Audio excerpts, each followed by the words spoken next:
Hi, this is Ryan Hoppe's mom, and you're listening to Hoppe Hour. Doors closing. Welcome back to Hoppe Hour with Ryan Hoppe. Yes, now. What? Now. If I hit this button, boom, the whole program's gonna start. Okay, well, hit it. All right.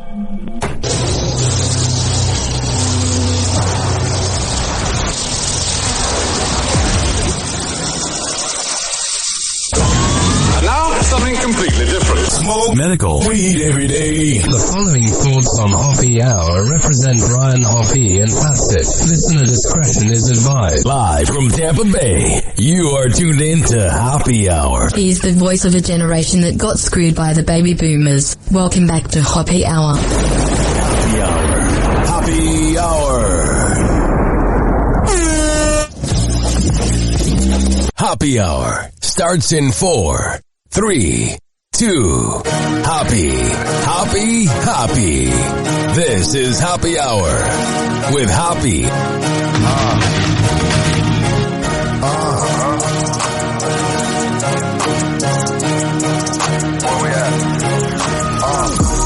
Always going in, never doubt it. Never worry about the dollar. Need a source or trending topic. Be the hottest, search about it. Competition microscopic, never copied. I'm a giant rolling weed up, now we flying. H-O, PPE.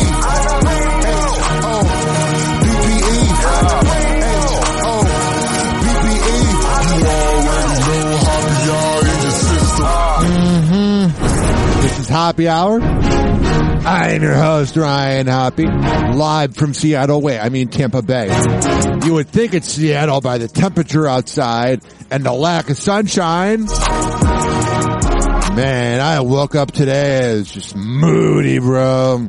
It's kind of what happens, when you have this thing called depression and bipolar. One day you feel on top of the world and ready to conquer anything. The next day, not so much. Getting out of bed today was a chore, but I'm not complaining. 856-49-HOPPE. It's 856-494-6773. You can tweet at me at Ryan Hoppe Radio, and you can always email me, RyanHoppeRadio@gmail.com. Let's do a little preview. TMZ does a little preview of all the topics. So let's go through it real quick. Happy Hot Topic. Today on TMZ. We are putting out a warning to Jared Kushner. Alert, alert, alert. Your wife is taking jiu-jitsu lessons from the company owned by Giselle's baby daddy. Oh, yeah, I wouldn't even let my wife or whatever near the Valente brothers. Oh, yeah. Valente brothers who are amazing. Oh, there's brothers, which of course Joaquin is taken. Joaquin is taken, but Giselle was taken when Joaquin met Giselle. What? I'm glad someone said it. But then again, I don't know why everybody was so surprised by Giselle, cheating on Tom Brady, because Tom Brady was with pregnant Bridget Moynihan, who I think is better looking, and then they cheated on her. Why would you go to Ivanka from Giselle? Giselle, has her own money. So does Ivanka. It's Giselle. She's hot. So is Ivanka. Ask Donald. Man, this woman's real liberal. Ivanka's hotter than Giselle. Trump. Giselle looks like a horse. Yeehaw! A French woman is broke after being scammed and made to believe that she was in a relationship with Brad Pitt. There was all these photos, clearly photoshopped. She sent him almost $900K. Can you imagine Brad Pitt hits you up and is like, can I have $900K? You're gullible. So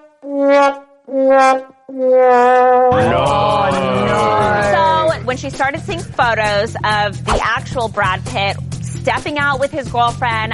Yeah, it's gotta be weird. You're like, hey, Brad, can we FaceTime? No, I'm too sick, but I do need that $900,000 in 2 minutes. She realized, oh no. You two-time and second.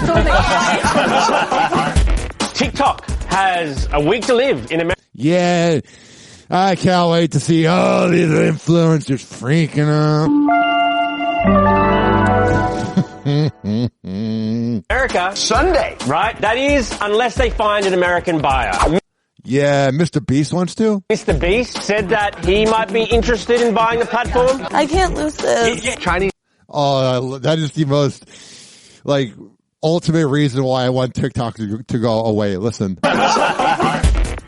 Listen. TikTok has a week to live in America Sunday, right? That is. Listen to what she says.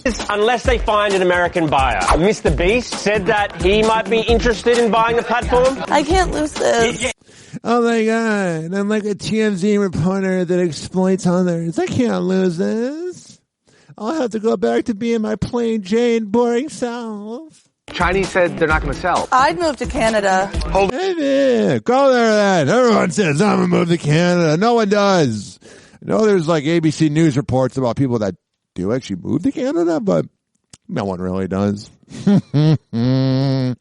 Liberals are weird, man. Hold on, really? So Donald Trump's inauguration concerts are coming together, and the Village People are performing for Donald Trump. Obviously, I love how if you ask gay people, that was like their anthem, but the conservatives were like, no, it's a song about hardworking men who are gay. Donald Trump loves YMCA, the one song he sort of dances to, whatever that is. God, I wonder if they do MAGA. How do you do an M? Wait, did you say how you do the M? There's an M in YMCA. Oh. All right. 856-49 happy. Former American actress. You know, when you see a headline about someone that's a former American actress, you think of like Julia Roberts or whatever. The one here is Riley Reid. Because of the algorithm, you can't say porn star. She does a lot of scenes with guys. Former American actress Riley Reid is now happily married and has joined a movement started by Lana Rhoades. Man, I don't want to say hung out with them, but I've watched their stuff. She expressed that they want all their past content removed from the internet on such websites as Pornhub, as she regrets her previous career and wants to restore her dignity and respect. That dignity and respect was lost about 7 money shots ago. You know what I mean? And I saw this here. Porn star Riley Reid says her ex didn't want to kiss her when she came home from work. Said it made her feel like a disgusting person. Yeah. I mean, I love this, by the way. It's so funny. So freaking funny. They just like, blah, blah, blah, blah, blah, blah. That's what the porn stars do. I've hung out with them before. They're not fun. I used to think growing up that porn stars would be the bee's knees. No, pretty annoying. I remember one time is when I did that live from Baby Dolls at grimy ass strip club in Clearwater. I remember I did the Hoppe Hour with that podcast I was collaborating with, and then we had a guest on there, and the girl was real cute, but she just shows off her body so much. Like, there's some porn stars that dress up in, like, let's say dresses or lingerie, like my ex did when she was trying to spite me. But the same thing is, there's literally porn stars that just are completely naked on Instagram, and this girl was one of them. And I remember she was like, oh my God, I had to go get my ass bleached today. And I was like, man, this ain't it. Happy Hot Topic! The Supreme Court today taking up a case surrounding age verification laws for online access to pornography. The case centers on a Texas measure requiring sites with adult consent to implement a system to check a user's digital identification or government-issued ID. It's weird. The conservatives are the ones that are for this, and the conservatives are the same one whenever there's like a mega convention or like a Republican convention. Pornhub, gay porn always goes through the roof in that area and those IEP addresses. If you're so against porn, you probably are like suppressing something. And the other thing that's funny to me is I don't want to like, rat on the websites, but Pornhub.com and SpankBang.com are shut down in Florida unless you give them your driver's license. I'm giving Pornhub my driver's license. I've given you enough of my DNA. No, but seriously, the thing about it is you can just go to UJizz or any of these other sites. They're wide open, just like the videos.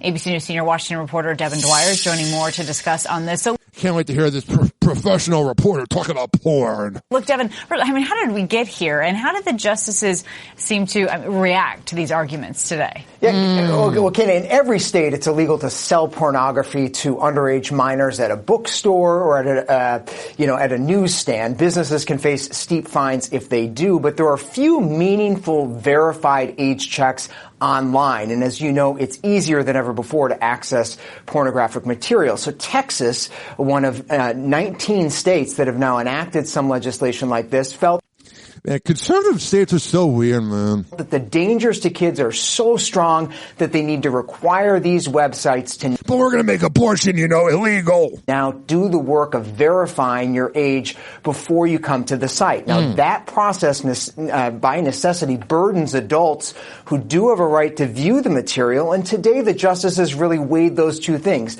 Man, that's where America's at, is the justices are debating porn. The free speech rights of adults to view... whatever. I've been doing the show for 11 minutes and 11 seconds. Make a wish. Sexually explicit material online, that's long-standing, against this growing need to protect kids. And at the end of the day, Kana, at this very complicated argument, the justices were very sympathetic to the need that more protections be put in place to...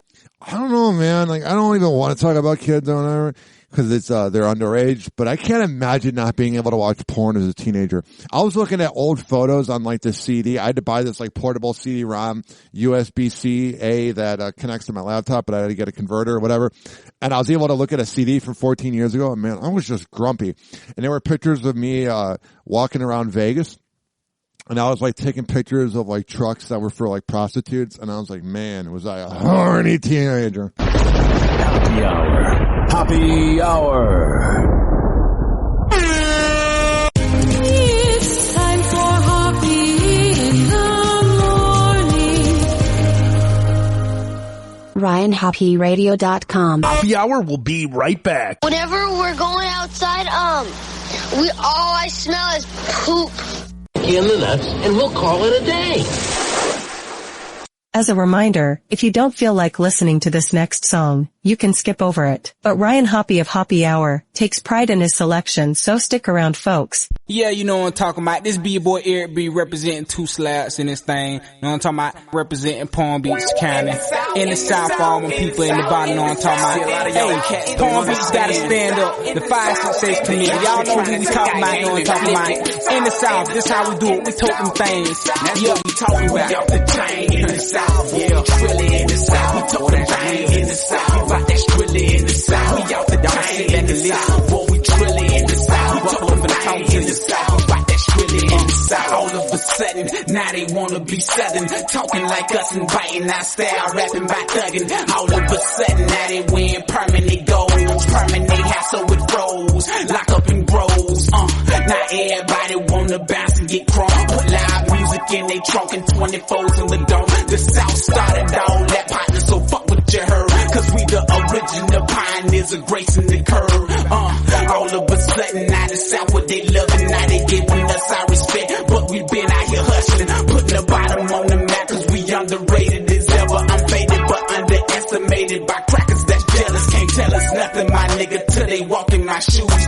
They'll never know the reason I be breaking the rules and making the news. Cause I ain't got Nathan to lose. And they wonder why I go off like a blowed out fuse. And yeah, we off the chain in the South. Boy, we trilly in the South. We talk them things in the South. We rock that trilly in the South. We off the chain in the South. Boy, we trilly in the South. We talk them things in the South. Feel like my back against the wall. Steady stressing by niggas from territories, different cities and regions. I done heard it by every store. People selling knives, switching on the one they should be back and acting happy and dappy. When really they don't know what's happening. That's the streets talking. Question our lyrics and all our slang. How we living this and that. Where do they hang? Now I ain't hating or nothing. This subject should be well addressed. Been on my mind for a long time. So get it off your chest, yeah. I'm from the South, I'm finna rep shit. executives ain't give us no play. Back in the 90s, but they knocking now. We independent, selling units out our speaker box without no major stations or no video, just shoes and socks.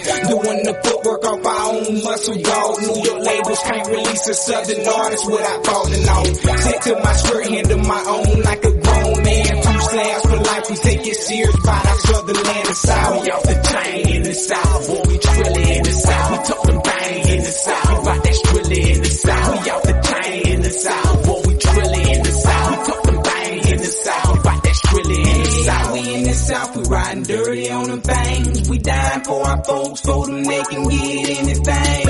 All my niggas on the corners represent the south. Go get that money, let them know what the bottom's about. The south, in the south, in the south, in the south, in the south, in the south, in the south, in the south, in the south, in the south, in the south, in the south, in the south, in the south. They say the south ain't got talent, my nigga. 2 stats is living proof that most of the strongest artists come from the roots. Straight from the bottom of Florida, Palm Beach is running the streets. We moving units out the trunk, fuck the industry.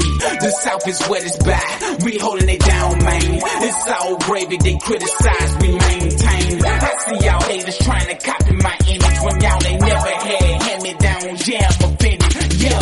We Yes, sir. chain in the south, boy, we trilly in the south. Got it. Some bang in the south, Yes, sir.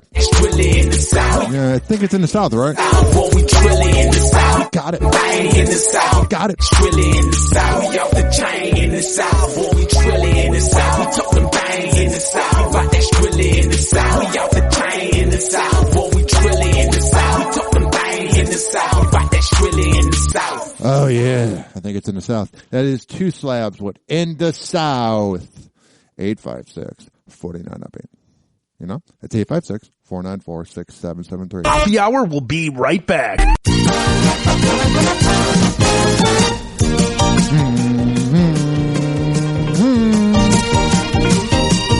This following segment has been brought to you by DZ Beezy Honey. DZBeezyHoney.com. When I tell you they are the best Delta 8 CBD honey around, no matter my words, comes in the form of a lollipop, a honey stick, or a jar of honey. However the hell you want to get honey. Go to DZBeezyHoney.com and tell them I sent you.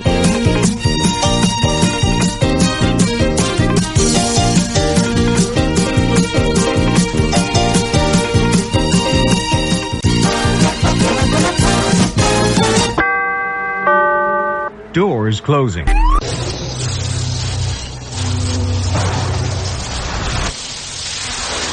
Let's go. And now, something completely different. It's time for Hoppe in the morning. It's Hoppe Hour.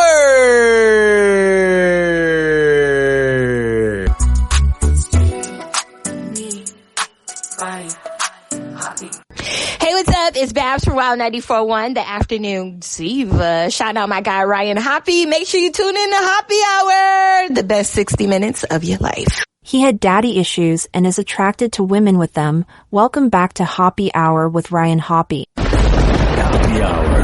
Hoppe Hour. Ladies and gentlemen, here it is, the most listened to radio show on the planet. Even the other stations are tuned in too.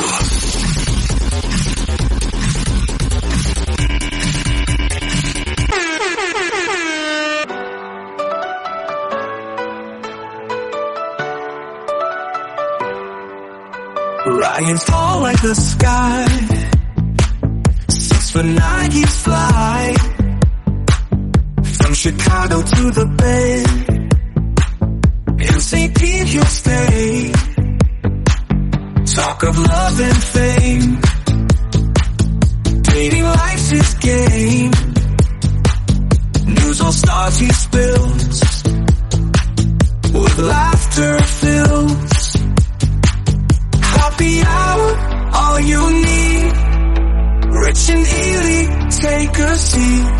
Ryan's got the groove. Hoppe Hour makes you move. Oh yeah. A cat by decide before the day reside. 856-49 Hoppe. It's 856-494-6773. You can tweet at me at Ryan Hoppe Radio. Shut up, Luna. You can always email me, RyanHoppeRadio@gmail.com. So freaking frustrating. I had to do a second take of this break. Here's what. I was playing some really good footage of the Today Show, or it might have been Good Morning America, one of the two. They're the same thing. Just one of them has Michael Strahan. And the problem was the whole time that they were talking about this Drake and Kendrick Lamar lawsuit, in the background, underneath them talking the whole time, and went, not like us, not like us, not like us. And the thing is, I can't play copyright. I can't play copyright. So the whole time I had to actually turn off the podcast, edit it, and then redo this segment. Freaking frustrating. Then another news clip played it. But here's the latest info about Drake, the alleged pedophile. Drake sues over Kendrick Lamar Not Like Us diss track that calls him a pedophile. Drake has filed a federal defamation lawsuit over rival Kendrick Lamar's diss track Not Like Us. For you to say rival, you would have to imply that the beef is close. Yes, Drake has made some really good songs over the years. But what I learned is the music I like by Drake is when he's featured on a song. Because I saw him in concert last year. It's very weird, man. It's just off vibe. The Canadian rapper, 38, sued Universal Music Group for spreading the false and malicious narrative that he is a pedophile. Oh, you're not? Then explain this, Aubrey. What about your relationship with Drake? Tell me about your friendship. How did this all come about? I love him. I met him in Australia, and Millie Bobby Brown. He's honestly so fantastic and a great friend and a great role model, you know. Oh, yeah, let's all look up to an alleged pedophile. We just texted each other the other day, and he was like, I miss you so much. I was like, I miss you more. It's normal. At this time, he was 32, talking to a 16-year-old. It's so normal. He's coming to Atlanta, so I'm definitely going to go and see him. I'm so... Drake being in Atlanta? Of course he would be. Excited, yeah. You and Drake? That's awesome. That's awesome. That's awesome. That's awesome. What advice does he give you? Like, what does he say? About boys. He helps me. Oh, yeah, you got a little middle-aged man giving her advice about boys. Yeah. He's great. He's wonderful. I love him. What's his advice with boys? You know, that stays in the text messages. He's like, hit me up when you're 18. Mm-hmm. Drake says in court documents say UMG knew Lamar's diss track would include lyrics and images in a music video that referred to him as a pedophile. Here's the thing. If Drake just let it go and ignored it, it wouldn't be that big of a deal. But the problem is he's drawing attention to it, which makes people Google and go, what did Kendrick or what did Drake possibly do? Now, if you ignore it, it'll go away. He accuses UMG of allowing the inflammatory and shocking allegations because the song was a goldmine for the company. Not Like Us. The rapper claims UMG did everything to promote Not Like Us because they knew it would devalue Drake's music and give them leverage in future contract negotiations. He just sounds like a bitch. You know why he sounds like a bitch? Because he is one. According to the lawsuit, UMG paid a third party to use bots to increase the song's streams by at least 30 million. Oh, I'm sure Drake's never broken any rules. I'm sure Drake is so innocent. The company also allegedly engaged in a pay-for-play scheme with at least one radio promoter and assigned the track as a chart topper based on fraudulent data. Oh, I'm sure whenever Drake's released music, he's always gone by the books.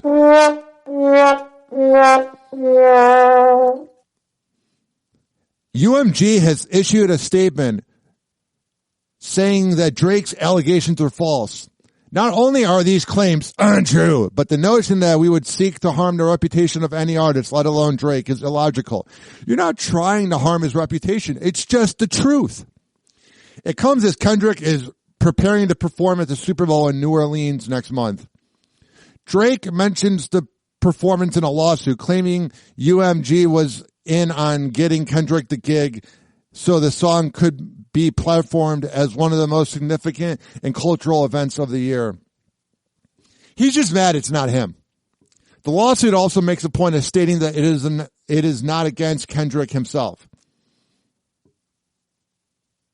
The lawsuit is not about the artist who created Not Like Us, the suit states. It is instead entirely about UMG, the music company that decided to publish, promote, exploit, and monetize a song that contained false claims. Oh, that's funny. I love the same Drake that used to call up 16-year-old girls on the stage. I love how he's complaining about being exploited. Drake also said the song put him in danger, citing the multiple shootings near his Toronto mansion since it was released. Oh, I bet that totally has everything to do with the song and not the fact that you probably have enemies. Not Like Us broke several chart records after spending 21 weeks on top of the Billboard charts and enjoying 22 weeks on the top 100, which have reached number one twice. It has had over 914 million plays, which is tied for third place on the rap streaming songs chart. That drives him nuts. It drives him crazy. The quote is, no amount of contrived and absurd legal arguments in the pre-action submission can make the fact that fans chose the music they want to hear. Like, if he was the one doing all of this, he's just mad it's not him. He hasn't made really good music probably since 2017, around the Hotline Bling era. And in another statement provided to Variety, the record label stated, not only are these claims untrue, but the notion that we would seek to harm his reputation is illogical. They're not hurting his reputation because Drake did it to himself. Throughout his career, Drake has intentionally and successfully used UMG to distribute his music, to distribute his music and poetry to engage in conventionally outrageous back and forth rap battles to express his feelings about other artists. Yeah. So when he does it, he's the man. But when he has severe allegations against him, he's a bitch. He now seeks to weaponize the legal process to silence an artist's creative expression and to seek damages from UMG. UMG went on to say, we have not and do not engage in defamation against any individual. At the same time, we will vigorously defend this litigation to protect our people and our reputation, as well as any artist who might directly or indirectly become a frivolous litigation target for having done nothing more than write a song. I would not want to be Drake. And then there was some info that Drake got wrong in his lawsuit. He even has ghostwriters for that. One headline says Drake's defamation lawsuit is likely to fail. And also, this part's funny right here. Drake Not Like Us lawsuit says that Kendrick's from Oakland. So if you're gonna make a lawsuit, at least get the info correct. If you're gonna go out there and be a tough guy and think you're better than everybody, at least get the info right. Harvey Levin, break it down for us, baby. Still really getting under Drake's skin, so much so he has now filed a defamation lawsuit, not against Kendrick Lamar. Huh? Not against Kendrick Lamar. He has filed it against Universal Music Group, his label, Kendrick's label, and Drake's label. Man, he is a bitch. Suing for defamation. And it's all over the song, Not Like Us. And particularly, let's just put it out there. The line about him being, according to the song, a pedophile. Certified pedophile. Right. And he is saying that is defamatory. It has hurt him. Yeah. And he is suing Universal. Man, what a waste of money this is, you know what I mean? He says that Universal knew that that was not true when they published the song, and therefore they ought to pay up. So here's the gaping hole in this lawsuit. I like a big gaping hole. And it feels weak to me in this sense. Mm-hmm. The person who wrote this, the person who performed it, the person who did a music video about it, the person who is going to perform it at the Super Bowl, is not being sued. And that, to me, just shows Drake not only lost that rap war, but he's scared. It's very clear. Yeah, he's like the definition of losing it. If there was a definition of losing a war, it would be Drake. Thank you very much. Clear to me why you wouldn't sue Kendrick Lamar, Harvey. He doesn't want to look so weak that he's suing another artist. Suing your record label is something that artists do from time to time. Yeah, just trying to burn those bridges. The one who defamed him, according to him. Oh, but he doesn't want that look. That's the the weakest artist- sauce he to didn't drag say that. Kendrick He didn't say Lamar that. into court. Yeah, he does By not definition, if Universal defamed him, according to Drake, the By the laws of origin syllogism. Yeah, the origin of the comment comes from Kendrick Lamar. Yet he's not suing Kendrick Lamar. You could say what the hell you want about the fact that Harvey Levin just pretty much exploits celebrities, but he speaks the truth. So I get the artist thing and everything else, but if you're in for a penny, you're in for a pound. If you're saying Universal distributed a defamatory song, what about the guy that wrote the song? What about the guy that performed the song? You're right about that. There's an even weaker part of this whole thing. He thinks that UMG was trying to bloody him up and sort of soften him up for their next round of negotiations to get a better deal with Drake while he's sort of beat up in the public by this. Which is but there's a huge hole in that. Yeah. Here's a thing I can relate to Tampa Bay. This reminds me a lot of Bubba the Love Sponge, where like you were big, but you exploited people and you used people, but then when someone does it to you, no. Craziest thing I've ever heard. That's not, that part isn't crazy. Crazy. At least for him to think that. I'm not saying that Universal did it, but his point, remember, his last deal with Universal, they paid him reportedly about $400 million. Charles, that's a lot of money. That was 2.5 years ago. Charles, what he's saying is, Charles, that's what they say when they have sex together. Charles. $1 million. Charles, that was 2.5 years ago. Charles, what he's saying is Universal tried to destroy me as an artist to bring me down here. So they would have more leverage. So instead of paying me $400 million the next contract, they only pay me $200 million. Well, but guess what? They get a percentage of what Drake does. If Drake is up here, their percentage just... No. They pay him to make projects. I know. And then they're going to make whatever they make off of it. But if So they're still going to make... If he's not selling anything... So if they pay him less, they're still going to make the same amount of money. It's not... They're not going to pay him... I bet dating Harvey Levin, whoever's dating him, I bet those arguments are wicked. Yes. If his album tanks. I'm a liar. They're going to pay him if his album tanks. Yes, they do. They're not going to pay him That's the same how it works. They say, they're not going to pay him the same amount. Oh my God. Yes, they do. They're not going to pay him the same amount as if it were a huge They pay him to put out an album, and then whatever the album makes. Oh my God. You could tell they don't get along all the time. Charles seems like kind of a dish. Happy Hour. Happy Hour. It's time for Hoppe in the morning. RyanHoppeRadio.com. Happy Hour will be right back. Whenever we're going outside, all I smell is poop. In the nuts, and we'll call it a day.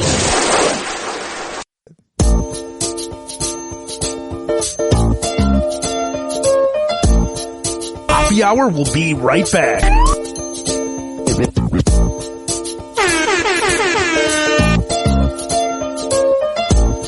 Oh, sure.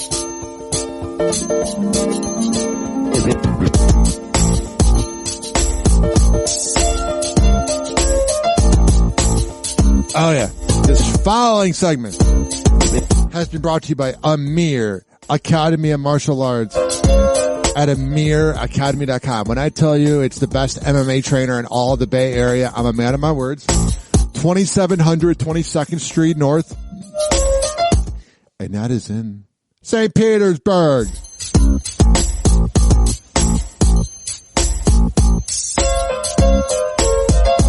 Hello again. It's your favorite San Francisco DJ, Hammer and Hank. I may look normal, but the truth is, I have a condition known as autism. That's right. It's a condition, not a disease. Fact is, autism can strike anyone, regardless of who they are. People with autism normally have difficulties in verbal and nonverbal communication skills, social interactions, and leisure activities. In a recent study, people with autism are less likely to have a job and more likely to become homeless. I beat the odds by having loving friends and family, having a college education. I have even worked in the San Francisco Bay Area as an honored personality for many years. Always remember that people with autism want the same things as you, to be happy and successful.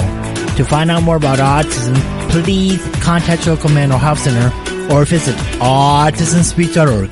This is Hammer and Hank, and I appreciate your kindness. Doors closing.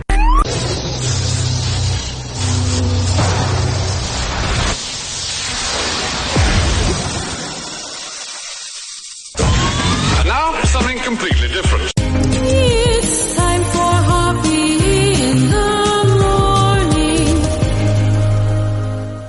It's Hoppe Hour!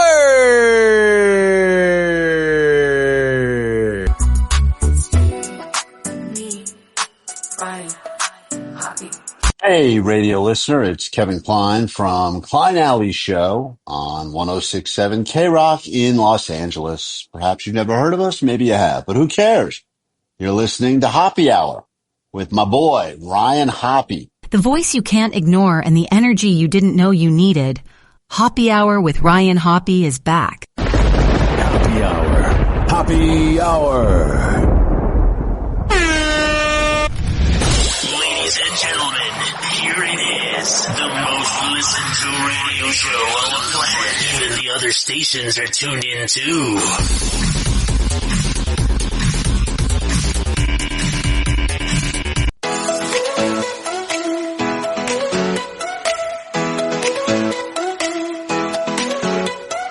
Wake up, folks, it's time to shine. Tuning out of Hoppe's line. Yeah. Tall tales of love and news divine with Ryan Hoppe standing 6'9". Whatever. Got those silver lip gossip skills, dishing all the thrills and chills. Midday talk that pays the bills. Hoppe Hour's got the skills. Hoppe Hour with Ryan Hoppe singing loud. Tallest DJ in the town, yeah, we're proud. 856-49 Hoppe. 856-494-6773.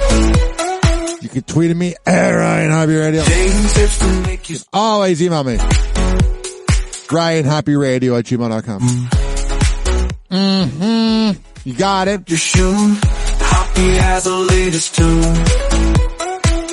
I don't know about the latest tunes. They're like 18 years old. Talking love under the sky. Join the fun. Don't be shy. Hoppe's there to amplify. Whoa! Hoppe Hot Topic! Matt James and Rachel Kirkconnell have broken up. So they're from The Bachelor. You're telling me our relationship from The Bachelor ends? The former Bachelor shared the news of their split on Instagram. In the caption, he wrote, "Father God, give Rachel and I strength to mend our broken hearts. Father God, yeah. If there was a God, you wouldn't be breaking up. Give us a peace about this decision to end our relationship that transcends worldly understanding. Shower our friends and family with kindness and love to comfort us. And remind us that our joy comes from you, Lord." Oh, really?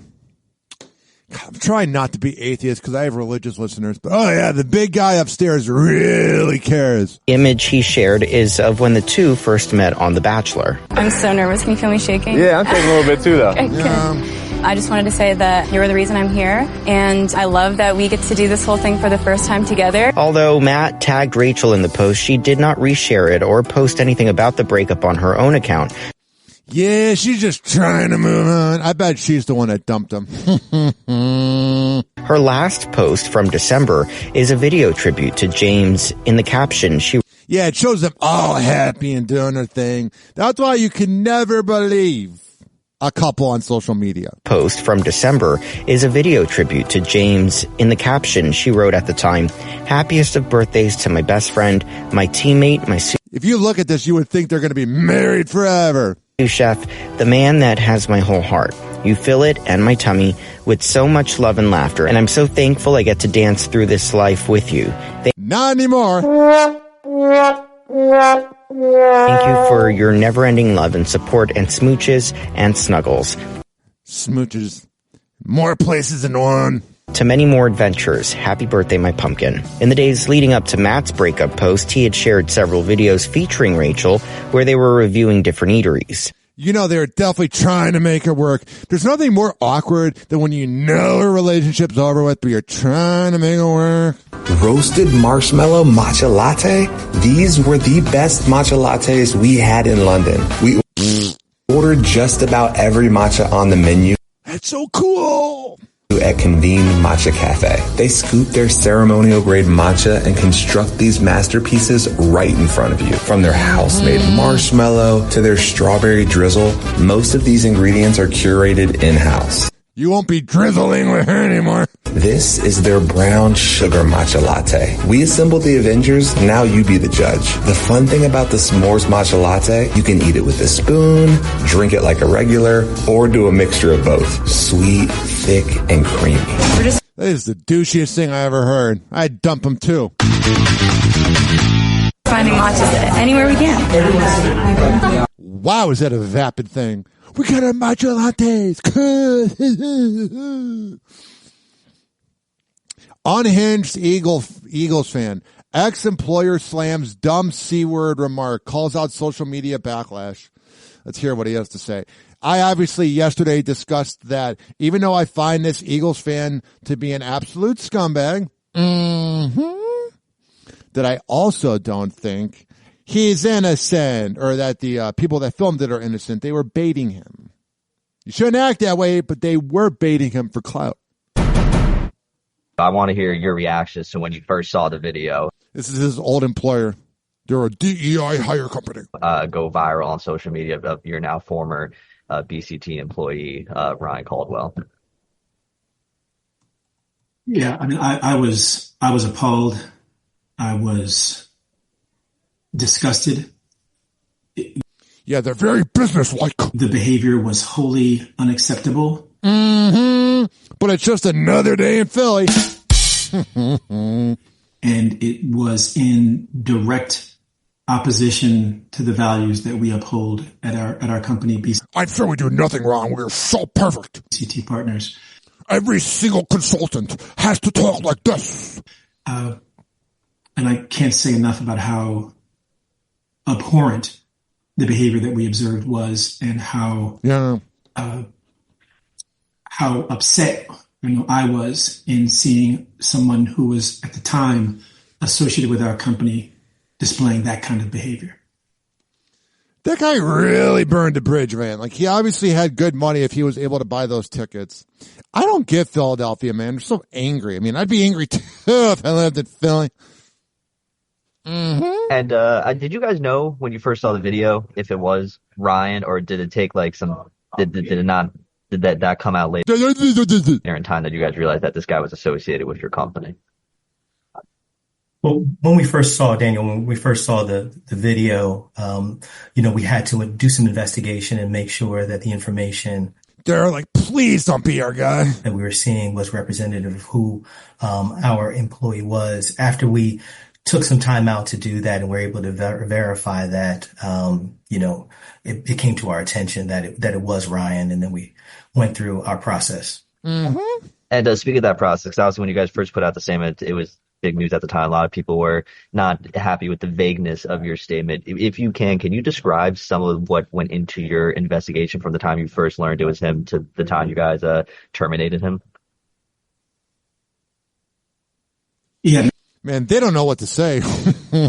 As Lawrence said, part of the investigation was to verify that it was indeed the employee.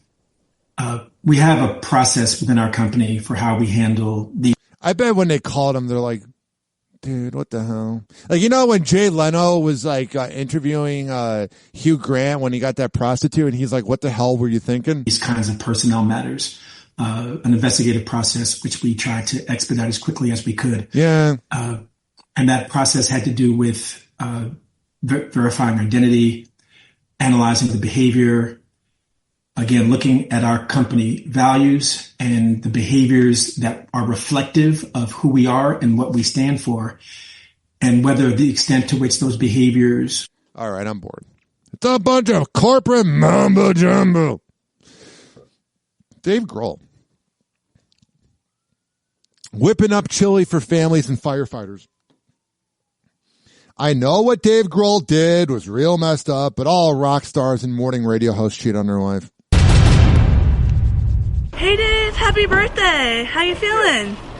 I thought it was so awesome that you Man, Dave Grohl's a lot more shy since that infidelity stuff. made chili for the firefighters and the fire victims. Thank you. Yes, it was great. Yeah, what made you want to go out there and do that? What a stupid question. What a stupid question. I don't know. LA's under fire, literally. And Dave Grohl, yes, he's a flawed man, but he does like giving back to people. That's why he did it. Why do you do that?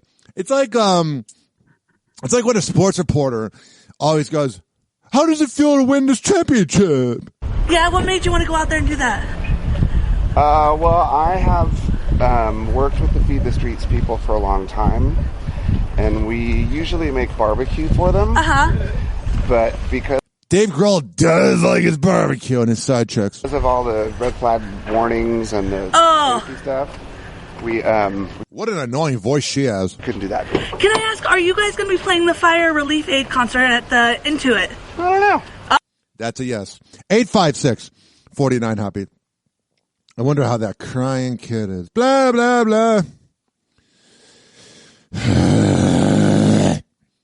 You know what I mean, man? Freaking frustrating. Oh, yeah. I usually like the cold weather. I'm usually good with it. I usually don't care. Blah, blah, blah. Like, I like Florida cold, but this like cloudiness, man. This ain't it, dog. It ain't it. I thought this was sad. I'm from Chicago. Can you tell by the way I said Chicago?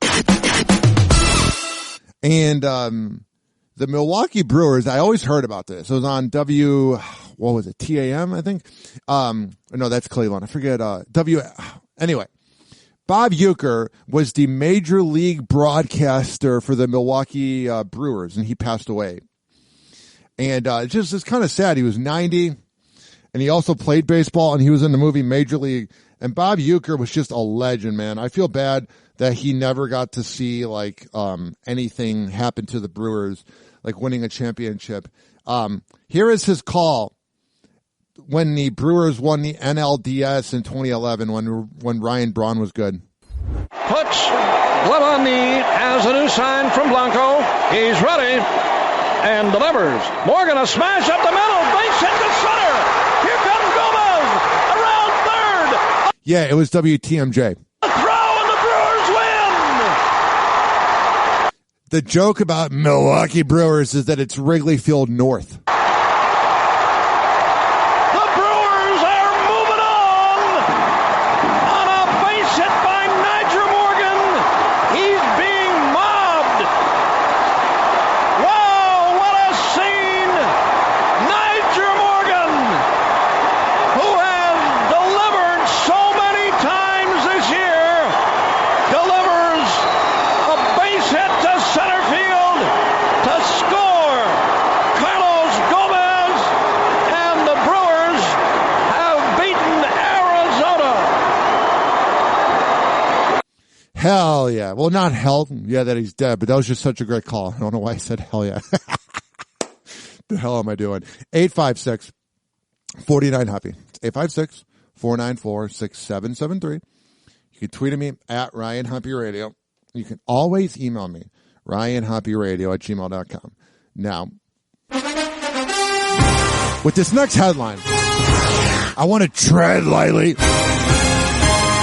because this right here is a guy that I'm LinkedIn friends with named Lee Steinberg. He's an NFL super agent. He's the agent for Patrick Mahomes.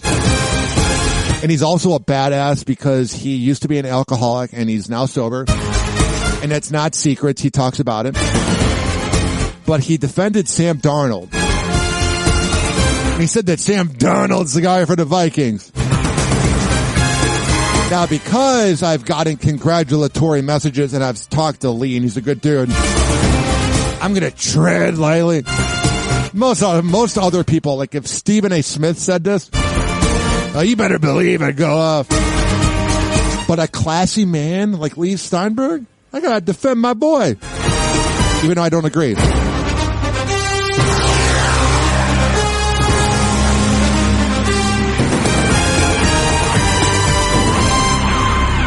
Lee Steinberg. Darnold's the guy in Minnesota, despite bad playoff game. That was real bad. I listened to this radio show called the Half-Ass Morning Show on 93X. They're legends up in Minneapolis. They've been doing it since like 99. And it's with these people, Nick, Josh, Ashley, Wapple, and Dana. It's like kind of Howard Stern-esque. If you're in Tampa, it's similar to Calta. It's a good show. And they were saying it was weird how like the first 14 games, Nick said this, the first 14 games, it was like the Vikings beat all odds. And in the last 3 games, it was like they went to what the people actually thought the team would be. But let's hear what Lee Steinberg has to say about Darnold. What do you make of last night's result and what that could possibly do to Sam Darnold's value going into free agency? It was really a couple games because they also lost to Detroit. And he didn't play his best football. So the question then becomes, if you have a player who plays spectacular football during the year and then has a less than par performance, which is the real player? Football greatness is judged by ability to get to the playoffs, win in the playoffs, and get to the Super Bowl. Which he would know about the Super Bowl because his client's Patrick Mahomes. And usually the question is, if not him, who? So having a quarterback like that who played so magnificently, you'd say, well, we weren't pleased with his performance in a couple of the last games, but he's certainly won a lot for us and we'd keep him. They happen to have a first-round draft pick in McCarthy sitting behind him, who, before the development of Darnold, was going to be their franchise quarterback.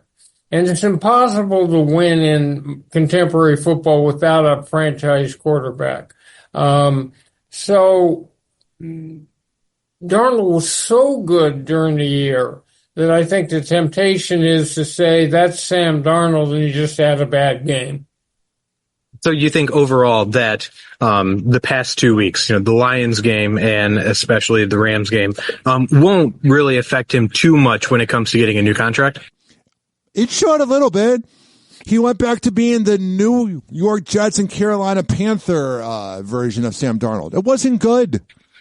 Well, it puts them in the situation of making a choice. Either they re-sign Darnold at premium figures, or they completely cut ties with him and move on. I think they should do that. To McCarthy. I mean, that was a bad playoff game. Like, I'm not trying to sound like a dick, but that wasn't good. Now, prior to the last couple of games, the whole league felt that Darnold would get a blockbuster-type contract long-term, and he was the solution, and McCarthy would probably be traded. Now I think they'll go through a period of reflection, but you can't discount how superbly he played during the regular season. Lee, I love you, man. And I hate when people say that they love somebody and then they critique them. Lawyers do that, especially with radio shows. They go, I love you, man, but. So I'm not trying to be fake. I do actually love Lee. I think he's awesome. But that was the regular season. That was your typical Minnesota Vikings thing. Mm-hmm. And the temptation would be to try to see what went wrong in those last couple games and to stick with him. All right. Lee, because I like you, I'll be nice about it. I'm going to agree to disagree. Now, here's a headline here from The Rocks. It's very deep. I lost my dad at 21 to cancer. I don't want anybody to message me and say they feel bad. It's okay. And then I lost my uncle last year, who I was a little closer to cancer as well. And there's nothing worse than when you realize that you maybe didn't spend enough time with your father, even if you didn't get along with him. Well, The Rock says that you need to patch things up with your dad and don't carry regret like he did. You know what I mean, Jelly Bean? Here is The Rock discussing that. Today, January 15th, 2020, I lost my dad. And he died suddenly, just like that. And I didn't get a chance to say goodbye to him. And I woke up funky and I went, shit, what is it? And then I realized that was it. It was just like in here, in my wiring and in my constitution, that it was just hitting me, and it was heavy on my heart. So I wanted to share, something with you guys. I know a lot of guys out there like me had a very complicated relationship with your dad. And now we're in this club where our dads are walking in the clouds. And like me, I had not only a complicated relationship with my dad. My dad died January 15, 2020. The day before Christmas Eve, we got into a huge fight, a massive fight on the phone. And it wasn't good. And we never reconciled. And I regret that. I will always regret that. And now that he's gone, I never had that chance to say goodbye. I never had that chance to reconcile. I just wish that I could hug him one more time and kiss him on the cheek and look him in the eyes and say, we're good. We're good. And all that other shit, you realize it just doesn't matter. And when they're gone, our complicated relationship was so ever present. And wildly enough, as the years went by and I traveled down the road of life and experience and became a father of my own 3 times, proud girl dad, you start to realize, man, my dad loved me, limited love with the limited capacity that he could love. I don't think my dad was like that, where it was limited, but I just think I was a very horny teenager, and I was I don't want to say hard to parent, but I give my dad credit for dealing with my moodiness.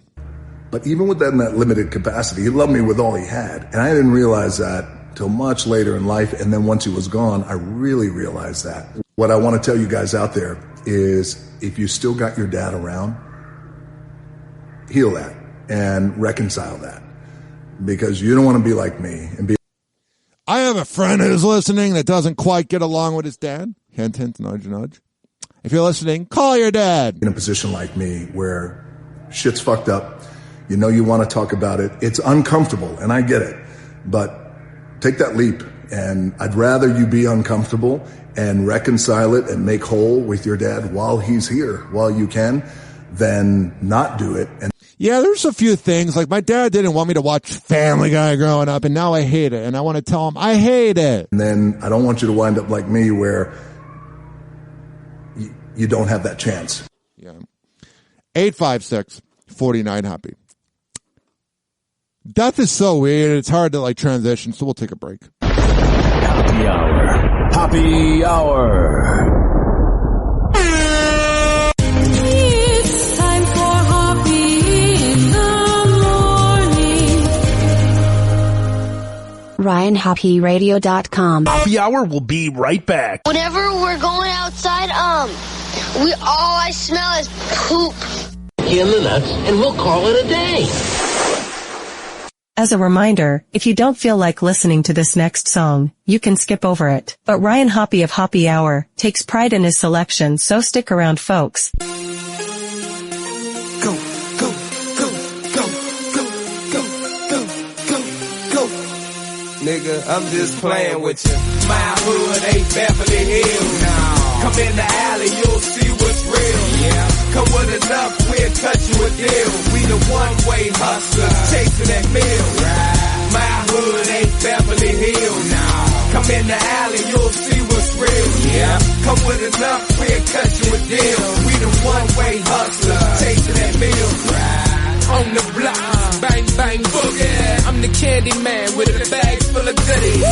Oh, but these ain't for the children. These for them smokers behind the building. Damn, getting money is a hell of a feeling. If you ain't stacking chips, what's the point of dealing? You don't hear me cry about dollars. If it's money in the street, then it's money in my wallet. They say it's all about the money and the power. So cop the weed and a whole lot of powder. You made it in a week, and I made it in an hour. I roll with killers and you roll with cowards. Dark City is dangerous, and it ain't too many niggas that's scared to bust. But Niggas know they can't play with us, and them out-of-towners know they can't slang with us. Cause my hood ain't Beverly Hills, nah. Come in the alley, you'll see what's real. Yeah. Come with enough, we'll cut you a deal. We the one-way hustler, chasing that bill. Right. My hood ain't Beverly Hills, nah. Come in the alley, you'll see what's real. Yeah.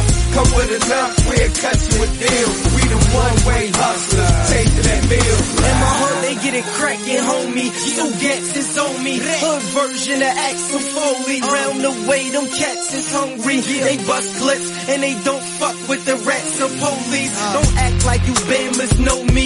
You're wrong. We can't get along like Shaq and Kobe. All I do is sit back and blow trees. So you know my 4 favorite words is acid, dro, please. This youngin's running with a rack of OGs. It's a cold world, so we have to hold heat. Keep talking, I'll leave your ass with no teeth. Had you running home like that bastard sold me. Why shoot you? My man to clap you for me. Hey, your shirt looking like you spilled ravioli. Got a problem? Man, I'll smash the whole beef and make it to the hood right back in one piece. Cause my hood ain't Beverly Hills, nah. Come in the alley, you'll see what's real. Yeah. Come with enough, we'll cut you a deal. We the one-way hustler, chasing that bill. Right. My hood ain't Beverly Hills, nah. Come in the alley, you'll see what's real. Yeah. Come with enough, we'll cut you a deal. We the one-way hustler, chasing that bill. Right. See, I'm an alley cat, avoid hood rats. A one-track man, homie, making that paper stack. You disrespect anyway and get your head cracked. And after the yellow tape gone, homie, I'm right back.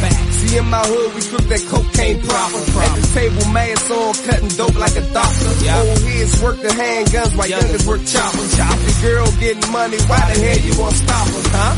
I bet not catch her talking to coppers. If I do my hood hot, and I'm a hood hopper. I'm uptown, now on First and T. Got the coke on the one-way and the dope in the alley. Hanging with youngers that kill like they from Cali. They not too born with it, they like Mickey and Mallory. I don't hate them, I just put them on salary. Tell them murk any clown in the club that's smiling me. Cause my hood ain't Beverly Hills, no. Come in the alley, you'll see what's real. Yeah. Come with enough, we'll cut you a deal. We the one-way hustler, chasing that bill. Right. My hood ain't Beverly Hills. Come in the alley, you'll see what's real. Yeah. Come with enough, we'll cut you a deal. We the one-way hustler, chasing that bill. Right.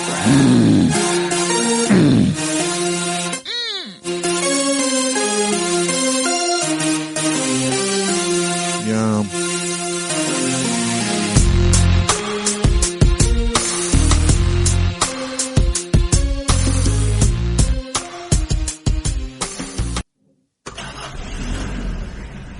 Hoppe Hour will be right back.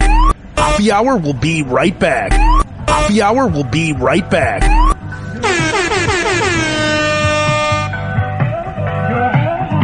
Oh yeah. This following segment has been brought to you by Fortify.com. Fortifeye.com. For the best pre and post workout around. Whenever I go swimming or lifting. Trust me, I drank that Fortify before. Comes in different flavors. Vanilla, fruit punch. It also seems to really get your libido up. So if you go to Fortify.com, Fortifeye.com, and at checkout you use keyword Ryan20, you can save 20%. This is brought to you by Dr. Michael Lang of Ask the Doctor Radio Show. I worked with the man. He is a legend. I wouldn't just promote somebody I don't believe in. So if you go to Fortify.com, and at checkout use keyword Ryan20, you can save 20%. After you do that, I want you to go to Strange Clouds of Clearwater, 2222 Main Street, THCA and Delta 8 flower, mushrooms, kava and kratom, teas, whatever the hell you need, pieces, bongs, 2222 Main Street and Clearwater, Strange Clouds of Clearwater. Go there and tell them I sent you for the Ryan Hoppe deal. You'll get a discount. Also, we are live from one of our headquarters, the Chill Room of Pinellas Park. Absolutely love coming here. Leah, Halia, Tim, Frank. Everyone's great. Everything's great. Our planet's not burning to the ground. All right. We're going to come back on Happy Hour.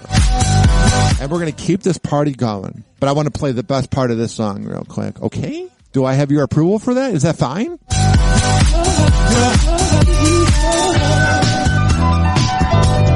Yeah, yeah, yeah. You got that devil's walk, or that quick persuasive talk, tempting me to fall. That devil's walk, or that quick persuasive talk, tempting me to fall. That devil's walk, or that quick persuasive talk, tempting me to fall. Oh, it feels like heaven here along with you.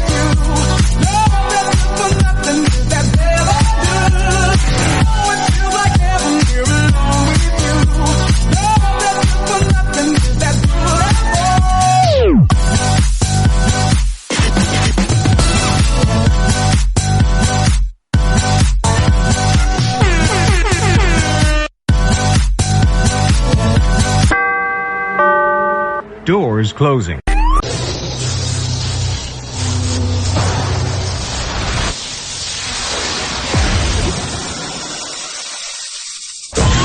And now, something completely different. It's time for Hoppe in the morning. It's Hoppe Hour!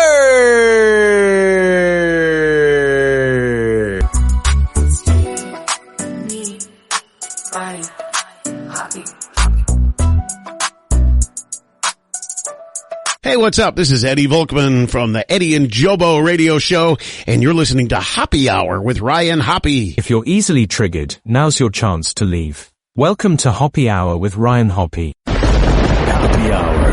Happy Hour. Ladies and gentlemen, here it is. The most listened to radio show on the planet. Even the other stations are tuned in too.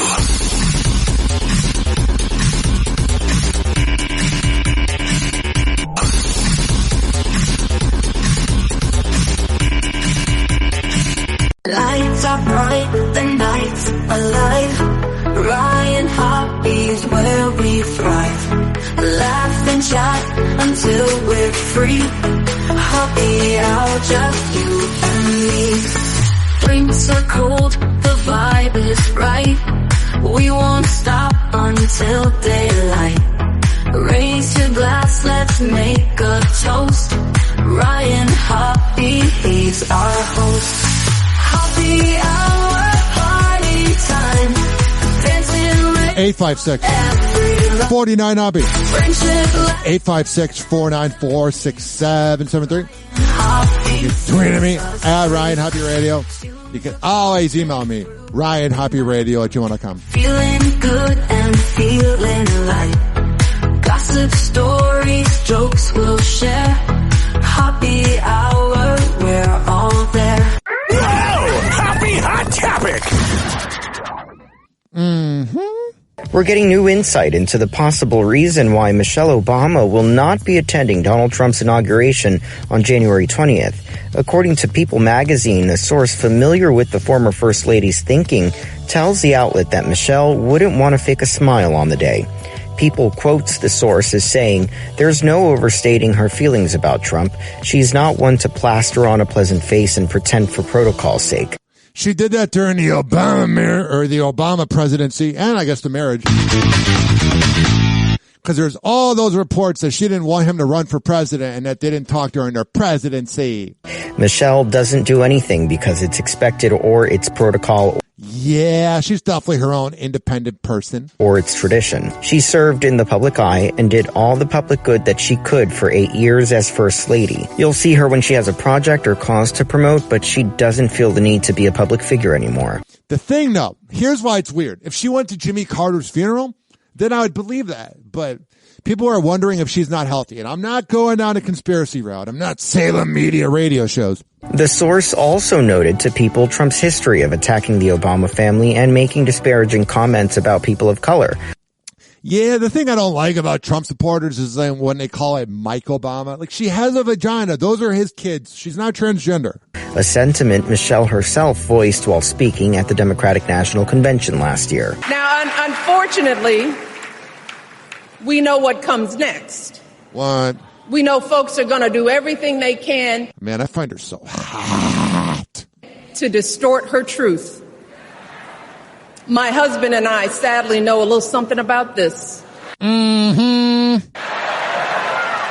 Try to make people fear us. See, his limited, narrow view of the world. It's funny. When she was, first lady, you didn't really hear from her. She was trying to get health food into schools, and everybody in my high school hated it because the food was healthy. We ended up just going to Jimmy John's every day. But nah, she's real vocal. Made him feel threatened by the existence of two hardworking, highly educated, successful people who happen to be black. Michelle did attend Trump's first inauguration in 2017. In an episode of The Light podcast, she spoke about the negative feelings she felt on that day. Yeah, I can't imagine she wanted to be here. After the inauguration, and we know whose inauguration we were. All right, just say that. Here's the thing. I get that. I'm not a Trump guy, okay? I'm not a Kamala guy. I did vote for Obama. I've not voted for 12 years, and I take pride in that. But be the bigger person. We're at. That day was so emotional on so many different reasons. We were leaving the home. We had been. She seems really needy and like really about her. And for 8 years, the only home our kids really knew, they remembered Chicago, but they had spent more time in the White House than anywhere. So we were saying goodbye to the staff and all the people who helped to raise them. There were tears. There was that emotion. But then to sit on that stage and watch the opposite of what we represented on display. There was no diversity. There was no color on that stage. Yeah, the Republican. There was no reflection. All right, I've heard enough. I like Michelle. I had a real crush on her growing up, but I don't know. I get that Trump's probably racist. I know the MAGA people, no, shut up. But it's like, he did skip Joe's inauguration, so it's like, I don't know. What are you going to do? 856-49-HOPPY. 856-494-6773. Whoa! Happy Hot Topic! And to have that be gone is a really difficult concept to continue to daily deal with. Heidi Montag and Spencer Pratt are opening up about the loss they've experienced in the Los Angeles wildfires. You know what I respect about them is that they didn't ask for money. They promoted the wife's music from 2010, Heidi Montag's music, but they weren't like doing donations like Mandy Moore. In an interview with ABC News, the longtime couple and alums of The Hills got emotional, speaking about their home that was destroyed. What was it that made this one so different when you realized, oh my gosh, we might not survive this one? The worst was like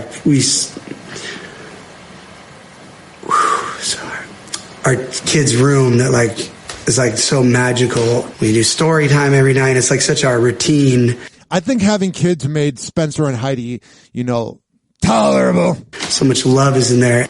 Our son's bed started just like burning in the shape of a heart. Like the fire just started as a heart. I was like, this is like out of body insane. The couple revealed their home and their possessions were not insured, having been dropped, like many, from their policy. Yeah, that's a real scumbag move. Mm-hmm. And people wonder why we don't like insurance companies. We were house poor, as they call it. Like, we have a house and everything else is a hustle, is a grind. So yeah, we're definitely counting every dollar that we make. Yeah, they're not that rich. That's the thing, too, is a lot of these people in L.A. are counting pennies because it's so expensive out there.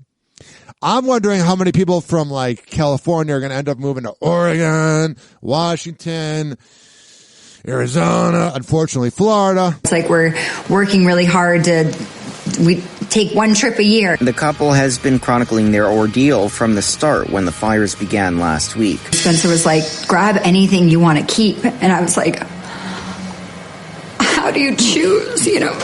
I would get a U-Haul. My brain actually stopped working because I was so overwhelmed with so many things you can't replace. There's a fire right over our house, so please say some prayers for us. It's crazy seeing the fire. Update, I'm watching our house burn down on the security cameras. Now, as they try to rebuild their lives, there's hope. Spencer has been sharing content on social media nonstop, encouraging people to listen to Heidi's 2010 album, Superficial, in the hopes of earning money. God bless all of you. Number 15 in the iTunes store. This is a freaking miracle. It's really weird. She's in between Lil Baby and Franz Ferdinand. If we get this to number 1, it's official. Heidi is a pop superstar legend. She's going into the history books. She's already in my history books. I gotta skip over this because of copyright, unfortunately. Among their supporters, Paris Hilton, Flavor Flav, and Diplo, taking to social media, listening to Heidi's music, and encouraging others to do the same. I heard the song, it's very 2010, but I also liked the 2010s until about 2016. Pop star Heidi Montag, number 1 in iTunes America. Hell yeah. Spencer, I've been very critical about him over the years. Going back to when he was on I'm a Celebrity, Get Me Out of Here in 2009. But he stepped up as a man, and they stepped up as a family and did it themselves. I'm proud of them. I'm being dead serious. Thank you, everyone. Woo! Yeah! There we go. Who needs a house? Who needs clothes? Yeah. Who needs anything but frickin' this level of clout, pop, superstardom? It's sad. It has 3,700 reviews and 2 out of 5. Our sons are going to be like, my mom was the number 1 on iTunes America. Thank you. Everyone made this. All right. 856-49-HOPPY. It's 856-494-6773. What do I want to talk about here? What do we have? I saw this headline. This is out of Broward County, so you know it's going to be a weird story. It's near Miami, or it is Miami. Happy hot topic. And right now, the separation of church and state is also taking center stage right here in Florida. A free speech activist suing the school board for banning a sign about Satan. Local 10's Andrew Perez, live in Parkland, to explain this one. Andrew. Listen, I don't believe in God. I don't want to trigger my conservative listeners. And a lot of my listeners are conservative, but I believe that when you're dead, that is it. There is nothing. I don't think there's a God. But I keep it to myself. I worked at a conservative company this time last year, and it was very weird. But I will tell you, ladies and gentlemen, boys and girls, I don't judge people that are religious. I went to my uncle's funeral in August, and everybody in my family's religious. I'm the black sheep. And the thing is, there are some good to it. And here's how this works, ladies and gentlemen, boys and girls, is the fact that I can't stand atheists who brag about it all the time. Howard Stern does it. Ricky Gervais does it. Bill Maher does it. George Carlin, unfortunately, did it. When you make being an atheist your identity, you're just as annoying as the overly religious people. Yeah, this banner battle. And again, why can't the news fix this 4-second delay? Yeah, this banner battle eliciting some pretty strong reactions, as you can imagine. But no matter which way you feel about it, the question is, what'll actually happen in court? A major ruling from a federal judge, and it all has to do with school banners, namely this one. Ministry of Chaz the Bropostle in red, the Church of Satanology. Quote, Satan loves the First Amendment. Okay, listen. Even though I don't believe in Satan or religious people, or not religious people, but like I don't believe in religion, I would rather hang out with normal religious people than someone that worships Satan. You're kind of weird. But what better way of putting it back in their face and then to remind them that viewpoint discrimination. Yeah, you're just an angry Gen Xer. Shut up. shouldn't be a problem. This is that, quote, Ropostle, Chaz. A federal judge now ruling his suit against Broward schools can move forward. Say, hi, my name's Chaz Stevens, Church of Satanology. I want to buy some... Yeah, you're so cool, bro. You're in the Church of Satan? Cool for you, dude. Banner space. He says he saw Christian churches advertising on public school grounds, so he tried to do it himself as an activist. Claims he was denied while other banners stayed up. And here's the thing, he doesn't even believe in what it says. I'm here just to make... He's just an edgelord. He's literally a middle-aged Reddit user. The point. I don't believe... I'm an atheist. I don't believe in any of that stuff. It's about viewpoint discrimination on school grounds from minorities' views. So it's not just a flag. It's not just a saying. It's about trans kids and LGBT kids and kids of color and everything else. No matter how locals feel about it, experts believe the law might just be on his side. The school board filed a motion to dismiss the case, but District Judge Robert Scola ruled it can now head to trial. We spoke with UM law professor Caroline Mala Corbin about the case. If the school doesn't have to, but if it does open its property to private speakers, it can't then say, we're going to exclude you because we don't like your viewpoint. That's a very good point. It's meant to protect the free flow of information so that people are exposed to all different kinds of ideas and viewpoints. And the school... That was a cool little transitional sound effect there. Mm-hmm. And the school district only... We'll be right back on Happy Hour. Get what I did there? Happy Hour. Happy Hour. It's time for Hoppe in the morning. RyanHoppeRadio.com. Happy Hour will be right back. Whenever we're going outside, all I smell is poop. In the nuts, and we'll call it a day. As a reminder, if you don't feel like listening to this next song, you can skip over it. But Ryan Hoppe of Hoppe Hour takes pride in his selection, so stick around, folks. Listen, I got a new dance for y'all. They got that Superman, that Batman. What y'all know about that Peter Pan? Hey, let go. Slide to the right, slow it up, crank that motorbike. Stop, walk it out, do my dance, crank that Peter Pan. Why me crank my Peter Pan? Why me crank my Peter Pan? Man, these hoes can't do my dance, why me crank my Peter Pan? Then you slide to the left, two-step, crank that Roosevelt. Do it by yourself, with no hand, crank that Peter Pan. Why me crank my Peter Pan? Why me crank my Peter Pan? Man, these hoes can't do my dance, why me crank my Peter Pan? Man, these hoes can't do my dance, so they need to stop it. Jig with it, now free, pop, lock and drop it. Man, I'm fly in this thing, no doubt. It's a route, we make it rain. They clear it out, now snap. This the flash flood warning, man, my niggas got money. And I laugh at broke niggas, cause all them hoes funny. When I stuff up in the dope, bitches hold they man hand. Follow me to the floor, cause it's time to do my dance. Got your man eyeballing like the way I do my thing. Wanna buy me a drink, like his name was T-Pain. Man, my whole clique fly, like in Never Land.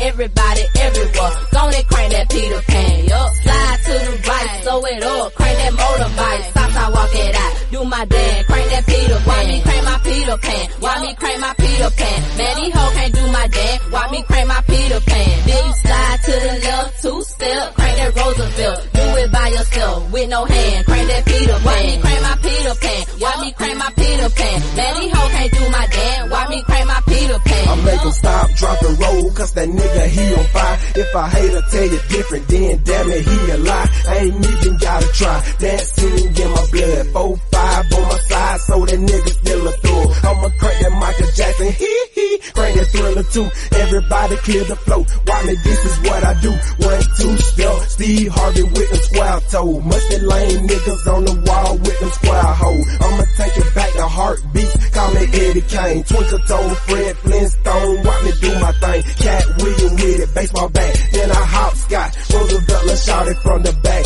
if she top notch. Slide to the right, slow it up, crank that motorbike. Stop, walk it out, do my dance, crank that Peter Pan. Why me crank my Peter Pan? Why me crank my Peter Pan? Man, these hoes can't do my dance, why me crank my Peter Pan? Then you slide to the left, two-step, crank that Roosevelt. Do it by yourself, with no hand, crank that Peter Pan. Why me crank my Peter Pan? Why me crank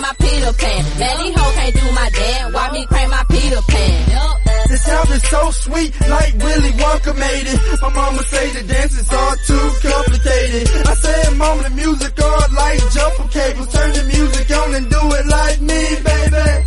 Hey, bartender, pour me up a big cup into the DJ, man. Turn that bitch up.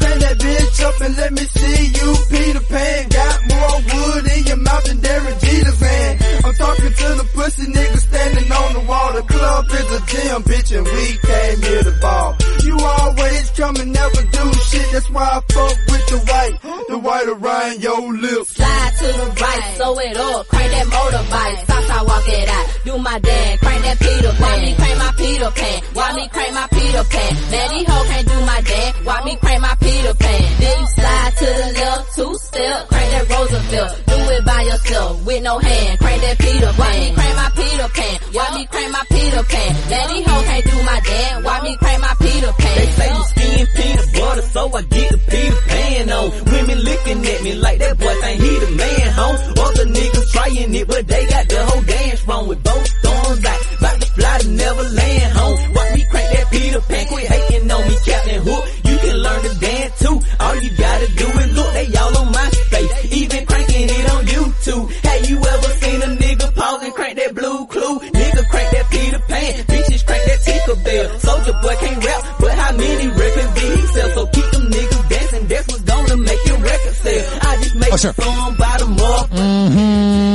To the right, yeah. It up, crank that motorbike. Got it. Walk it out, do my dance, crank that Peter Pan. Why me crank my Peter Pan? Why me crank my Peter Pan? Now these hoes can't do my dance, why me crank my Peter Pan? Then you slide to the left, two-step, crank that Roosevelt. Do it by yourself, with no hand, crank that Peter Pan. Why me crank my Peter Pan? Why me crank my Peter Pan? Now these hoes can't do my dance, why me crank my Peter Pan?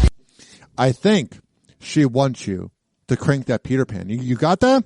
Make sure. Happy Hour will be right back. I cranked it last night, but it was different. Doors closing.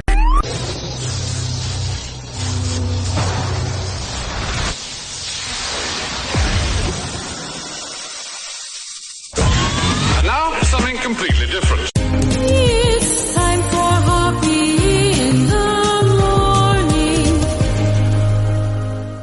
It's Hoppe Hour!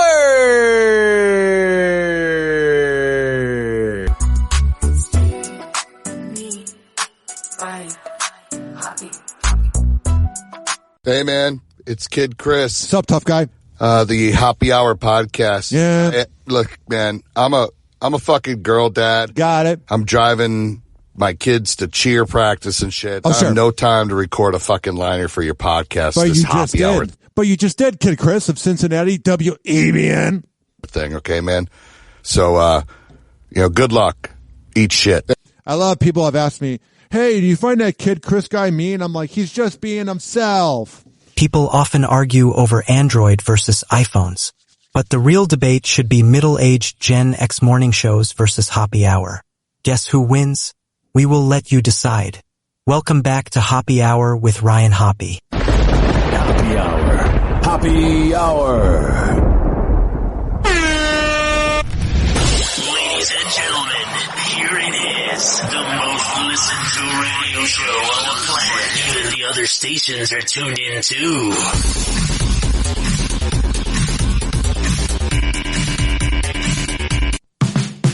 Hoppe in the morning.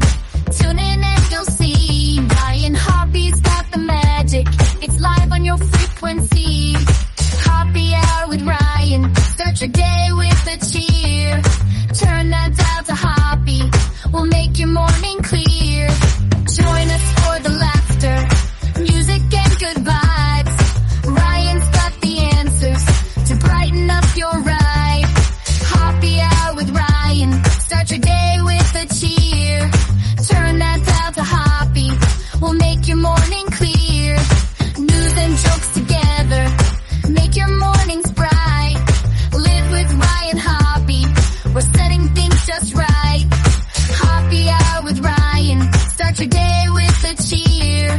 Turn that dial to Hoppe. We'll make your morning clear. 856 49 Hoppe. 856-494-6773. can tweet at me at Ryan Hoppe Radio. You can always email me, ryanhopperadio@gmail.com. Travis Kelce says that his relationship with Taylor Swift, that he's never been happier. I wonder how long until the diss track will be made where we find out that they're not. Whoa! Happy hot topic! How's life, my brother? I mean, Travis Kelce, off the football field, you living a little bit better than most. I mean, oh, it's Stephen A. Smith. Everything I say has to be so smooth. I mean, could you explain in general what it's like? I'm enjoying all aspects of life. That's for damn sure, man. Me and Taylor are happy, and I couldn't be happier to have that, that confidence and that comfort off the field, and all the support I could ever ask for. All right, I just can't listen to Stephen A. Smith. If you want more Travis Kelce news, I got some. And it's right here on Hoppe Hour. Does Travis Kelce want to retire? I don't have to worry about things off the field. Travis Kelce reveals if Taylor Swift wants him to retire from the NFL. Though the relationship between the tight end and the megastar singer seems to be getting more serious by the minute, Travis says there's no pressure to leave the field from his lady love. Yeah, she doesn't want him around that often. Because then they're around all the time when they retire. He says on the Stephen A. Smith Show, January 15th. She's fully encouraging me to enjoy playing this game, and she loves coming to Arrowhead and coming to the games and cheering for me. So I got all the support in the world. That's good. I'm just curious how this ends. I keep waiting for her to, write that diss track. Keep chasing these dreams. And Travis believes that having Taylor's support throughout the season has, in fact, made him a better player overall. Well, that's sad. A woman shouldn't dictate how you play. That's the beauty of being in a very strong relationship, is that you get that support to be able to... He does seem a little more mature than when he was dating that cloud chaser, Kayla Nicole. To come in and focus on your craft, focus on being the best version of you. I'm as focused as I've ever been on my job and being the best player that I could possibly be week in, week out for this team. And, it's because I don't have to worry about things off the field. Yeah, he doesn't have to worry about during the game, Kayla Nicole using his credit card. That's a sentiment that goes both ways, according to Travis, since he made sure to attend as many shows on Taylor's Eras Tour as possible. All right, there we go. 856-49-HOPPE. Cameron Diaz is back in action on the red carpet. The A-lister appears at her first red carpet in 5 years. She's wearing a lot of clothes. Walking the carpet in Berlin for her new Netflix film, posing for some pics with co-star Jamie Foxx. I wonder if they've ever hooked up. Cameron keeping things comfy, wearing black jeans, a sheer top, and penny loafers, plus a wool coat. The film, which is Cameron's first since she left the Hollywood spotlight more than 10 years ago to... Yeah, they often say, oh, we're gone, we're never going to come back. And then they're like, anybody home? Knock, knock. I need attention. Focus on raising her family and her natural wine business, Aveline. The actress shares 6-year-old daughter Radix and 6-month-old son Cardinal with hubby Benji Madden. Last year, the Charlie's Angels star explained her... Benji Madden's a lucky guy. I would love to be Benji Madden. Son Cardinal with hubby Benji Madden. Last year, the Charlie's Angels star explained her choice to walk away from the spotlight, sharing during Fortune's Most Powerful Women Summit, "It felt like something I had to do to reclaim my own life. And I just really didn't care about anything else. Nobody's opinion, nobody's success, no one's anything could change my mind about my decision of taking care of myself and building the life that I really wanted to have." Good for you. 856-49-HOPPE. It's 856-494-6773. Whoa! Happy hot topic! One more bonus item quickly. Our friend Snoop Dogg, the other night, the West Coast native stopped by Jimmy Kimmel Live to talk about helping the California wildfires. And during their conversation, I'm surprised Jimmy's not crying in this clip. Snoop also mentioned a recent run-in that he had with fellow music icon Sir Paul McCartney. And here's what Snoop had to say. I was like, I want to meet Paul McCartney, because they was like, Sir Paul would like to meet you. I'm like, for real, cuz? Bring him over here. Hell yeah. What was the conversation like? I'm going to take a hit of my vape pen while watching a Snoop Dogg clip. It was about just respect and love, and like, he really knew who I was musically. That blew my mind. It's like, I'm telling him about all the records I like from him, but then he's telling me about who I am and how he liked me. It's just appreciation. I call that, mutual love. The rest of the clip is the Today Show babbling about nothing. But here's what we're going to do. John Landecker in the 70s did the boogie check, where everybody would call in and check in. And then every radio show in the 2000 through 2010s did that until radio decided to be cheap and not have night shows. But I'm going to do the daily smoke up. If you're at home and you got weed in front of you, wherever you are, and you got a little weed to you, let's do a little smoke up.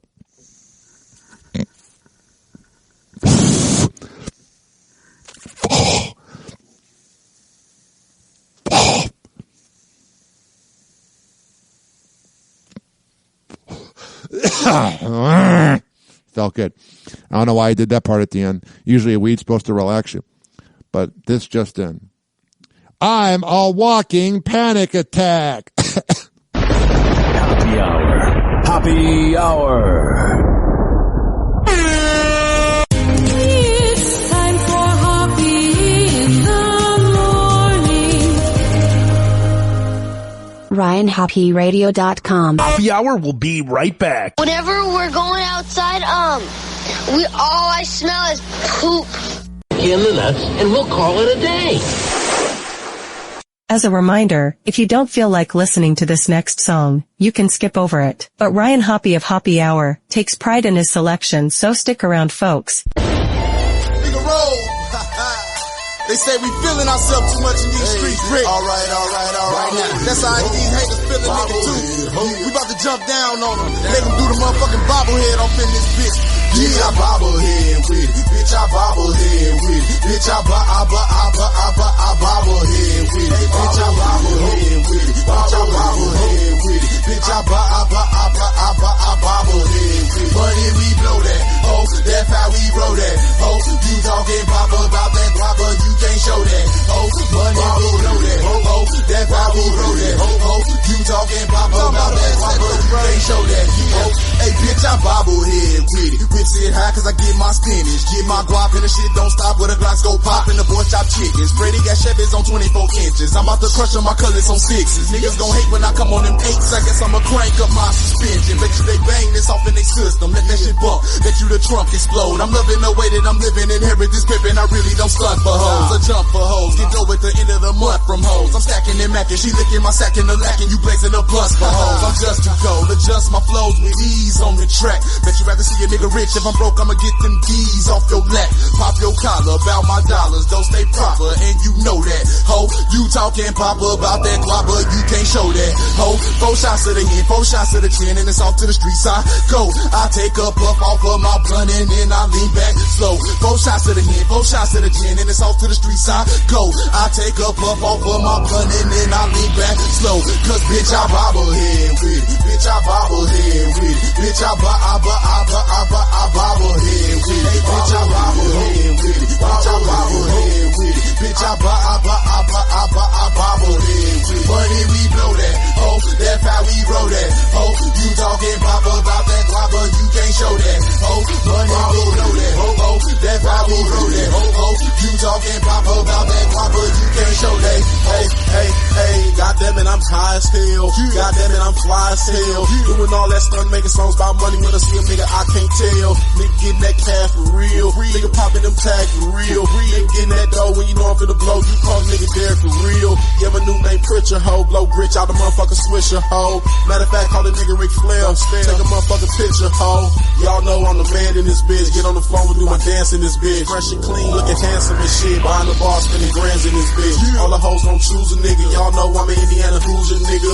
I don't care if you the coolest nigga. Hold up, let me show you how to do it, nigga. All you gotta do is bob your head. Let me see you just bob your head. Everybody all around the world, all the boys and girls, you the bobble. Bitch, I bobble head with it. Bitch, I bobble head with it. Bitch, I bobble head with it. Bitch, I bobble head with it. Bitch, I bobble head with it. Bitch, I bobble head with it. Money, we blow that. Oh, that's how we roll that. Oh, you talking pop about that guap, but you can't show that. Oh, money, we blow that. Oh, that's how we roll that. Oh, you talking pop about that guap, but you can't show that. Oh, hey, Gibbs. This shit right here, my nigga. This shit right here make you wanna walk up on the hoe. Lean your head all the way back and do the bobblehead on that hoe. You know what I'm talking about? Money, we blow that. Oh, that's how we roll that. Oh, you talking pop about that guap, but you can't show that. Oh, money, we blow that. Oh, that's how we roll that. Oh, you talking pop about that guap, but you can't show that. Oh, money, we blow that. Oh, that's how we roll that. Oh, you talking pop about that guap, but you can't show that. Oh, money, we blow that. Oh, that's how we roll that. Oh, you talking pop about that guap, but you can't show that. Oh.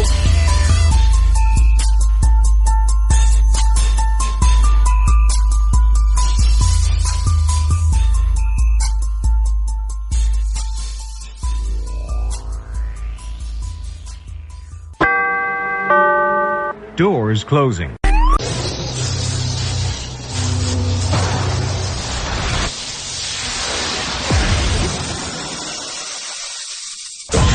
And now, something completely different. It's time for Hoppe in the morning.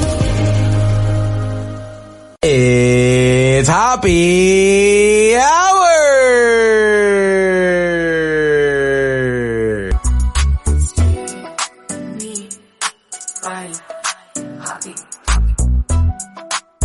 Hey, it's Cavino from Cavino and Rich. You're listening to Ryan Hoppe. It's the Hoppe Hour. It's the hoppiest hour of them all. The golden age of radio is alive and well on Hoppe Hour with Ryan Hoppe. Hoppe Hour. Hoppe Hour. Ladies and gentlemen, here it is. The most listened to radio show on the planet. Even the other stations are tuned in too.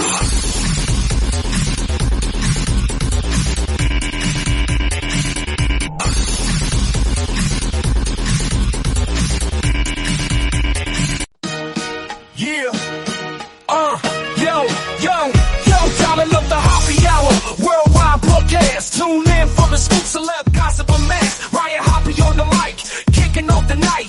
Talking about the love, the news, keeping it tight. 85-609-46773. Hit the digits, call the show, set your mind free. Yeah. Dating tips of wild tales, ain't no rest. Oh, sure. World syndicated, Hoppe is the best. It's funny. I have YouTube TV on. Hey man, back in the day, I was so cool with watching commercials or listening to commercials on the radio. Now if there's more than a minute of commercials, I just go to the next channel. I have no idea how they are going to survive when it comes to cable. By the way, ladies and gentlemen, boys and girls, I have a problem with losing things. We all know the story of how I lost my backpack last week and it got stolen and ran over. Well, last night I drove home after being at the chilling room. Worldwide, the city lights glowing bright. And what happened was my friend calls me Sean. Both my friend Sean and Anne-Marie, they're a couple. They're the best. They call me and they go, "Hey Ryan, you left your Switch at the chill room." I'm like, of course I did. I leave my things everywhere. It's horrible. We celebrate the night.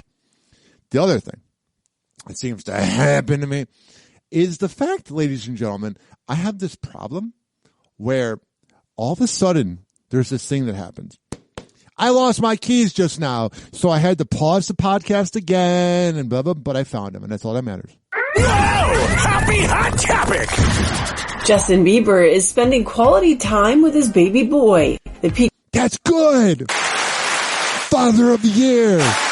He's doing the bare minimum. Peaches singer shares a heartwarming photo of him cozying up to his 4-month-old baby. I love how they're keeping the kid private. We don't know what it looks like. Jack Blues Bieber, who he shares with wife Hailey Bieber, while enjoying a snow-filled vacation in Aspen, Colorado. In the close-up pic posted to Instagram January 15th, Justin has his eyes closed as he presses his lips into the back of the little one's head. Hell yeah! And while Jack's face wasn't fully visible in the zoomed-in shot, the short locks of his adorable baby hair could be seen in the frame. Yeah, there's no reason for us to know what the kid looks like. We'll know soon enough when they grow up. The Grammy winner also highlighted the quality time he spent with Hailey during his trip to the wintry Colorado town. In one snap shared in the carousel, Justin and Hailey, both bundled up in hats, warm coats, and snow pants, drinking coffee, enjoyed a romantic stroll through the snow while holding onto cups of coffee. I wonder when they went to the bathroom. In another image, the couple took a break from chit-chat to scroll their phones while sitting across from each other in a living room. I'm sure that's how it always is. Don't forget that Hailey Bieber was the original side chick. Hailey has previously shared why there's no one else she'd rather embark on a parenthood journey with. She tells Harper's Bazaar in 2022, quote, "He's still the person that I want to be rushing back to. I might fly somewhere and go do a job, but I can't wait to come back and hang out. And I feel like that's because of the effort that's been put in on both sides. At the end of the day, he's my best friend." Good for you. 856-49-HOPPY. That's 856-494-6773. Whoa! Happy hot topic!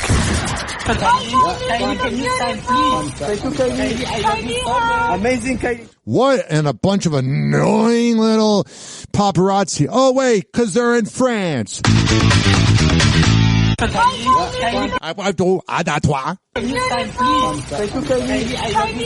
Amazing Kylie. Kylie Jenner and Timothée Chalamet enjoy a Parisian date night. I don't even know why these paparazzi are trying to talk. They're not going to know what the hell you're saying. Maybe you should learn English when you're talking to someone from America. Amazing Kylie. After attending the Grand Rex premiere of Timothy's new film, A Complete Unknown. I love how private Kylie and Timothée Chalamet are. There's no reason to be that public. January 15th, the couple is spotted hand in hand while heading to dinner in the City of Love. Timothy steps out of their car swarmed by paparazzi before turning around and grabbing Kylie's hand as he leads her into the restaurant with the beauty mogul strategically blocking her face from the cameras. What I find interesting, maybe she had a pimple. What I find interesting, ladies and gentlemen, boys and girls, is she's dated a lot of bad boys. She dated Tyga when she was underage. That whole thing is weird. Tim Chalamet seemed like a good guy for her. And you know it drives Kris Kardashian nuts that they're private. The pair, who were first romantically linked in April 2023, have kept their relationship mostly under wraps, only being photographed together publicly a handful of times.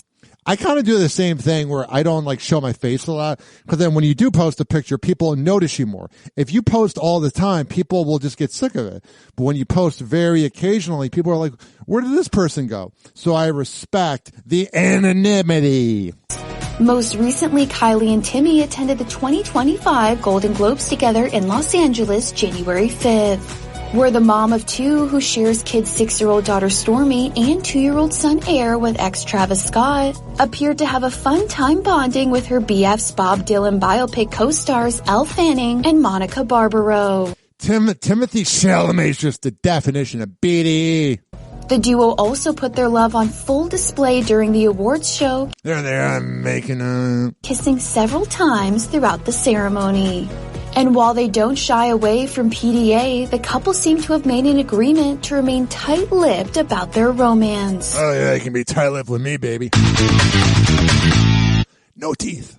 With Timothy telling GQ in October 2023, I can't say that this stuff doesn't matter, because my intense fandom has led me to where I am. Sometimes people are going to be hella confused when you say you're trying to live a private life. That's such a Gen Z quote because he said, hella. And Kylie followed her man's lead, refusing to answer questions about her private life in a March 2024 interview with the New York Times, saying, I don't know how I feel about that. I just don't want to talk about personal things. You know that drives Kris Kardashian nuts. 49-HOPPY. It's 856-494-6773. You can tweet at me at Ryan Hoppe Radio. What's going on here? Southwest Airlines pilot who's arrested. Southwest Airlines pilot who's arrested at an airport in Georgia. Excuse me. And charged with driving under the influence. What are you, drunk, bud? Southwest Airlines pilot who's arrested at an airport in Georgia. Excuse me. And charged with driving under the influence. Trevor All is back with the story for us. Good morning again, Trevor. Good morning again, Michael. So this was the flight from Georgia to Chicago, and it was all set to take off with passengers on board when law enforcement then boarded too. And they say the problem is the pilot showed up to work intoxicated. This morning, passengers are demanding answers. Yeah, that's not good. You're the biggest loser if you're flying drunk. Police arrested a Southwest Airlines pilot for allegedly being intoxicated at the airport. If I have to take my shoes off still before I get on a plane, it seems a little weird that I seem to kind of have to wonder if my pilot is sober. That's one of the passengers. Pilot David Alsop was arrested early Wednesday morning at Savannah Hilton Head Airport. Passenger Robert Newmarch says they were about to take off. He should never be allowed to fly again. But then a flight attendant told them there was a paperwork issue. Go flip a burger. Shortly after that, one of the officers came on to the plane. He went into the cockpit and he came back out and he was gone for a couple minutes and we were just sitting there. The flight was delayed more than 4 hours while they looked for another pilot. According to a police report, Alsop has been charged with driving under the influence. It's more like an FUI. We tend to think of alcohol and transportation as a driving situation. In other words, don't drive drunk. If he was drunk at 6 a.m., think about how often he does fly drunk. But by the same token, we think of it in above or below a certain tolerance level. There really is no tolerance level in commercial aviation. That should be 0 blood alcohol. Southwest Airlines tells ABC they are aware of the situation and the employee has been removed from duty.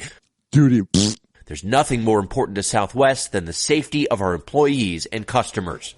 Oh, I'm sure. 856-49-HOPPY. That's 856-494-6773. You can tweet at me at Ryan Hoppe Radio. All right, we have a lot of headlines about TikTok. Let me see here. Let's start. We got like 4 videos about TikTok here. Let's start with this one. Whoa! Happy hot topic! Some new developments this morning on that looming TikTok ban. Now just 3 days away, the Biden administration is considering ways to keep TikTok available in the U.S., even if this ban proceeds. That's according to... Why do we need it? It's censorship. 3 people familiar with the discussions. Meantime, President-elect Donald Trump is also said to be exploring options to preserve the popular app. Last week, the Supreme Court heard oral arguments as the company tries to challenge this ban, but so far the High Court has not made a ruling. Here's my favorite part of these videos. Hey, thanks for watching. No problem. Don't miss the Today Show every weekday at 11 a.m. Whatever, Railroader. We got this right here.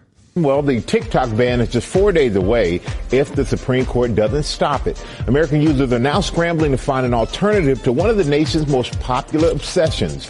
Elizabeth. I would say it's probably the most popular between ages 12 to 40. Sylvia is here with more. Good morning, Elizabeth. Good morning, Michael. So the consensus view right now is the Supreme Court will uphold this federal law that bans TikTok. Now, remember, this doesn't mean in just 4 days the app disappears from your phone, but it could start to get glitchy. Your data might not load as fast. So users are flocking to some other options right now, like the app RedNote. This is #1 in Apple's App Store, and Google searches for RedNote are more than 1,000% just in the past 48 hours. Some users actually see this as an act of defiance against the TikTok ban. RedNote is also a Chinese-owned app. It was launched in 2013 as an alternative to Instagram. So then, if this is just an alternative to TikTok and it's from China, then don't ban TikTok. You should be banning all the Chinese apps. When you try to download it, actually, the terms and conditions and the name are still in Mandarin. TikTok's also pushing its sister app called Lemon8, which is a little bit more like Pinterest. Importantly, though, that is still owned by the same Chinese parent company called ByteDance, Michael. Okay. The alternatives are also owned by Chinese companies, yes. So couldn't they be banned also? And they could. Lemon8 especially could be banned under that same law. that would ban TikTok. Yeah, a lot of women use that app. The point of this law, of course, was to try to get users to go to ByteDance is actually the company, the parent company, to cut its ties with that Chinese company to get TikTok away from that. So there are some U.S.-based apps that could also try to fill this void: Instagram Reels, YouTube Shorts, and Snapchat. And, you know, they're not really just after TikTok's 100 million plus users. They are also chasing those billions of dollars in advertising revenue that are on TikTok, too. And there's a speculation about a U.S. buyer. All right, so there's that. And then there is this right here. Happy hot topic! We want to buy the platform. America deserves TikTok. TikTok is just a few days away from a likely ban in the U.S., and now Mr. Beast says he's ready to do something to stop that from happening. The famous YouTuber revealed to his 108 million followers on TikTok on Wednesday that he is ready to buy the app. I just got out of a meeting with a bunch of billionaires. Can you imagine you're just in a meeting with a bunch of billionaires and you're like 26 years old? TikTok, we mean business. This is my lawyer right here. We have an offer ready for you. He seems like such a grindball, this Mr. Beast. I'm not jealous, because I know people will go, oh, you're jealous of his success. I'm not. He just seems like a grindball. I want to buy the platform. America deserves TikTok. Give me a seat at the table. Let me save this platform, TikTok. Mr. Beast voiced his interest in buying the app earlier in the week, writing on X, okay, fine, I'll buy TikTok so it doesn't get banned. The following day, he updated his followers, writing, unironically, I've had so many billionaires reach out to me. I wonder what it's like having billionaires reach out since I tweeted this. Let's see if we can pull this off. The TikTok ban is set to go into effect on January 19th unless the app divests from its Chinese parent company ByteDance. The Supreme Court has heard oral arguments from the company claiming that the ban is unconstitutional, but as of Thursday, SCOTUS had not released a decision. Donald Trump could step in once in office. According to reports, the president-elect, who is set to be sworn in the day after the ban is set to begin, is considering an executive order that would suspend enforcement of the ban for 60 to 90 days. Just last month, Trump expressed how much he liked the app. We'll take a look at TikTok. Yeah, it was weird. 4 years ago, he was so against TikTok. 5 years ago, he was so against TikTok. And now I think TikTok's the reason he got elected. All I see is pro-Trump stuff on TikTok. He definitely figured out that was the thing to do. You know, I have a warm spot in my heart for TikTok. It helped him get elected with all the clips. Because I won youth by 34 points. And there are those that say that TikTok has something to do with that. Now, Joe Rogan did, and some of the other people that were recommended by my son Barron. That's got to make the other podcasts feel left out, like Full Send and all these shows, Theo Von, that he didn't mention them. Whoever he knew names, I said, who is that? Tell me, who's that? That was the smartest thing Trump did. You can say what you want about him as a person, but the fact that he knew that he needed to reach the youth vote and he reached out to Barron and his friends, that was very smart. Ed, you got to be kidding. I can't believe you don't know. And I did those interviews, and it was actually sort of cute. Do you want to know the truth? But we did them. And that had an impact, but TikTok had an impact, and so we're taking a look at it. But, you know, we won youth. Republicans are always 30 points down in youth. I don't know why, but we ended up finishing. There was one poll that showed us down about 30. We were 30. That should make Kamala feel like such a failure. 5 or 36 points up with young people. So I have a little bit of a warm spot in my heart, I'll be honest. And now, yeah, pretty much TikTok got him elected. Mm-hmm. We'll be right back. Happy Hour. Happy Hour. It's time for Hoppe in the morning. RyanHoppeRadio.com. Happy Hour will be right back. Whenever we're going outside, all I smell is poop. In the nuts, and we'll call it a day. As a reminder, if you don't feel like listening to this next song, you can skip over it. But Ryan Hoppe of Hoppe Hour takes pride in his selection, so stick around, folks. I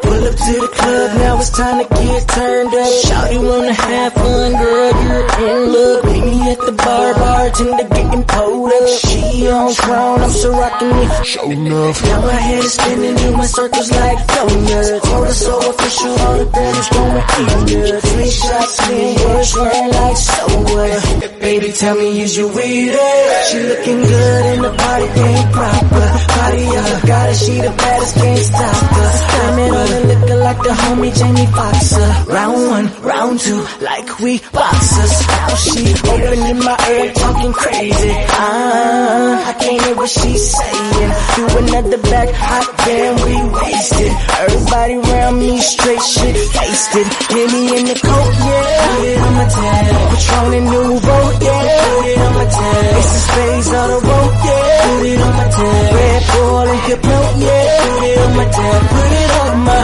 tab. Put it on my tab. Put it on my tab. Put it on my tab. We in the VIP and everybody twisted. Baby, drop it low like a go-go vixen. Looking for my crew, cause some of us missing. Money talk for me, hey boy, just listen.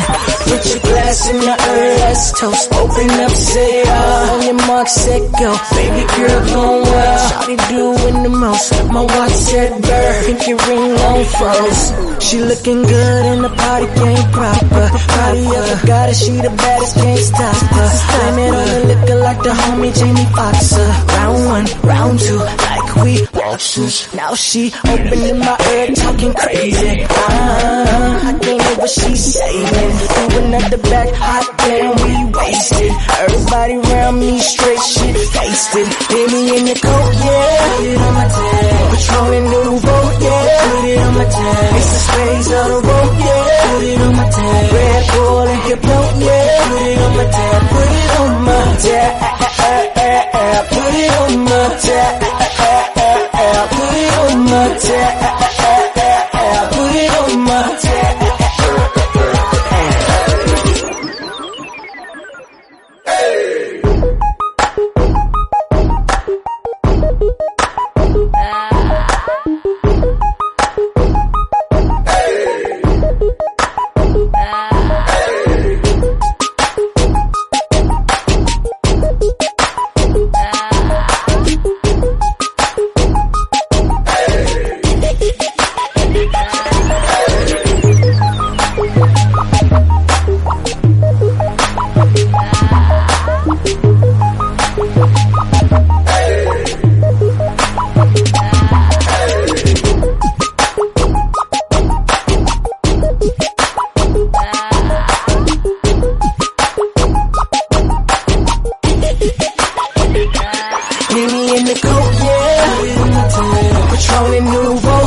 Put it on my tab. I wonder what Sammy's tab is now.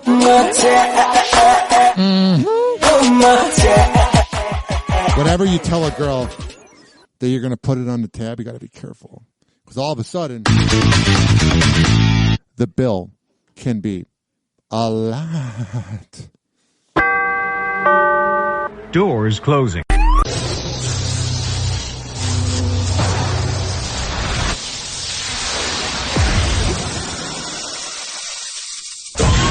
Now, something completely different. It's time for Hoppe in the morning. It's Hoppe Hour!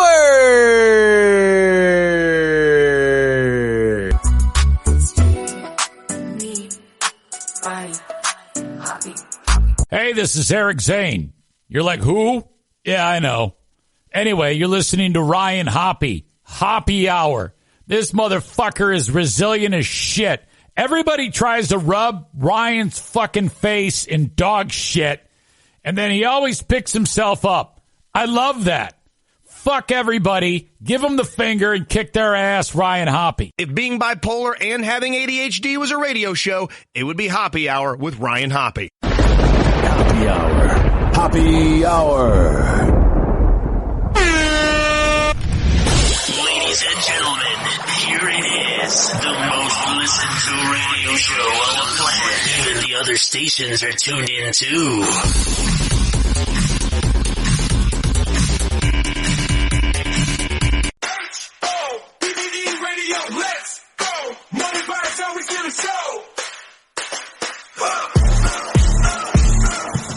Happy hour, wake the crowd. Mic's on fire, volume real loud. Ryan bringing heat like a summer sun. Morning show podcast, time for fun. Turn it up, this happy hour. Ryan got that podcast power. Yeah. We go global. Oh, really? Then large, never stay local. Syndicated, treat for coast to coast. 856-49-HOPPY. 856-494-6773. So chasing that dream. Turn it up, this happy hour. You can tweet at me at Ryan Hoppe Radio. Syndicate. Always email me, RyanHoppeRadio@gmail.com. Never stay local.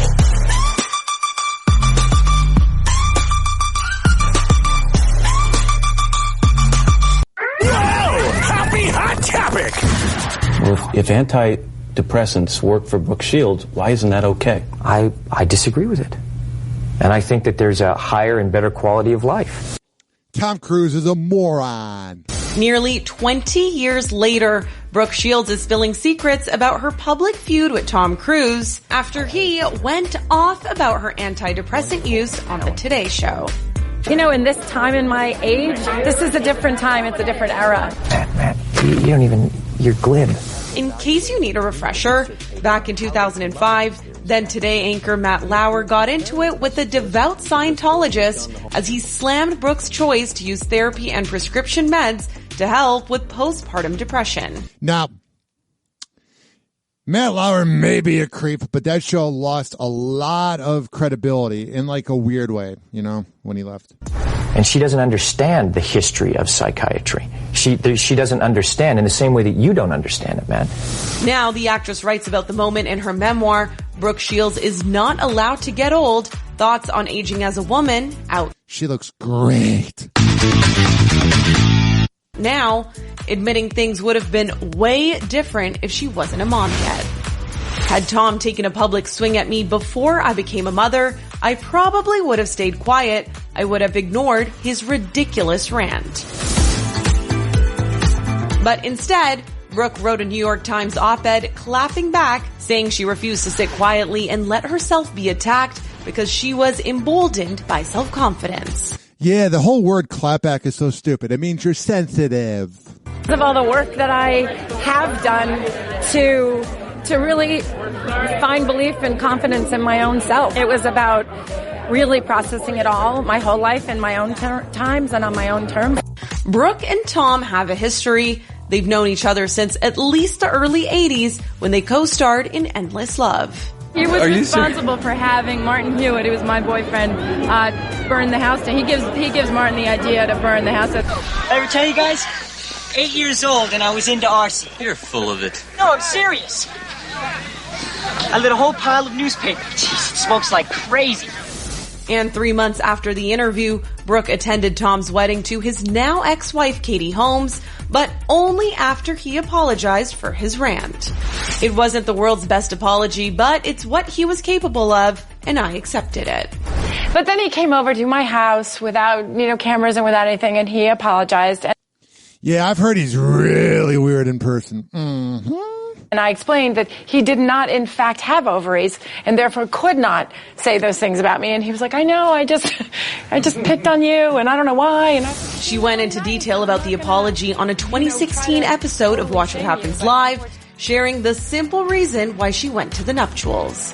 I mean, come on, if you're invited to Tom Cruise and Katie Holmes' wedding, you say yes. Oh, yeah. All right.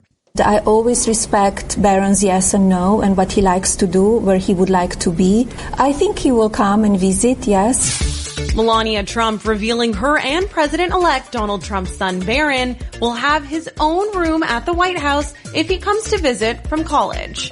Well, I say I have 2 kids. I have a big boy, Donald, and your little boy's more mature. I have a little boy, Baron. The First Lady-elect opening up about her 18-year-old who's currently going to business school at NYU in an interview on Fox and Friends. sharing how he's always got a place to stay.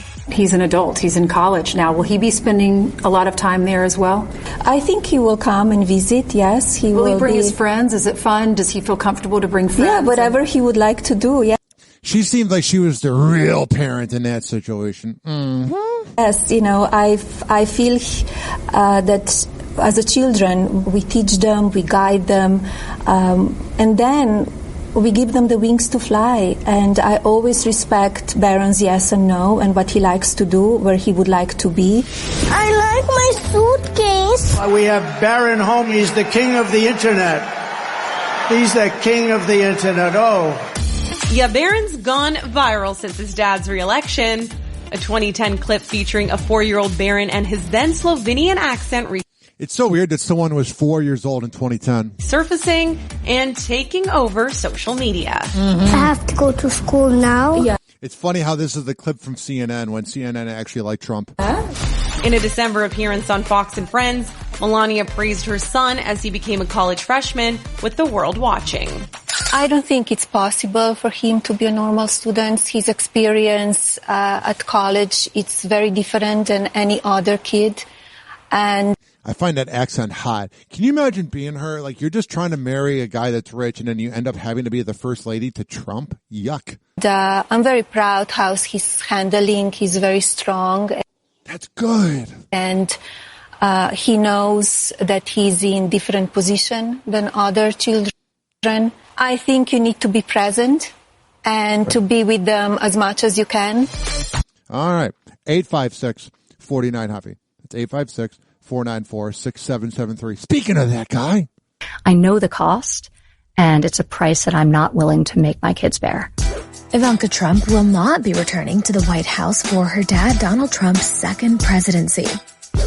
Ahead of her dad's inauguration ceremony on January 20th, the president-elect's eldest daughter revealed that she will not be going back to politics while...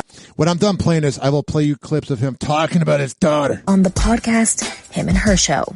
And so now you come out and you're as free as one can be at this point in their life with all of this experience. So she could do like ASMR, like a voiceover. She's got a very soothing voice. So sort of where do I want to aim my attentions going forward? And there were professional goals, of course, but my primary goals were just to like be the best freaking mom I could be.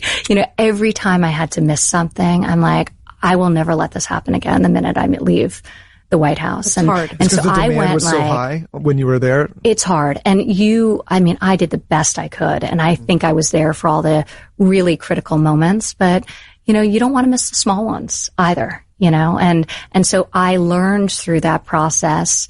And part of the reason, the main reason I am not going back to serve now is I know the cost.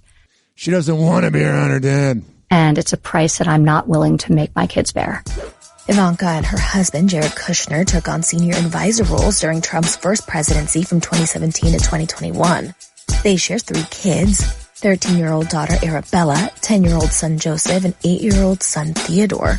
When looking back at her time in politics, Ivanka admits she loved the change she was able to make, but explains it was a negative business. Another element, though, for me, I love policy and impact. I hate politics. And unfortunately, the two are not separable. There is a darkness to that world that I don't really want to welcome into mine. To some degree, I'm, at the center of the storm because my father is about to be president, but it's a very dark, negative business. I bet her dad does not like her saying that.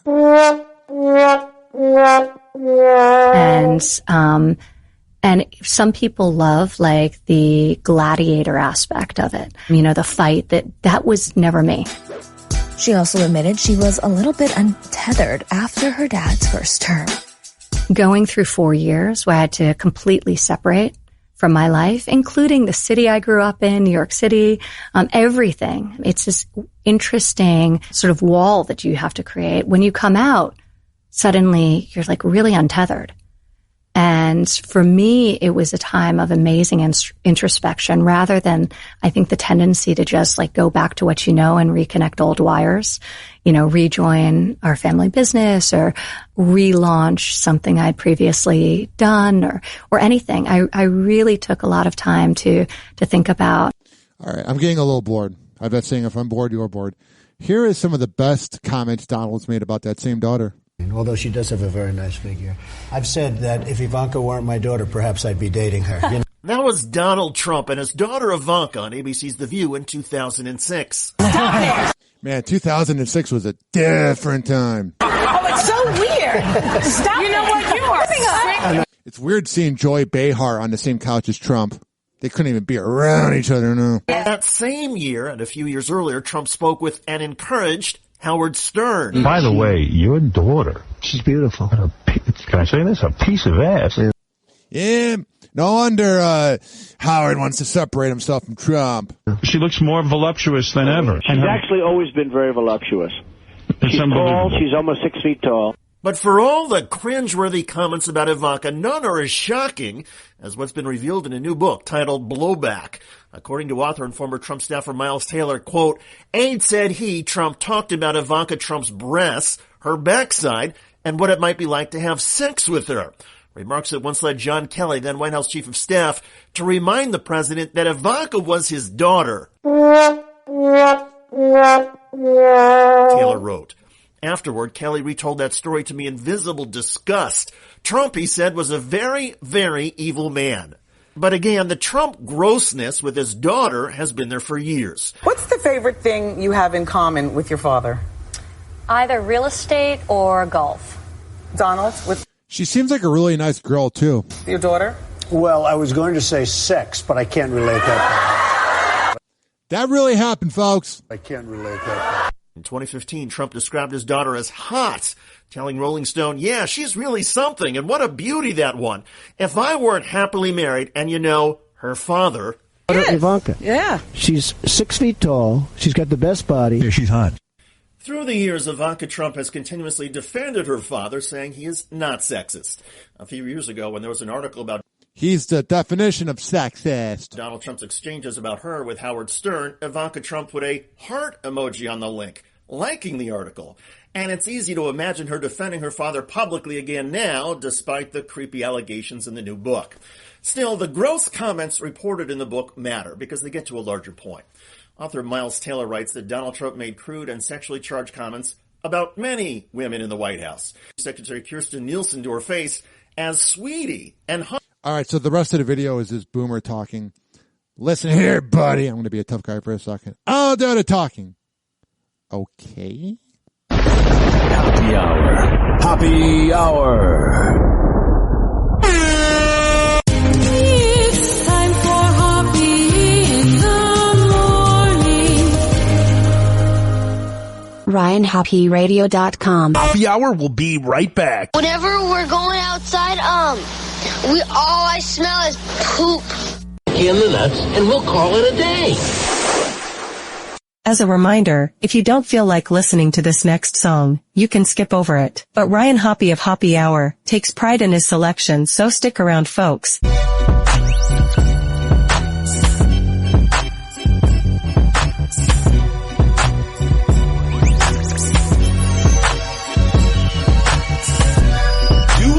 We ain't playing when you hear us saying it's a Queens thing, man. You ask us what's up, we claim or what hood we from. We say Queens, Queens, Queens. Now in tune with the sounds of the best niggas that ever do it and still doing it the best. This is what it sound like over in QU. The projects is haunted houses, real demons and ghouls. You shaking in your shoes, get some Henny, light a Dutch, smoking back-to-back bogeys. You scared to death, son. Out here is real tough. Niggas will line you up, real sharp like the barber. Get your head cut. I bang bang and boogie your blood on my hoodie. You outside stunting with your jewelry, oh goody. It's easy, man. Believe me, man. When I'm hurting the jokes, that'll ease the pain. I'm the shittiest nigga. I cut the prettiest nigga from his ear to his chin. I don't care, we was friends. Yeah, I did it back then, and I'll do it again. I catch a flashback on your jack and wait a Mac 10. Man, take that shit off. You know for sure we ain't playing when you hear us saying it's a Queens thing, man. You ask us what set we claim or what hood we from, we say Queens, Queens, Queens. I don't fly like Usher, I don't make no bands. I ain't a frontin' ass coward, I don't Rick sound scams. I wish Rick and Russell was back, I miss the old Def Jam. Cause them new monkeys act like they don't know who I am. The promotion and marketing wasn't worth a damn. Now they on the balls again, cause 50, my man, it's a Queens thing, doofy, this is how we do. We rep a hood, goofy, how about you? This is L talking, not some Patron and trees. Look at the caliber of players that roll with me. Now I'm back on top where I'm supposed to be, and y'all paying the respect your niggas owe to me. Queens, nigga. You know for sure we ain't playing when you hear us saying it's a Queens thing, man. The access percent we claim or what hood we from, we say Queens, Queens, Queens. Queens, dope, you know what it is, pop. They walk up on you, force you in the whip, barrels poked in your ribs, pop. Clear from a 6-shot, pills while in the hip hop. Apes with a shaper from C76 block. Queens, home of the gulliest goons, fuzzy to bone, with 50 caliber gun smoke. Mac 1 and 1 toast, back when I slung dope, slinging packs. Stainless gat pack the back of the DMC in the run coat. Play the PE logo, put in front of the gun scope. Queens, hear me, boy, bring it here where they slum folks. Desi with a cartridge in, ready on your market spin. Barks from the dark, got the hands shaking like Parkinson's, feel me? You know for sure we ain't playing when you hear us saying it's a Queens thing, man. The access percent we claim or what hood we from, we say Queens, Queens, Queens. My seat lean back, finger on the trigger, tints on the hoopty, listening to Thriller. Mama said, Mama sa umakusa. I got 16 shots in my Ruger. I put one in your brain, your medulla. I'm in Southside Queens with my Luger. I turn your dreams into nightmares like Kruger. But I'm not from Elm Street, I'm from Godbrew. Yeah! You know for sure we ain't playing when you hear us saying it's a Queens thing, man. The access percent we claim or what hood we from, we say Queens, Queens, Queens.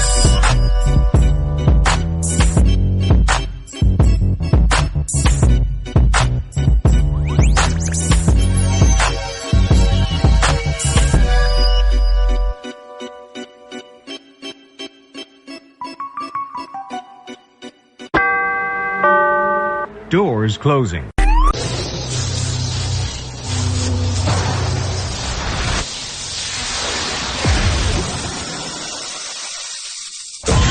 And now, something completely different. It's time for Hoppe in the morning. It's Hoppe Hour!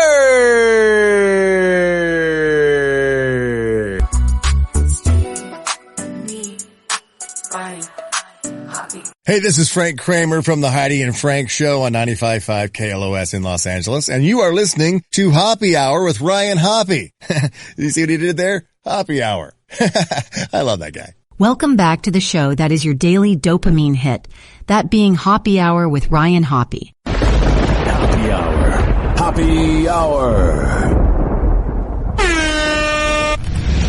Ladies and gentlemen, here it is, the most listened to radio show on the planet. Even the other stations are tuned in too.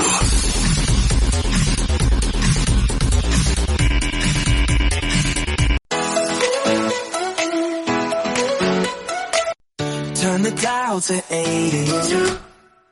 There's a voice that sounds so true. Tampa Bay, we're here to stay. Hoppe Hour lights the way. Celebrity news on the go. Hoppe's got the inside flow. From the stars to dating scenes, waking up our wildest dreams. Hoppe Hour with Ryan H. Call 856-494-67-3. Every day is more than great. He's got the news we need to see. 856-49 Hoppe. 856-494-6773. From the you can tweet at me at Ryan Hoppe Radio. You can always email me, RyanHoppyRadio@gmail.com. Got a question on your mind? Hoppy's always right on time. Dial the number, don't delay. Keep on shining bright today. Hoppy Hour with Ryan H. Call 856-494-67. Happy Hot Topic! Just recently, I got a real sincere apology. It was the first time in my life that I've ever gotten an apology. You know, I'm sorry for not being there, and honestly, it meant a lot. Brody Jenner is sharing insight into his childhood. Oh, I bet he has major daddy issues. The Hills alum is giving fans a rare look into his relationship with his father, Caitlyn Jenner, who transitioned in 2015. Yeah, she was like the OG transitioner. Describes on the January 15th episode of Special Forces World's Toughest that he often felt disconnected from the former Olympian while growing up. I'd randomly see him at the time, you know, here and there, but Mom would tell me that, like, I would, like, write on cards, like, why doesn't Dad call me on my birthday? And because he is a deadbeat. Like little things, but things that I don't even really remember. The 41-year-old says that Caitlyn's new marriage to Kris Jenner, who was already mother to Kourtney, Kim, Khloe, and Rob Kardashian, and commitment to filming Keeping Up with the Kardashians added to him feeling a little bit abandoned by his father. Yeah, Caitlyn seems like a really troubled person, and it's nothing to do with the transgender thing, just the personality in general. I'd like to know how it was for you growing up. I had an incredible mother. Father, Bruce, at the time, wasn't around that much. They split, and then he met a woman. She had kids as well, the woman that he met, and then they had kids together. Is that the reality show that we're all familiar with? Yes, absolutely, yes. How'd that make you feel? To be honest, a little bit abandoned, I think, you know. Still, the reality star who shares daughter Honey with fiancé Tia Blanco expressed compassion for what Caitlyn was going through on a public platform at the time. He was going through his own struggles, transitioning, and it was all that was put on TV, and there were these very, you know, like... Yeah, Caitlyn definitely got exploited. Moments that we would have, that it was all filmed, and it just felt very invasive and not very genuine, I would say. Holy daddy issues. Him, she knew full well this was being videotaped.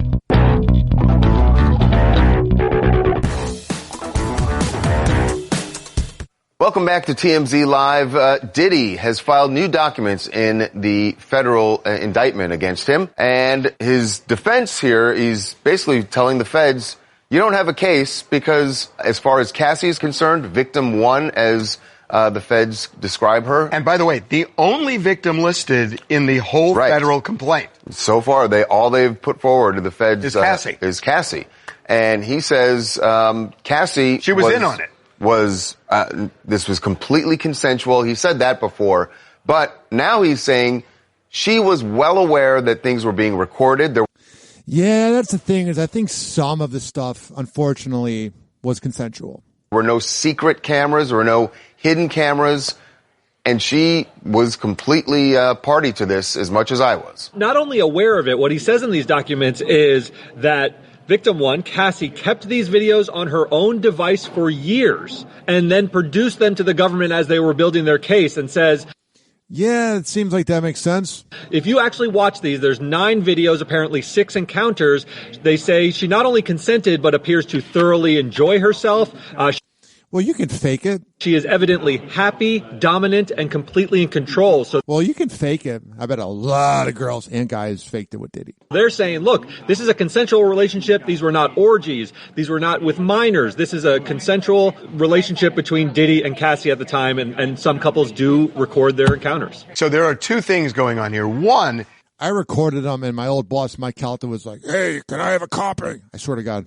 The characterization of victim one, that calling her a victim, what he's trying to do is blow that up and say she's not a victim, she's a participant. Right. That's number one. But the second thing that I think is really interesting is that one of the allegations we know that the feds are making is that there were sex workers that were flown from one state to another. Can you imagine being a sex worker and you're literally flying to have sex at a Diddy party? It's kind of weird. To engage in these freak-offs. And that the flying of a sex worker and paying them would constitute prostitution, which is illegal under federal law, the Mann Act. You can't fly someone across state lines, transport them across state lines for purpose of prostitution. Here's the complication. The law doesn't say anything about, but you have to show coercion or force. But the intention behind the law was essentially forced slavery. That's why this thing passed. Right. And that the intention was to combat that. Yeah. Was to combat force, coercion, or duress. We know because we've done a documentary. We've done 3 documentaries actually on this, the downfall of Diddy. We interviewed his lawyer in the second one, Mark Agnifilo, and he told me squarely that he is arguing that force and coercion is an element of this, and he is going to fight it. Right. Yeah. You can say what you want about Diddy, but he's going to have a lot, and I mean a lot of stuff that he can use to defend himself, unfortunately. 856-49-HOPPY. That's 856-494-6773. Clark for the lead. If you've so much as turned on a TV this year, there's no doubt you've seen the highlights. Well, actually, it was last year because Caitlin Clark hasn't played this year, if we're going to be literal. Caitlin Clark running a masterclass right now for the Indiana offense. Connects on a ball. Caitlin Clark, WNBA superstar, Rookie of the Year for the Indiana Fever, setting the league on fire with her dazzling play on the court. Caitlin Clark has become one of the great sensations in American sports. The way she plays the game is exciting and different, and that's a big piece of it. And off the court. If I can sign with Gatorade, you can too. Becoming a global branding icon, signing blockbuster deals with the likes of Gatorade, Nike, and State Farm. Like a good neighbor, State Farm is there. Hey, State Farm's here to help. So she truly is part of the culture. It's not just sports. You know, the fact she's only 22, so she is really only just... That is weird. She's got the maturity of a 30-year-old, and Angel Reese has the maturity of a 7-year-old. Just begun. But in an Indianapolis courtroom today, Clark and an alleged breach of her safety is at the center of a criminal case. Morning, Mr. Lewis. A Texas man, 55-year-old Michael Thomas Lewis. He just looks like a stalker. Is charged with felony stalking of Clark, a plea not guilty entered on his behalf, despite the surprising outburst. Guilty? No. In a 5-page court document filed on January 11th, Lewis is charged with repeated or continuing harassment of Caitlin Clark. Prosecutors saying Clark felt terrorized, frightened, intimidated, or threatened, and was in reasonable fear of sexual battery. Yeah, that's not good. Prosecutors saying that Lewis sent these threatening and sexually explicit messages to Clark. Like, we are coming for you live from downtown Indy, and we have a special guest named Michael on vacation from Texas. What else does it say? I'm getting tickets. I'm sitting behind a bench, and I'm going to F him up. Watch me. Settle down, Michael. You're stuck in snow. What else here? They said I was sending threatening texts, but I'm only saying this because I love you. All right. Mental illness. I just said illness. Mental illness is a real thing in America. How do I know? Because I'm bipolar and ADHD. The only difference is I don't use it as an excuse to be crazy and to stalk people. Mm-hmm. Hoppe Hour. Hoppe Hour. It's time for Hoppe in the morning. RyanHoppeRadio.com. Hoppe Hour will be right back. Whenever we're going outside, all I smell is poop. Handle us, and we'll call it a day.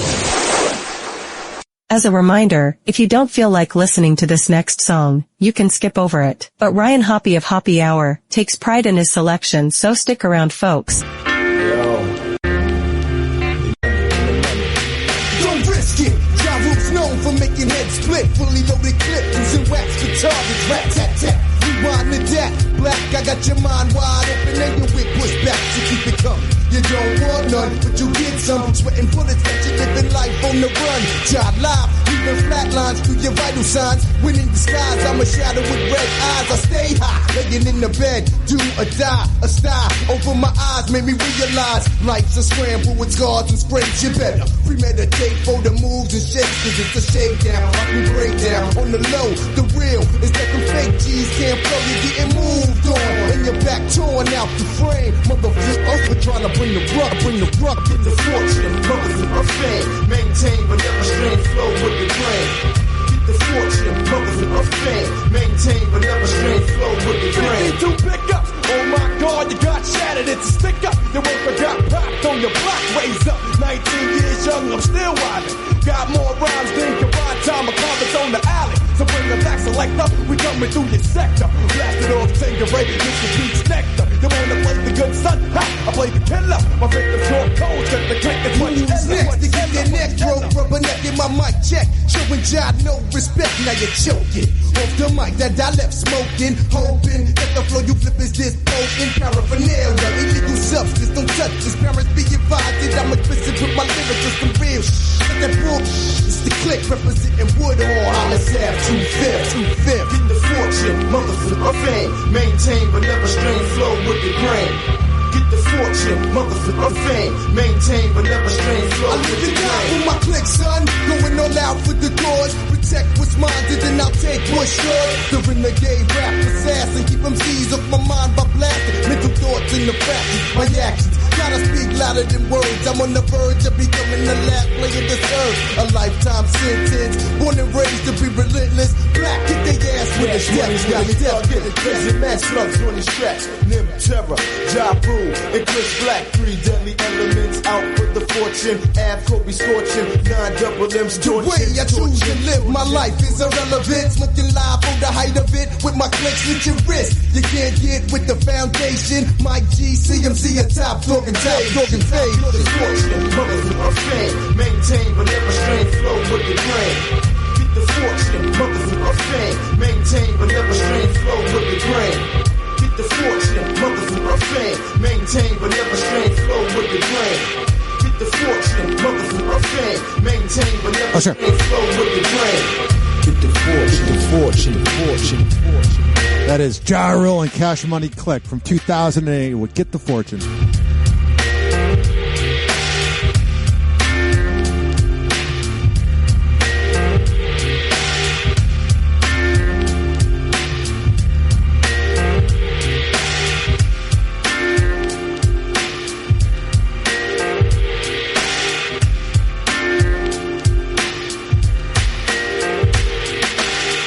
Let's keep this party going. The beat would have gone on for another 40 seconds. Mm-hmm. Doors closing.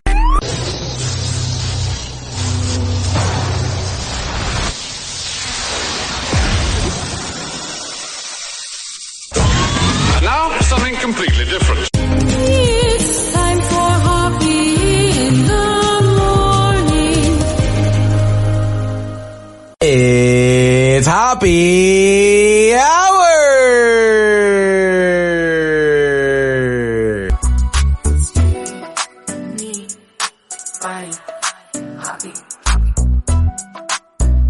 Hey, I'm Chaparral, and you're listening to Hoppe Hour with my boy Ryan Hoppe. You're shaking it up with my boy Ryan Hoppe on Hoppe Hour.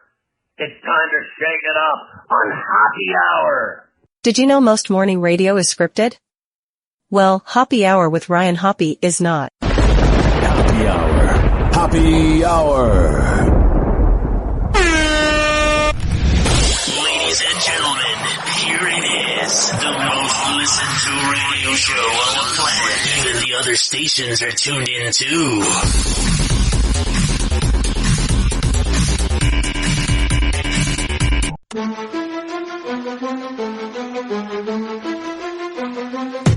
Countdown clock ticking, Hoppe Hours on the prowl. 10 seconds left, set to take back the dial. Celebrity gossip, details that get wild. Sex talk spicy, every moment ain't mild. Nothing but juicy, the story's about to drop. 9 seconds, lean in, don't let the beat stop. Raunchy discussions like the cherry on top. Hoppe Hour, Ryan's here, rising to the top. 8 seconds closer, hear the crowd cheer.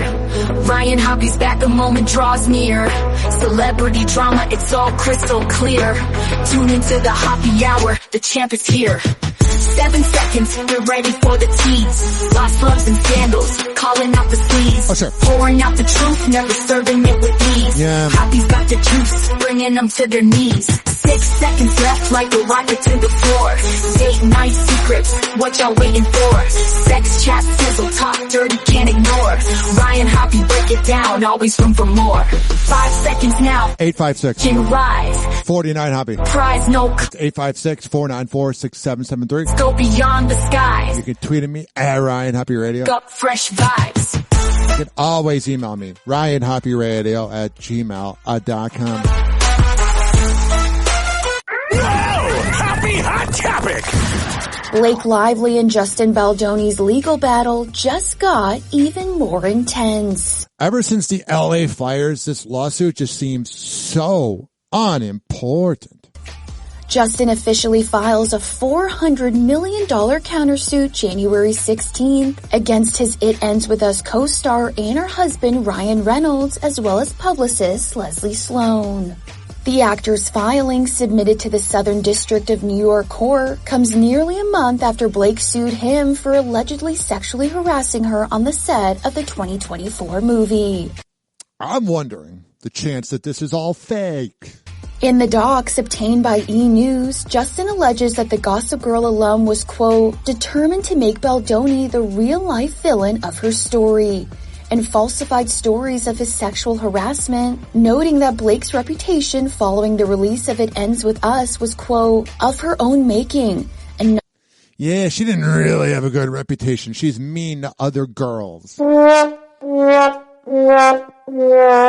doesn't like the taste of her own medicine. Not a smear campaign, as her own lawsuit alleges. Stating in the filing, though Lively claimed Baldoni was the one smearing her, the reality is that it was Lively and her team who carefully planned and implemented a vile smear campaign against Baldoni and Wayfarer to deflect attention and blame for Lively's disastrous misjudgments. Yeah, it has to do with, I don't think she liked the way the movie ended, but whenever she's had control of movies. The suit goes on to allege that the smear campaign stemmed from Justin and Wayfarer's, quote, refusal to publish a public apology to Blake and Ryan, which they say led the couple to, quote, set out to destroy plaintiffs' livelihoods and businesses if they did not bend to her incessant demands. And when they refused to give way, she did exactly that, accusing them of foul and reprehensible sexual misconduct. Yeah, I don't know. I don't know Justin. I never even really heard of him before this, but he doesn't seem like that bad of a dude, man. In a statement to E! News, Justin's lawyer, they love to tell you that, oh, it's from, they told us at E! News. Lawyer Brian Friedman claims Blake, quote, was either severely misled by her team or intentionally and knowingly misrepresented the truth. And then there is this. Goodness, wait till you see Lady Pool. She is gorgeous. She just had a baby, too, and... Is there more to Nice Pool than meets the eye? I never liked Deadpool. Like, it's good. I saw the first two, but it's like you can only have so many one-liners. Like, the whole thing is just one-liner after one-liner after one-liner. Justin Baldoni seems to think so. The director is taking additional legal measures amid the drama that involves Blake Lively and her husband, Ryan Reynolds. According to People magazine, Justin's legal team has sent a litigation letter to Bob Iger and Kevin Feige, the presidents of Disney and Marvel Studios, demanding that the corporations hold on to any documentation that mentions Baldoni or... Yeah, you know his lawyers are really going to go after Blake Lively. Mm-hmm. You know, they're trying to burn the evidence. Potential use in court, particularly any and all evidence relating to or reflecting a deliberate attempt to mock, harass, ridicule, intimidate, or bully Baldoni. Here's the thing.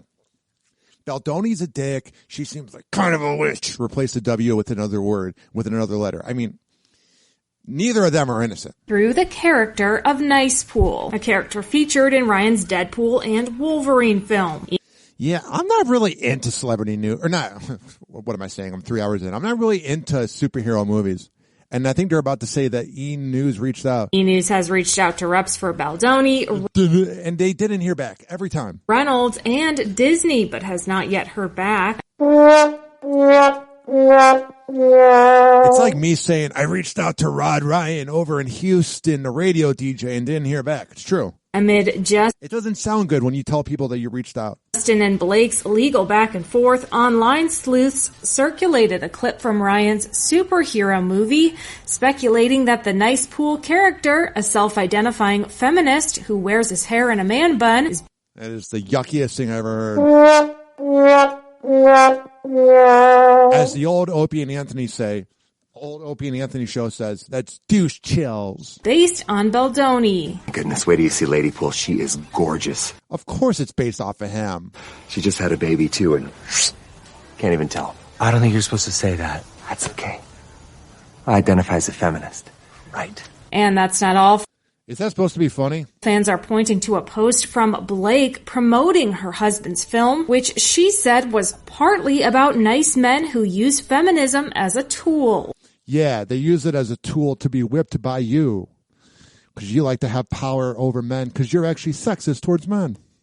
Mm-hmm. Happy Hour. Happy Hour. It's time for Hoppe in the morning.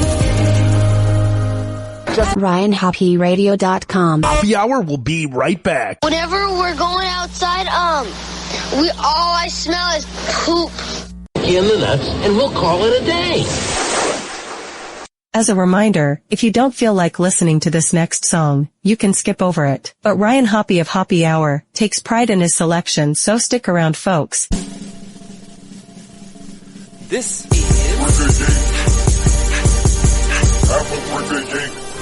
Rick Ross. Nina Sky. Cool and Dre. And I'm flipping that, flipping that. I'm a renegade in the wrong. I'm a renegade in the wrong with. Yeah, I'm a renegade in the wrong with. Yeah, and I'm flipping that. Let's get right to it. Your man's locked up, but someone's gotta do it. Oh my. I-95 drive south for the winter. Got a trunk full of birds, they fly south for the winter. Yeah. I ain't tryna get locked up tonight, but I told him I will put that on my life. So I gotta ride. I'm a rider, I'm a provider. Type of chick to take the stand and say your honor. I was beside him all night, yes I promise. But I gotta have to prove it, and that's the problem. I gotta.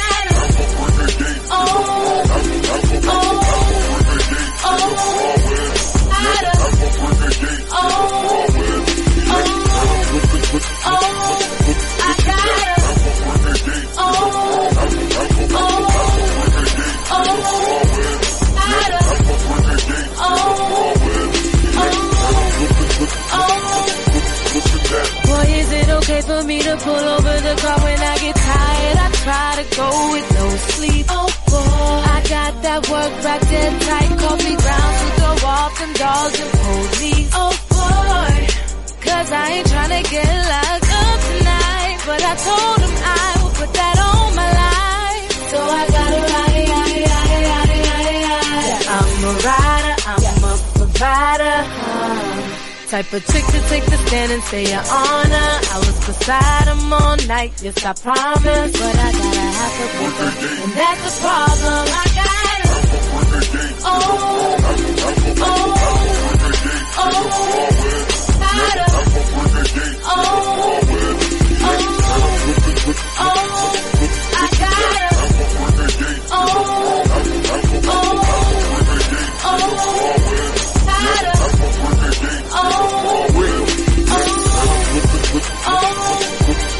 Maserati candy paint for that personal touch. You need a body or a bird, I'm the person to touch. At a party, no searching my persons as such. I got Ninas and both of Nina's purses, they bust. billing my dough. They deliver my blow. On no cigarette boats, that's $1 million afloat. See, I get it and whip it, sip it and flip it. It ain't just to ship it. I'm a Washington wizard. My soul in a hole. I feel so in control when I'm whipping the mold, smelling like cinnamon rolls. Got the Benz in black, big beamer engaged. You hate on me, no swinging, we swinging them K's. Can't cipher my sound. Ross beating the street. We got a load on the way. We eating this week. I'ma chill in Manhattan. Sit to work in the Bronx. Take a leave a brick. I be in the blocks.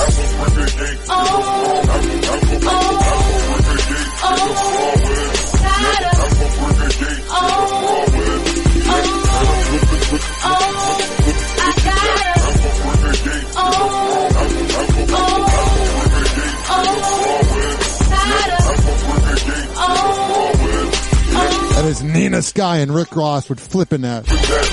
I never understood why they didn't take off more. I mean, they had the song Move Your Body. But Nina Sky is great. 856-49-HOPPY. It's 856-494-6773. You can tweet at me at Ryan Hoppe Radio. Doors closing.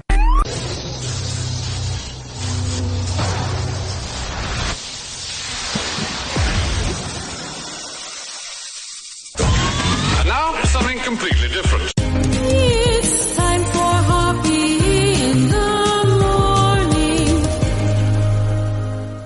It's Hoppe Hour!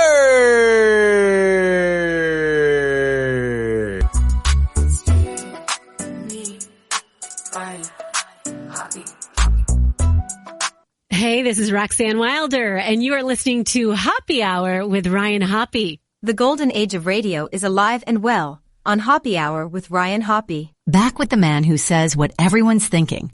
This is Ryan Hoppe on Hoppe Hour. Marijuana. Marijuana. Marijuana. Hoppe Hour. Hoppe Hour. Ladies and gentlemen, here it is. The most listened to radio show on the planet. Even the other stations are tuned in too.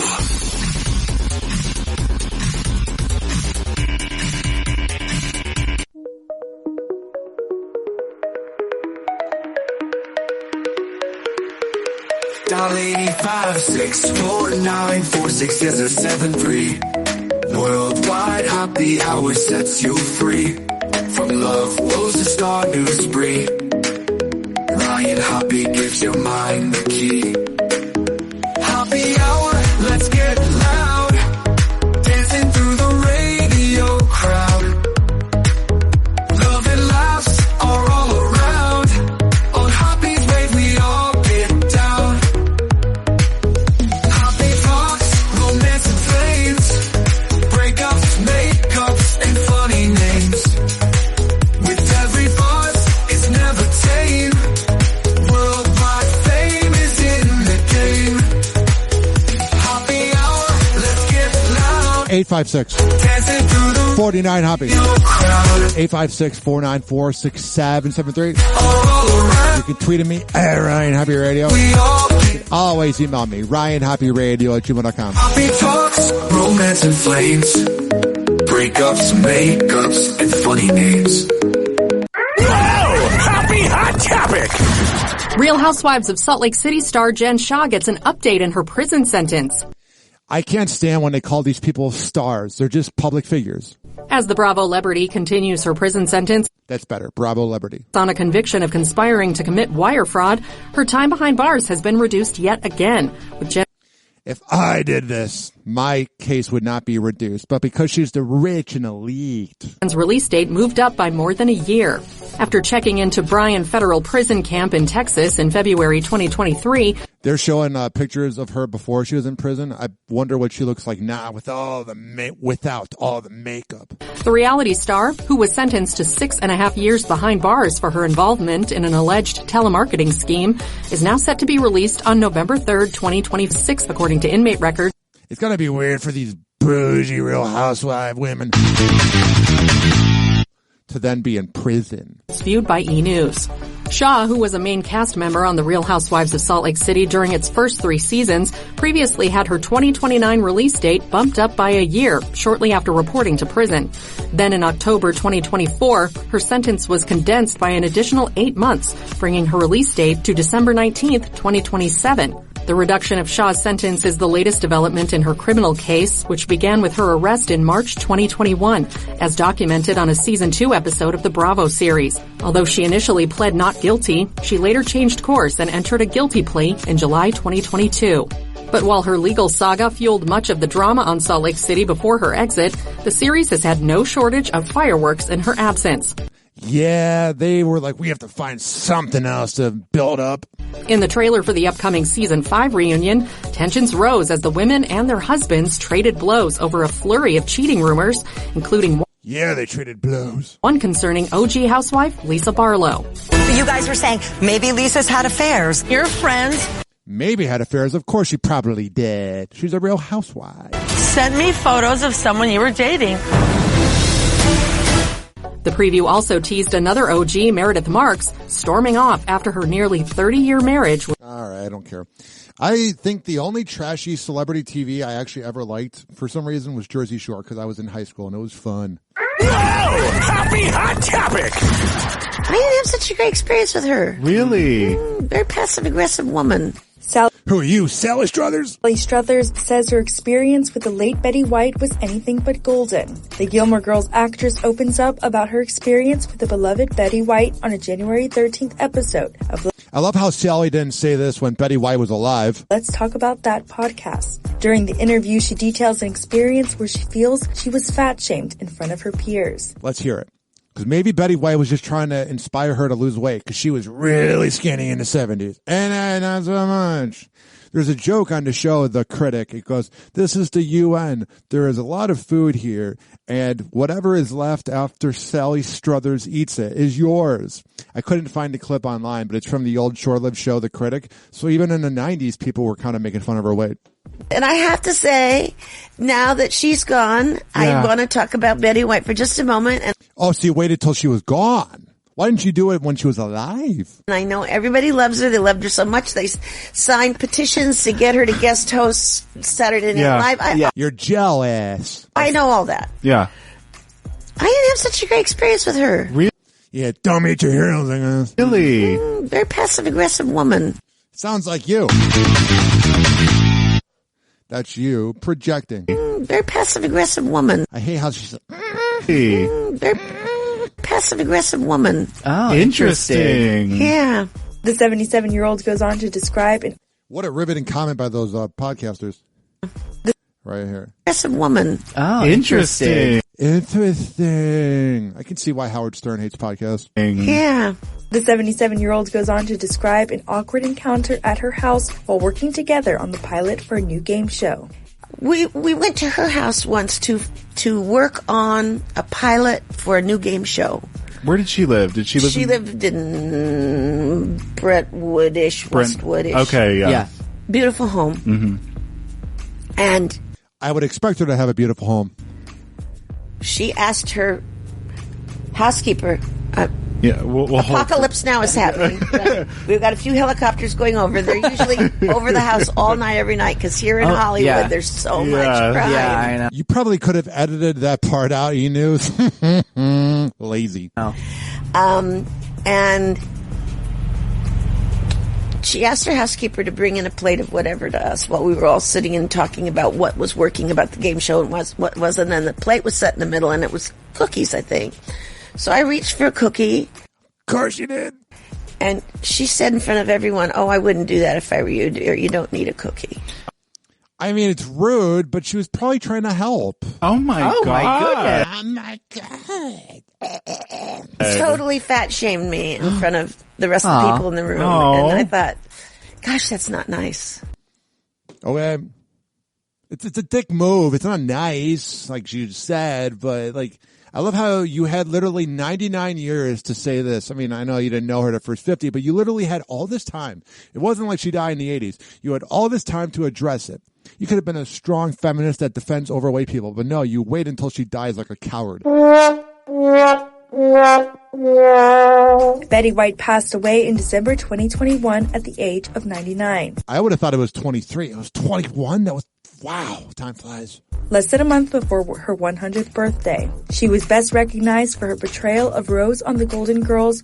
We know that. Let me skip over this to more Sally Struthers. Sorry you had that experience with her, but... Yeah. But when's Gay Pride Month again? Sounds like you had a lot of great experiences with B. Arthur. Oh, my gosh. Oh, my gosh. Oh, my gosh. What a terrible name. Let's talk about that, pod. That was a fun memory. She lived in Brentwood, too. She moved from New York to L.A. Yeah. And I would run into her at the supermarket, and she would trash everyone we ever knew. Yeah. She would trash everyone you knew, and you would eat everything inside. I'm just kidding, not really. 856-49-HOPPY. That's 856-494-6773. Happy Hot Topic! Jessica Alba and husband Cash Warren are going their separate ways. Yeah. If Jessica Alba's marriage can't work,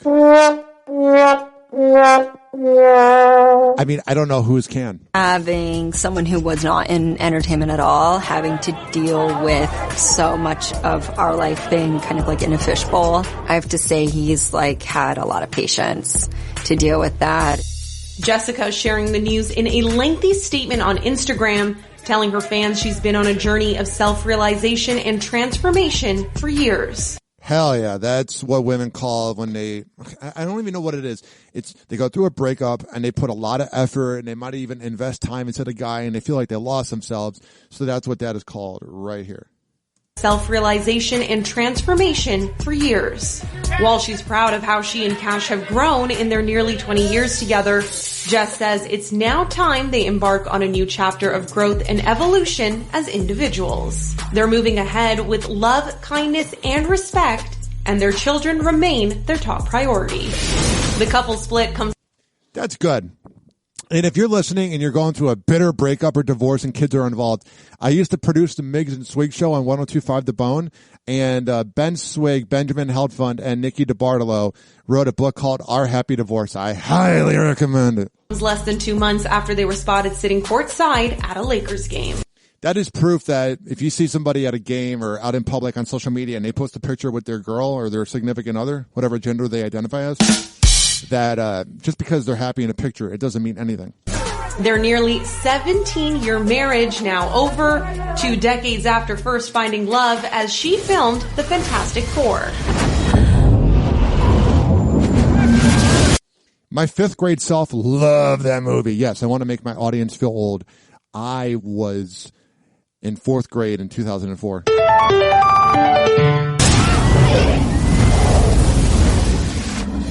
I loved those movies. I mean, I also I changed my life that series. It's when I met my husband. Yeah, how did that work out? Mm-hmm. And I feel like, and Vancouver just has like a special place in my heart. Yeah, Vancouver is underrated. It's a big city. It's one of the biggest cities on this continent, and they make a lot of movies there. I was telling Cash we should take our kids there so they can see like where we fell in love. Daughters Honor and Haven and their youngest son Hayes, inspiring a revenue stream that rivals Jessica's Hollywood paydays. At The Honest Company, we really pride ourselves first and foremost as an education platform and a place where anyone can come and get really great information. If you would have ended the sentence right here, it would have been good. Anyone can come. Happy Hour. Happy Hour. It's time for Hoppe in the morning. RyanHoppeRadio.com. Happy Hour will be right back. Whenever we're going outside, all I smell is poop. In the nuts, and we'll call it a day. As a reminder, if you don't feel like listening to this next song, you can skip over it. But Ryan Hoppe of Hoppe Hour takes pride in his selection, so stick around, folks. Now niggas know I'm from New York. Shit, I love California, yeah. From back when NWA rock the black and gray braid and shit, or some gangster shit. Niggas wasn't thinking about hoes and how maintenance the coupe with the translucent roof. I done two-tone the blues just to ride up the strip for the look on sunset. From sun up to sunset, niggas be on some pimp shit. But you already know this. If you ever know this, by the looks of me, baby, I'm holding it. I ain't telling if you ain't know when I'm a don. Meet me at the Mondrian. I'll be sitting out front in the back watching the Star is Born. And you ain't getting gone, at least no time soon, cause we heading over to the Viper Room to get high on whatever your heart desires. But you can start giving head while we ride sunset. Come on. Down the sunset, go right on my tower, watch my body get so wet. Tonight's gonna be the night, do you let you okay? I make you feel good while we ride, so good while we ride. Take a ride up and down the sunset, go right on my tower, watch my body get so wet. Tonight's gonna be the night, baby, boy, you won't forget. I make you feel good while we ride, so good while we ride. You already know California's the mecca of hydraulics, the switches on low riders, the Dayton's on gold wires, west siders throw it up, my nigga, it's all love. I'm calling out every grip and blood in LA. Essays hit the strip on dubs, let's hit the club, my bitches and stars stripping for dubs, mommy what's up? Lambo doors up, when they see me they show me love, honk the horn, pull over and roll up, the chronic and blow dubs. Better hope it ain't no gunplay, cause Sunset Friday is Crenshaw Sundays, and I love LA like Snoop Love and 6 Trey. Where would I be without Dre to live and die in LA? All we know is low riders and sex, and what happens on Sunset stays on Sunset. Got the whole strip throwing up dubs, and since Pac died it ain't been no California love. California, watch my body get so wet. Tonight's gonna be the night, baby, boy, I make you feel good while we ride, so good while we ride. Take a ride up and down the sunset, go right on my tower, watch my body get so wet. Tonight's gonna be the night, baby, boy, you won't forget. I make you feel good while we ride, so good while we ride. Ghost ride your whips for the bay, just under shade. We sitting on chrome, candy painted and parlor. 6 foes, 6 deuce, continentals with suicide doors. Can't help but flow when you in Los Angeles. Just learn the dress codes, B's and C's, cause it's all about the G-code. Niggas fucking these recalls, I'm being that with eco. Niggas stacking these Legos, bitches moving that milk no more less than the day old. Riding down Rodeo with twins that resemble J-Lo. They wanna get the lick and the pimp in the right places. I promise I'll be patient before I get to replacing the bitch. I mean, it's two of them shit. That means there's 4 lips at one time around one dick. And they doing it while we hitting the strip in the back of the six. Sunset, we riding high on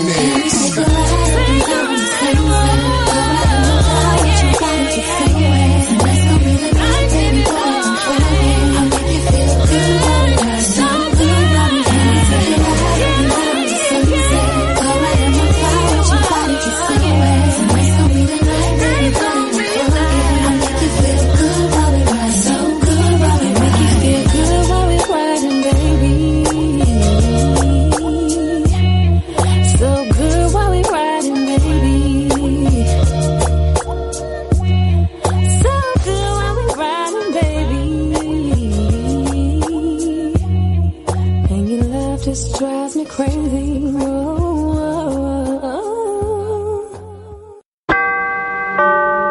Doors closing.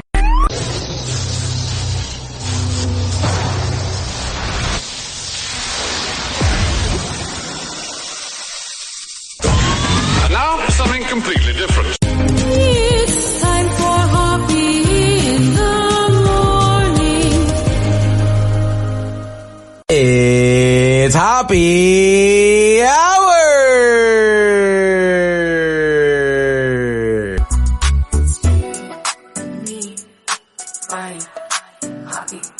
Hey, this is Meredith from O and the Freak Show on Wild 94.1 in Tampa Bay, and you're listening to Hoppe Hour with Ryan Hoppe. Hey, it's MJ from the MJ Morning Show on Q105, 104.7 FM Tampa Bay, and you're listening to the Hoppe Hour with Ryan Hoppe. Love us or hate us, you're still listening. Welcome to Hoppe Hour. Hoppe Hour.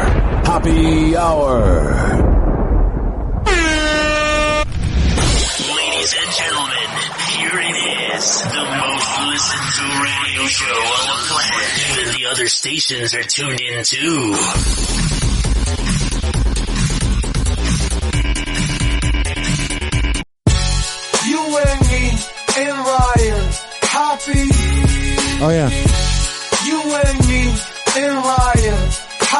That's me.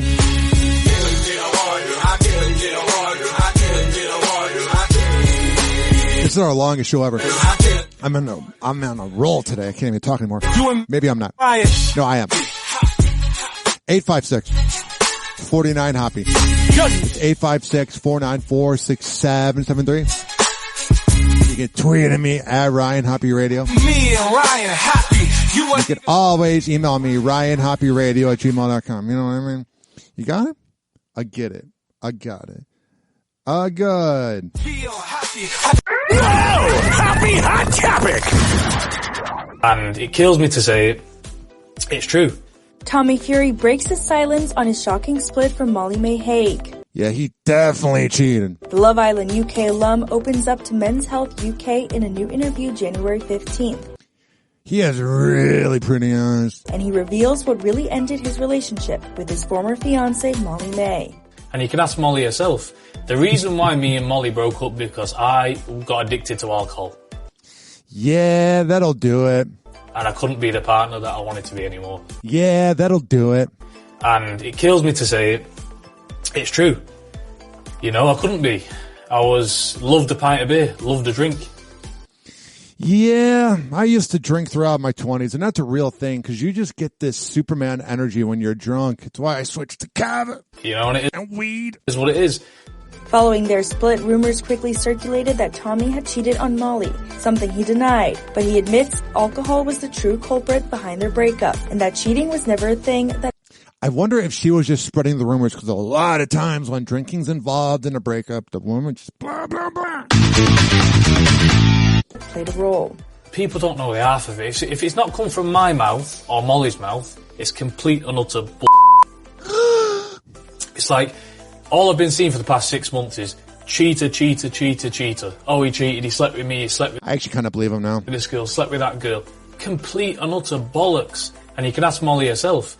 And as for how he's dealt with the aftermath of their relationship after it circulated in the media. My breakup was in front of the whole world. You know, there's talking about on Good Morning Britons and This Mornings and everything like that. And the amount of hate that I've received for people didn't even allude to it. That was the most annoying and upsetting thing. It was like, I've slept with this woman, I've cheated here, I've cheated there. But not once did anyone say, oh, he might be going through something a bit more serious. He might be in a bad spot. Not one person said that. Yeah. You know, and I was going through a terrible time. Drinking every day. Drunk. You know, what good's that? Cheating was never a thing.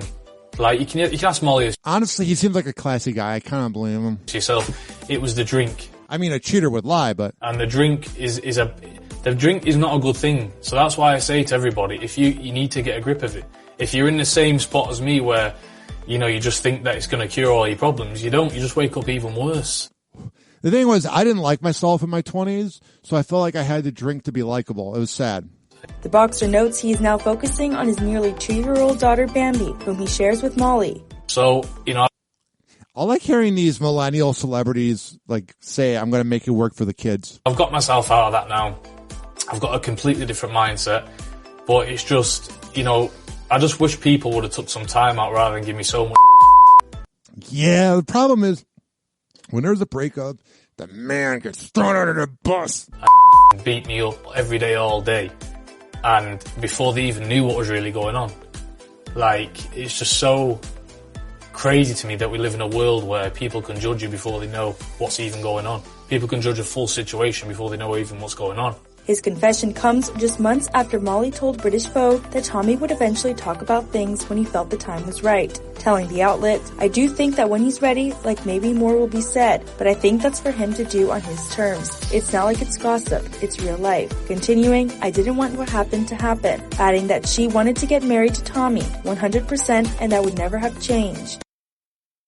Yeah, marriage is kind of weird. The 25-year-old shocked fans over the summer when she confirmed her split from Tommy, also 25. Whatever. 856-49-HOPPE. Now, Kelly Stafford said a lot last summer about how she banged the backup quarterback when Matthew Stafford was in college, but I do root for her family. Whoa! Happy hot topic! There was a huge guilt factor to me going should we be on this plane right now? Kelly Stafford, the wife of Los Angeles Rams quarterback Matthew Stafford, opens up about her family's recent health battle. I feel like even though she probably shouldn't have said what she said on those podcasts, she seems okay. Days after 2 of her 4 daughters were hospitalized, the football wag details her family's frightening health ordeal amid I don't like that wag thing. It's wife and girlfriend. It sounds like an STD. The ongoing LA wildfires. She says on the January 15th episode of her Morning After podcast, all these females have these Plan Brie podcasts, Morning After. I mean, Rover's Morning Glory. I guess it's the guy version.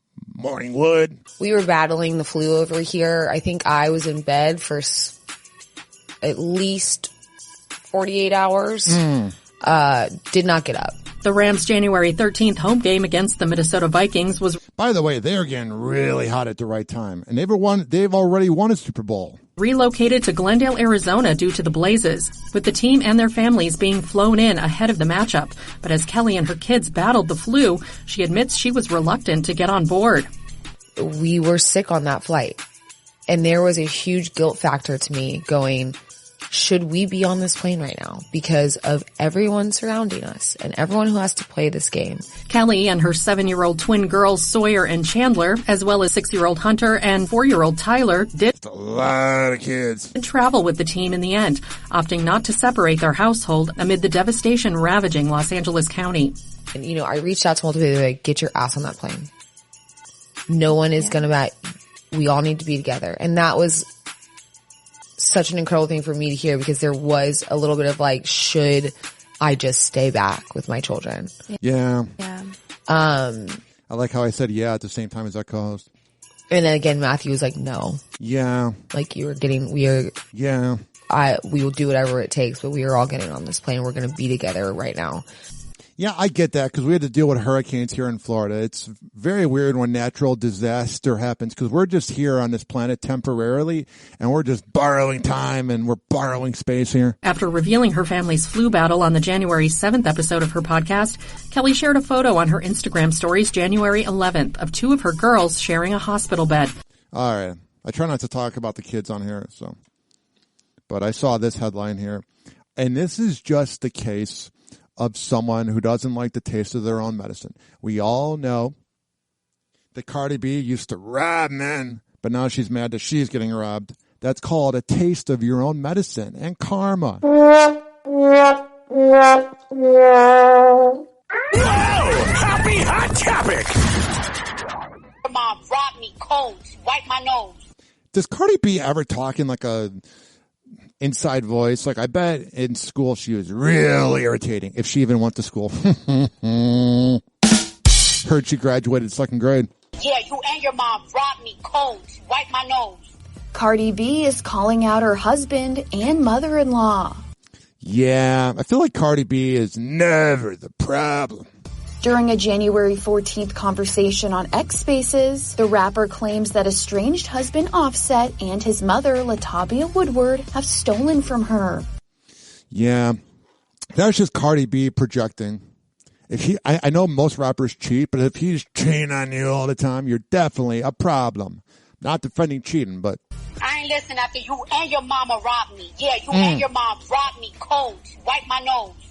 I feel like people would listen to her more if she talked a little less annoying. While Cardi didn't say what was allegedly taken from her, she did go on to air some other dirty laundry from her ongoing divorce from the Migos member. That's when you know, I'm not going to go down the route of calling her a cloud chaser because she has her own cloud and she's a good rapper. But that's this new thing that Gen Z and millennial women do is they air out the laundry. My ex did it. And the thing is this, it just comes off trashy. It's Jerry Springer. Claiming Offset tried to get back at her for ending their 7-year marriage by not sending any Christmas gifts to their children. 6-year-old daughter Culture, 3-year-old son Wave, and 4-month-old daughter whose name hasn't been made public yet. Do you guys know that my kids didn't receive no Christmas gifts from somebody in particular? Little games that you do for spite. That doesn't bother me no more. What hurts me, though, is when trying to be spiteful towards my kids. Oh, and you're never spiteful. That's pissing me the off. The Grammy winner who filed for divorce back in August then goes on to accuse Offset of being an absent father, telling listeners that he can no longer use their kids as an excuse to not sign off on the divorce. You want to talk about, you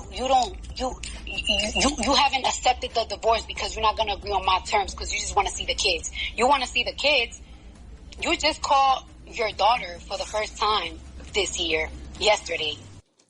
Yeah, as annoying as Cardi B is, I can't stand deadbeat dads. Your newborn. You love your kids so much and you bought for Christmas. But you came to New York to buy your other kids gifts. But you bought my kids on purpose to spite me. E! News has reached out to Offset's reps for comment, but hasn't yet heard back. She even sounds defeated saying that. In every video, they're like, we reached out, whatever. Here's the thing, Cardi B. I respect you. I think you're a good rapper. I really, really do. But at the same time, there seems to be a recurring thing where you might be a little bit of a problem. You should probably seek therapy. Happy Hour. Happy Hour. It's time for Hoppe in the morning. RyanHoppeRadio.com. Happy Hour will be right back. Whenever we're going outside, all I smell is poop. In the nuts, and we'll call it a day.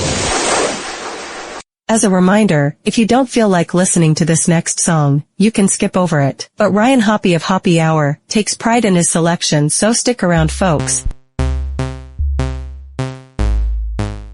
I'm laughing at your mama, just in case you can't see. Now hit the Yoshi on 'em, hit the Yoshi on 'em, hit the Yoshi on 'em, hit the Yoshi on 'em. Now Super Mario that hoe, Super Mario that hoe, Super Mario that hoe, Super Mario that hoe. I hit the Yoshi on 'em, and Super Mario that hoe, hit the Yoshi on 'em, and Super Mario that hoe, hit the Yoshi on 'em, and Super Mario that hoe, Super Mario that hoe, Super Mario that hoe. I hit the Yoshi on 'em, and Super Mario that hoe.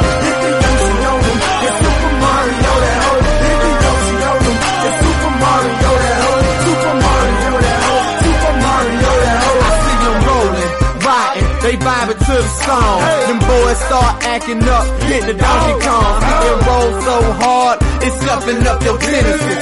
Run game to your dame like Sega Genesis. Bring it up to the sky, then bend low. Gon' play with it like Nintendo. If a nigga really wanna get it, I can show it to you. Here I go. Don't think about it, hit the Super Mario. I hit the Yoshi on 'em, and Super Mario that hoe. Hit the Yoshi on 'em, and Super Mario that hoe. Hit the Yoshi on 'em, and Super Mario that hoe. Super Mario that hoe. Super Mario that hoe. I hit the Yoshi on 'em, and Super Mario that hoe. Hit the Yoshi on 'em, and Super Mario that hoe. Hit the Yoshi on 'em, and Super Mario that hoe. Super Mario that hoe. Super Mario that hoe. I do the Heisman if you stank. In the club, I throw them balls. I do the Yoshi on them niggas. Super Mario that hoe. See me hit the G5, running on my tippy toes. I'm in the club hitting the Yoshi with about 50 hoes. I'm King Kong on the beat, got King Kong in the trunk. Hey, this up in the club, niggas say that this the fun. On the bounce on your toes, gonna hit the Yoshi hoe. Now when you done with all of that, hit the Super Mario. I hit the Yoshi on them, the Super Mario that hoe. Hit the Yoshi on them, the Super Mario that hoe. Hit the Yoshi on them, the Super Mario that hoe. Super Mario that hoe. Super Mario that hoe. I hit the Yoshi on them, the Super Mario that hoe. Hit the Yoshi on them, the Super Mario that hoe. Hit the Yoshi on them, the Super Mario that hoe. Super Mario that hoe. Super Mario that hoe. It's not time for y'all niggas just to know who the best is. I hang on every block, sorta like Tetris. Me and my dogs fly around like insects. Me and Luigi trying to get at the princess. Best to know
This following segment has been brought to you by the best Delta 8 CBD honey around.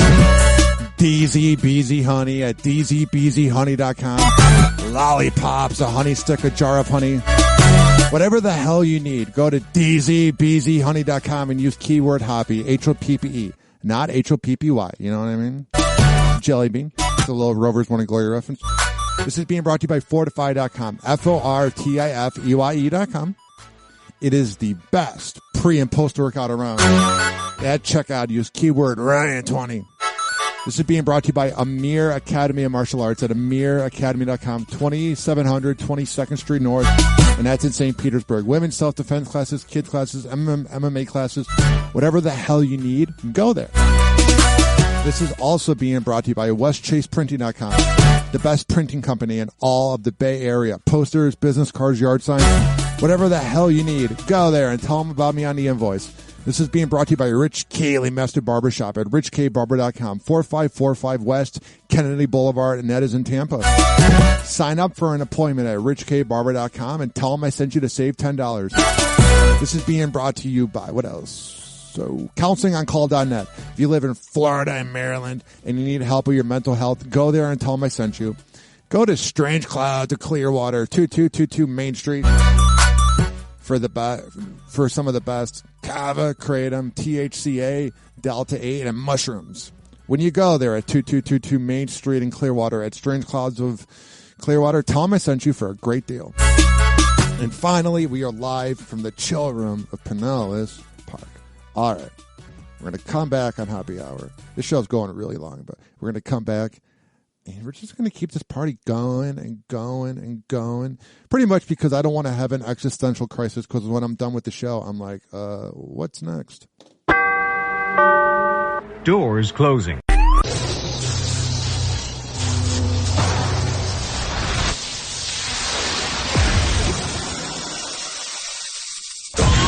Now for something completely different. It's time for Hoppe in the morning. It's Hoppe Hour!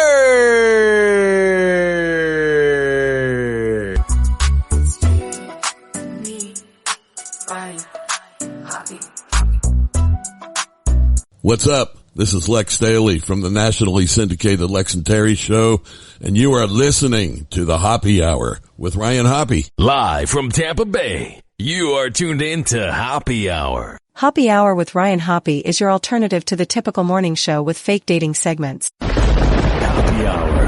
Hoppe Hour. Ladies and gentlemen, here it is. The most listened to radio show on the planet. Even the other stations are tuned in too.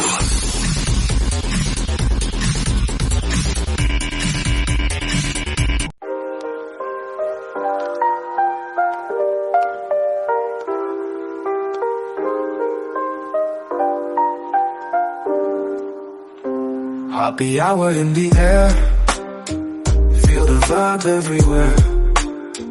Kick back in your chair. Life beyond compare. Hoppe Hour, take it slow. Let the rhythm gently flow. Catch the beats in the glow. Tune in, let it grow. Hoppe Hour, oh yeah. Oh yeah. Let me take a hit of this Delta 8 pen. I feel the flare. Oh yeah. Hoppe Hour if you dare. Hoppe Hour, set the scene. Coolest spot you ever seen. On the air like a dream. Smooth and 856-49 Hoppe. I'm trying to go for 4 hours. It's 856-494-6773. You can tweet at me at Ryan Hoppe Radio. Always email me, RyanHoppeRadio@gmail.com. Hoppe Hour, no stress. This song's really relaxing me. Just vibes we confess. Oh, sure. Spin the tracks nonetheless. Yeah. Chill with us, nothing less. Whatever. Hoppe Hour, oh yeah. Oh yeah. Hoppe Hour everywhere. Hoppe Hour, feel the flare. Oh yeah. Hoppe Hour if you dare. Whoa! Happy Hot Topic! Chicago Fire star Brian J. White is doing more than the governor of Cali. A former Chicago Fire star helps take down a potential arsonist in the LA wildfires. Welcome to Access Hollywood from Universal Studios Hollywood. I'm Mario Lopez. And Mario, remember when you cheated on your wife on your honeymoon? Brian White is now revealing he used his training from the show to stop a blowtorch-wielding man in his San Fernando Valley neighborhood. In a startling case of life imitating art, former Chicago Fire star Brian White jumped into action in this dramatic citizen's arrest, helping his neighbors stop and hold a man with a blowtorch they suspected was allegedly trying to start a fire in White's garbage can. You are the biggest loser if you are starting a fire. I'm not saying you weren't a loser if you started a fire before the LA wildfires, but you are just the scum of the earth. All this happening while the Kenneth Fire in West Hills moved closer to White's home. Gotta dig around it. Create a big enough gap to lift up the pod and slide his leg out. Let's go. Let's go. White shared the harrowing I like a big enough gap experience with Deadline, saying he, his wife Paula, and daughter were packing up, and all of a sudden, out in front of our house, I hear screaming, "Put it down, put it down." I thought somebody had a gun. So while it's worse. While his daughter hid in a closet, he went out to assist his neighbors who had tackled the suspect. I'm just reaching for my key. Don't shoot. White says he used the hostage negotiation training he received while working on various TV shows to calm the suspect until police arrived. All right, so he's a real hero. Very nice to meet you. Very nice to meet you. I'm sorry to bring everybody. Kate Middleton has revealed that she is in remission. That's very good. Because I lost my dad and my two uncles to cancer, I take it very seriously. Tuesday, January 14th, the Princess of Wales visited the Royal Marsden Hospital in London, where she had undergone chemotherapy, and personally thanked the medics for their support and care. During her emotional visit, the 43-year-old also met with patients who are currently undergoing treatment. According to the BBC, Kate shared that though she is feeling well, she admitted that it's still a challenge, reportedly saying, quote, "Sometimes from the outside we all think you finished treatment and you go back to things, but it's hard to get back to normal." Very nice to meet you. Yeah, I can imagine it's kind of weird, you know, you go from like having cancer and now I'm in remission and I'm supposed to just continue on. Very nice to meet you. I'm sorry to bring everybody. After her outing, the princess announced on social media that she is in remission and remains focused on her recovery. She really does look like a princess. Meghan Markle does not. Continued. As anyone who has experienced a cancer diagnosis will know, it takes time to adjust to a new normal. I am, however, looking forward to a fulfilling year ahead. There is so much to look forward to. Thank you to everyone for your continued support. In her statement, Kate again shared her gratitude to the hospital and added, "My heartfelt thanks goes to all those who have quietly walked alongside William and me as we have navigated everything. We couldn't have asked for more. The care and advice we have received throughout my time as a patient has been exceptional." The princess also announced Tuesday that she and her husband, Prince William, have become joint patrons of the Royal Marsden NHS Foundation Trust. Her outing reportedly marks her first solo trip since returning to official royal duties. The Princess of Wales had revealed her cancer diagnosis in a video message back in March of 2024. In September of the same year, she released a video in which she announced she had completed chemotherapy and is, quote, cancer-free. That's good. 856-49-HOPPY. Only I could go from talking about Kate Middleton to this. Whoa! Happy hot topic! She was trusted by the school district and by parents. But tonight, a fifth grade teacher in Cape May Courthouse is accused of having a sexual relationship with one of her students. It's so weird. Like, I see these comments whenever there's these headlines on like a lot of like radio shows I follow that are kind of Gen X, you know, and I'll see the listeners and they're like, "Where's that teacher when I was around?" And it's weird because when a guy does it and like bangs a 16-year-old cheerleader, he's a creep. But when a girl does it, she's applauded. Detectives say the abuse started when the child was 11 and lasted for years. I mean, if that was a guy. That the two share a child. That kid's going to be real messed up. Wednesday night, I'm Shari Williams. Rick has the night off.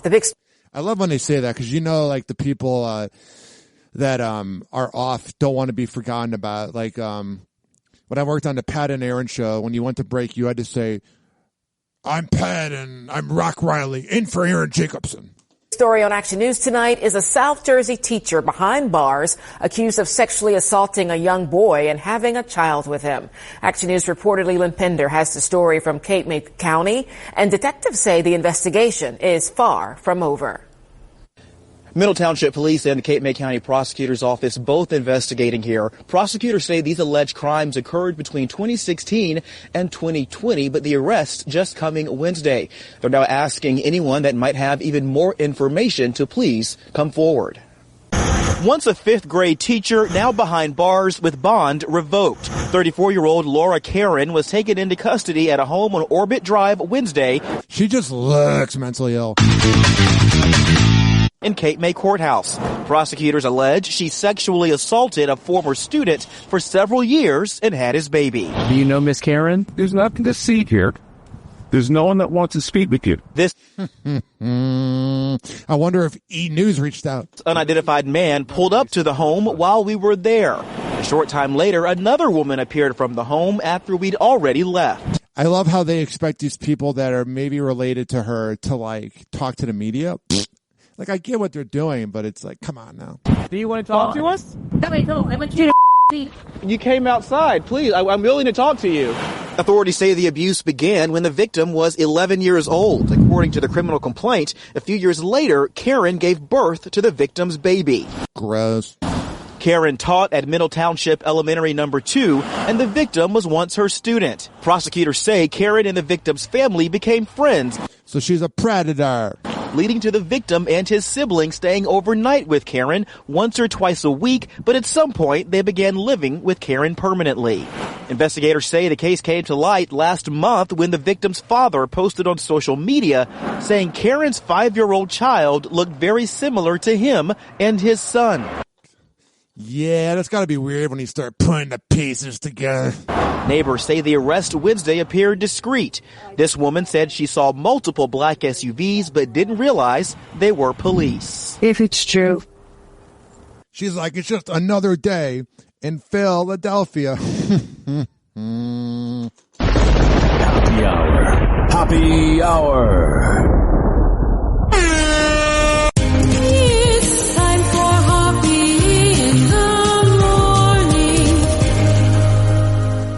RyanHoppeRadio.com. Happy Hour will be right back. Whenever we're going outside, all I smell is poop.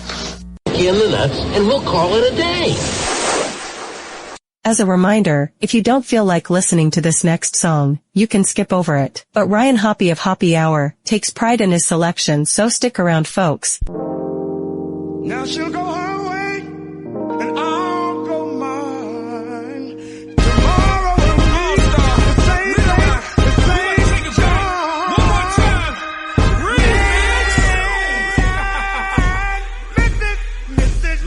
You say you got a man, but what that got to do with me? As long as you're straight up with me, I don't give a damn who you see. But when I'm back in town, just spend some time with me whenever your man is not around. Let me be the one that'll hold you down whenever your man is not around. Let me be the one that'll hold you down, hold you down. I'll be the one that'll turn your frowns around. Cause you can be yourself with me, no need for frontin' and sucking in your stomach. No need for sucking your stomach, knowing damn well you can't breathe. Loosen up just a little bit, I'm the one you need to chill with. When you need you some of that real, ooh, wait till you see my. Later we'll talk about it. After the first time, you might not wanna be without it. There's a reason you cheating on it. Compare him to me, I doubt it. I'm Don Blaze, we can go somewhere private and see about it. Even though that you know it's wrong, you know that this feeling strong. On the low, we can get this on if you be my Mrs. Jones.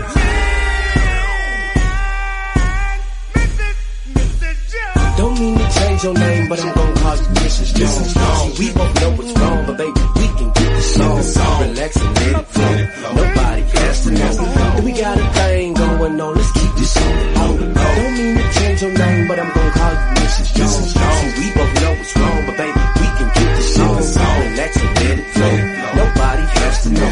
We got a thing going on, let's keep this on the low. I can tell you what you missing. You miss them hugs and kisses. You miss excitement at night, and you miss excitement at night. And girl, you don't feel the the same. And he's steady tripping, ain't he? Tripping, ain't he? Tripping, ain't he? And I'm gonna simply change it. See, I can taste your cherry pie before I slide inside.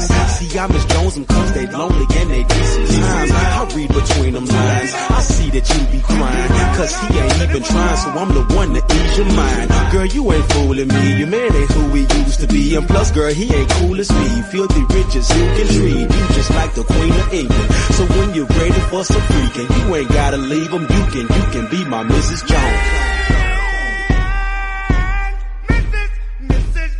Don't mean to change your name, but I'm gonna call you Mrs. Jones. See, we both know what's wrong, but baby, we can get the song. Relax and let it flow. Nobody has to know. We got a thing going on. Let's keep this on the low. Don't mean to change your name, but I'm gonna call you Mrs. Jones. See, we both know what's wrong, but baby, we can get the song. Relax and let it flow.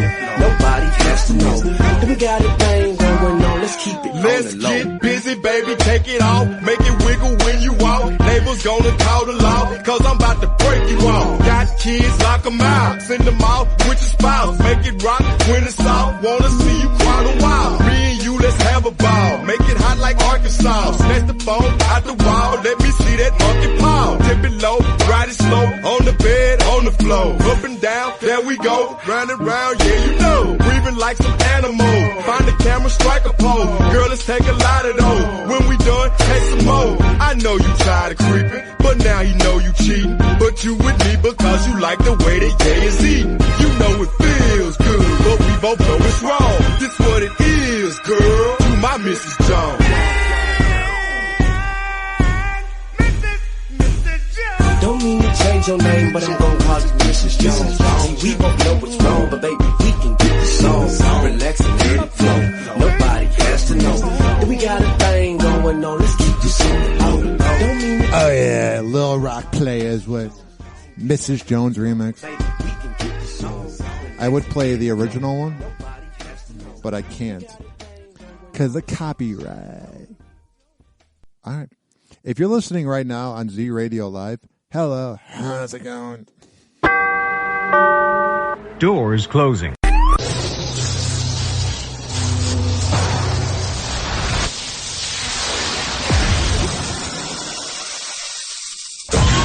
Now, something completely different. It's time for Hoppe in the morning. It's Hoppe Hour!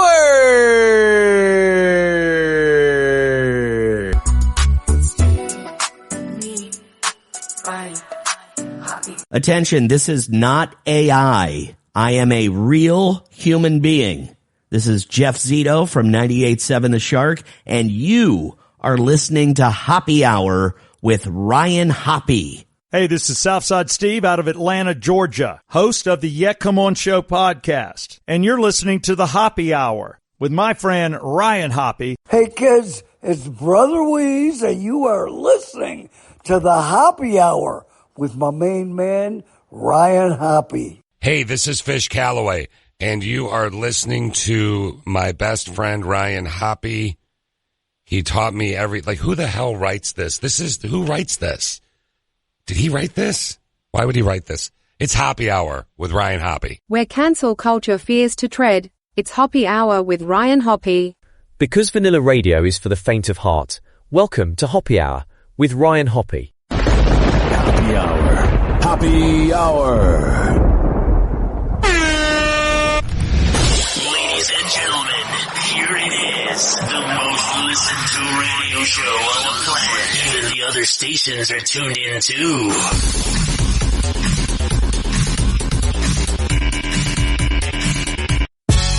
You and me and Ryan Hoppe. That's me. You and me and Ryan Hoppe. That's me. Oh yeah, been 4 hours. I've just been in this mood, man, to just go through it and do it. Also, I drink this drink. I want to see if I can get it as a sponsor. Odyssey Elixir, Focus and Energy. It's got lion's mane, 100. It's got 1,500 milligrams. Cordyceps, whatever that is. Cordyceps, 1,250 milligrams and 100 milligrams of caffeine.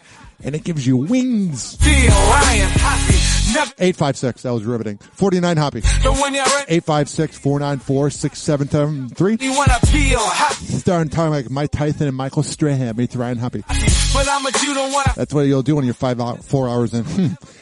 You can tweet at me at Ryan Hoppe Radio. I know you wanna. Always email me, RyanHoppeRadio@gmail.com. I know you wanna do. Dizzy's a bitch. The dude for you and me and Ryan Hoppe.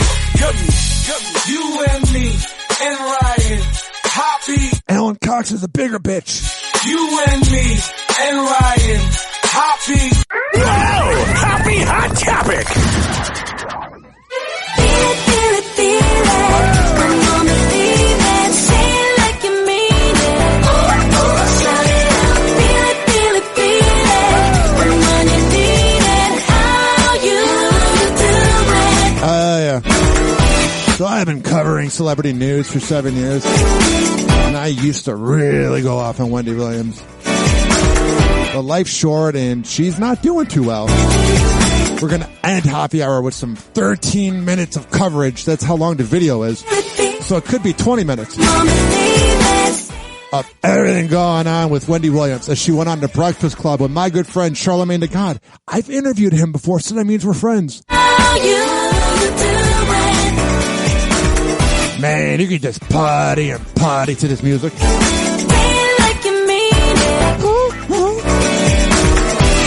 What up, honey? Oh, she did. To a fault at times.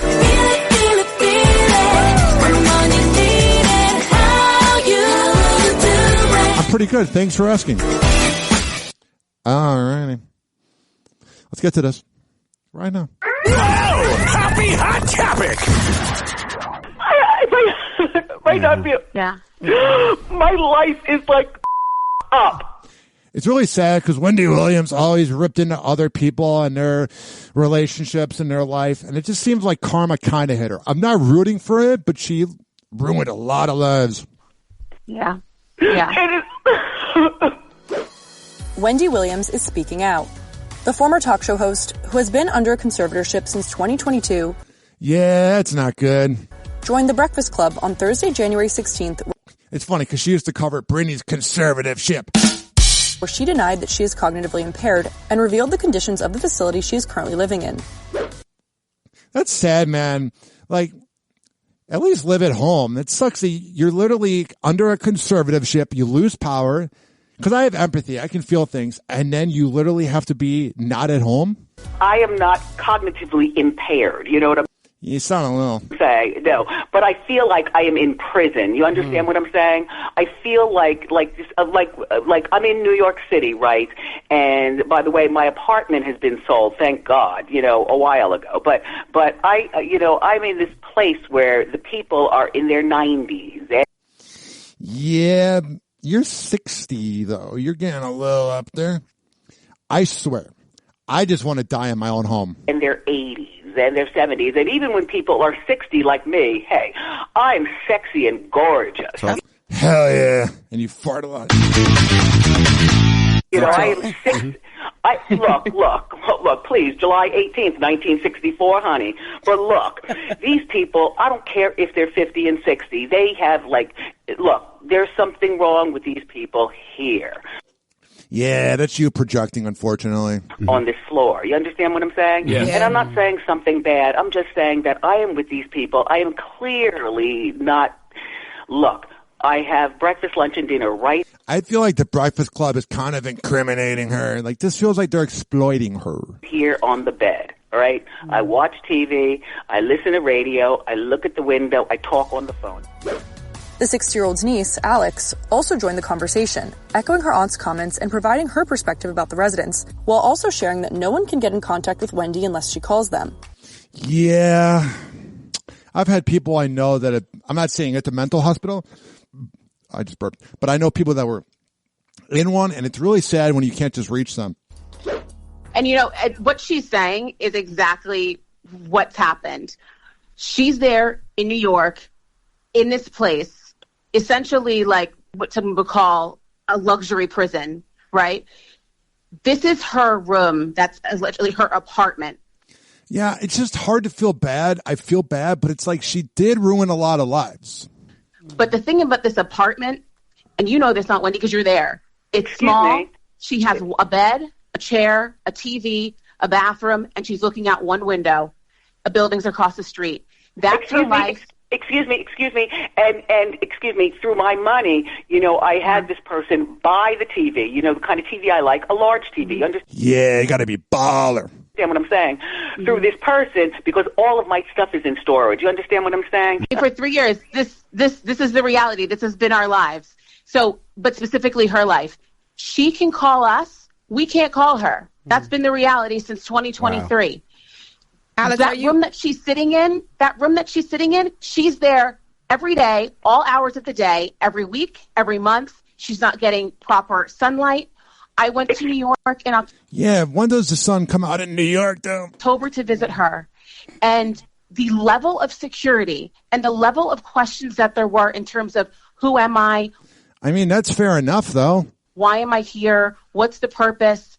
I mean, it was absolutely just horrible. Alex, we sent Lauren LaRosa, who works here on the Breakfast Club. I connected her with Wendy a couple of days ago. Lauren went up there yesterday. And tell them what happened, Lauren. Yeah, I was going to ask you, Alex, was it like this for you? When I got there, the people at the front were very aware that Wendy was there. They had me sign in. Her name was in the system. They had to call Sabrina to even see if I could go up there, even though Wendy was on the phone with me when I arrived. And she let them know, hey, this is my guest. I want to see her. I'll even come down. Please have someone bring me down. Because as she said, she can't get in the elevator nor leave her room without them unlocking things for her. Wow. Yeah, it's not good. They were aware of that, and everything was fine. And I was waiting. They called Sabrina a couple times, and she didn't answer the phone when they called. And then all of a sudden, things just like flipped. These like men came out, and they're like, well, "Who are you?" I mean, to be fair, Wendy Williams is one of the most famous daytime talk shows of all time, and she had one of the biggest radio shows of all time. So there's a lot of people who know who Wendy is. And there's a lot of people who don't like Wendy. So what I'm saying is maybe they're just trying to make sure TMZ doesn't get in. What are you here for? I told them who I was. I told them I was there to see Wendy. They said, we don't have anyone here by that name. Oh, wow. That's a lie. Never said so to me. Did you believe that? No, I didn't did I not make it upstairs? They basically told me I didn't even feel comfortable still being in the lobby the way that I was treated. All right. I mean, it's a mental hospital, essentially. Later, it's not a theme park. Although I'd rather be at a mental hospital than a theme park. In the interview, the former daytime host and her niece shared their thoughts on reports that claim that Wendy has been diagnosed with early onset dementia after Charlemagne brought up the controversial Lifetime documentary, Where is Wendy Williams?, which premiered last year. You talked about it a little bit. When you saw the documentary, what did you think when you saw the documentary? Because that's what got everybody, at least the general public, concerned. What did you think of that? Do you know what? What I thought about that was that's something that, well, first of all, I don't want to watch that again until I get to Miami, until I get, my life. Look, I don't care about watching that. You know what I care about? I care about if I don't want to talk about that. Just behind the scenes. I get it. But I do want to ask Alex, you as well. So Wendy I do want to say Wendy can't say a lot legally. Yes. Correct. Yeah. So don't think that, Yeah, but you're getting a lot out of her. When you hear her, don't think she's jumping around. She don't know what she's talking about. Yeah, she can't say a lot legally. And I was going to ask, who's putting out the rumors? Because a couple of months ago we heard, Wendy's having this problem and she's incapacitated. They said she's cognitively impaired because of alcohol. She's incapacitated. She's suffering from dementia. Obviously, it's not true. So do we know who's sending out those rumors to the press and to the blogs and all that? Do we know? The sad part is when there was that footage of her outside 2 weeks ago waiting for her car to get picked up or whatever, she did look a little bit like a dementia patient. Oh, do we have any ideas? I mean, allegedly, from what we're able to see, all of this comes from The Guardian. Yep. In terms of, hey, she's incapacitated, all that. That's allegedly all The Guardian. I'm only just saying allegedly, just, obviously to protect all sides, but. Duh. Of course. Yeah. Because obviously it's not true. And the sad thing about it, all right, now they're doing an ass kissing. It gives her the ability to keep doing this because we all... Man, nobody wants to call things out anymore. I'm not patting myself on the back. But everybody in the media just kisses ass, bruh. Feel like, oh, if that's the case, then yeah. But listening to Wendy speak and seeing Wendy a couple of weeks ago at her son's graduation, you understand that that's not the truth. Listen. As much as I want my phone, she can't let me have my phone. You know what I'm saying? Like I can call you, but you can't call me. You understand what I'm saying? Yes. I don't even know what. Qual. She sounds like Alec Baldwin in that voicemail he left at his daughter. Qual you. What kind of phone this is that I have. All I'm saying is that when I call you, you listen. If you don't call me back, you can't call me back. You understand what I'm saying? Absolutely. I can't sit on the phone, you know, and look at things, you know what I'm saying, and scroll through things. I can't do that. I do not have a laptop. Yeah, that would drive me nuts. You understand? I don't have an iPad. My life is my goddamn life. Wendy continued to describe feeling like she's held hostage, expressing her desire to visit her father for his upcoming 94th birthday as she got choked up on the phone. Listen, my dad... That's a whole other conversation. 94, that's a whole nother thing. Mm-hmm. Like, I don't know whether I'm allowed to fly to Miami to say happy birthday to my dad, to get him. I want to get him. Look. Well, that person that you talk about who's holding me hostage. Sabrina Morrissey, your guardian. We got to say her name. We got to put her name out there. Sabrina Morrissey, her guardian. I don't know that she's going to let me because she already said to see my dad for his birthday. You know, he's going to be 94. So, and yeah, that's the thing, though, with some of these like conservative ships and some of these like mental hospitals. It's like, can you have a little bit of a heart? Like, you can have 4 security guards around her, and she can go visit her mom. That's when I get mad at the system. And all I can look.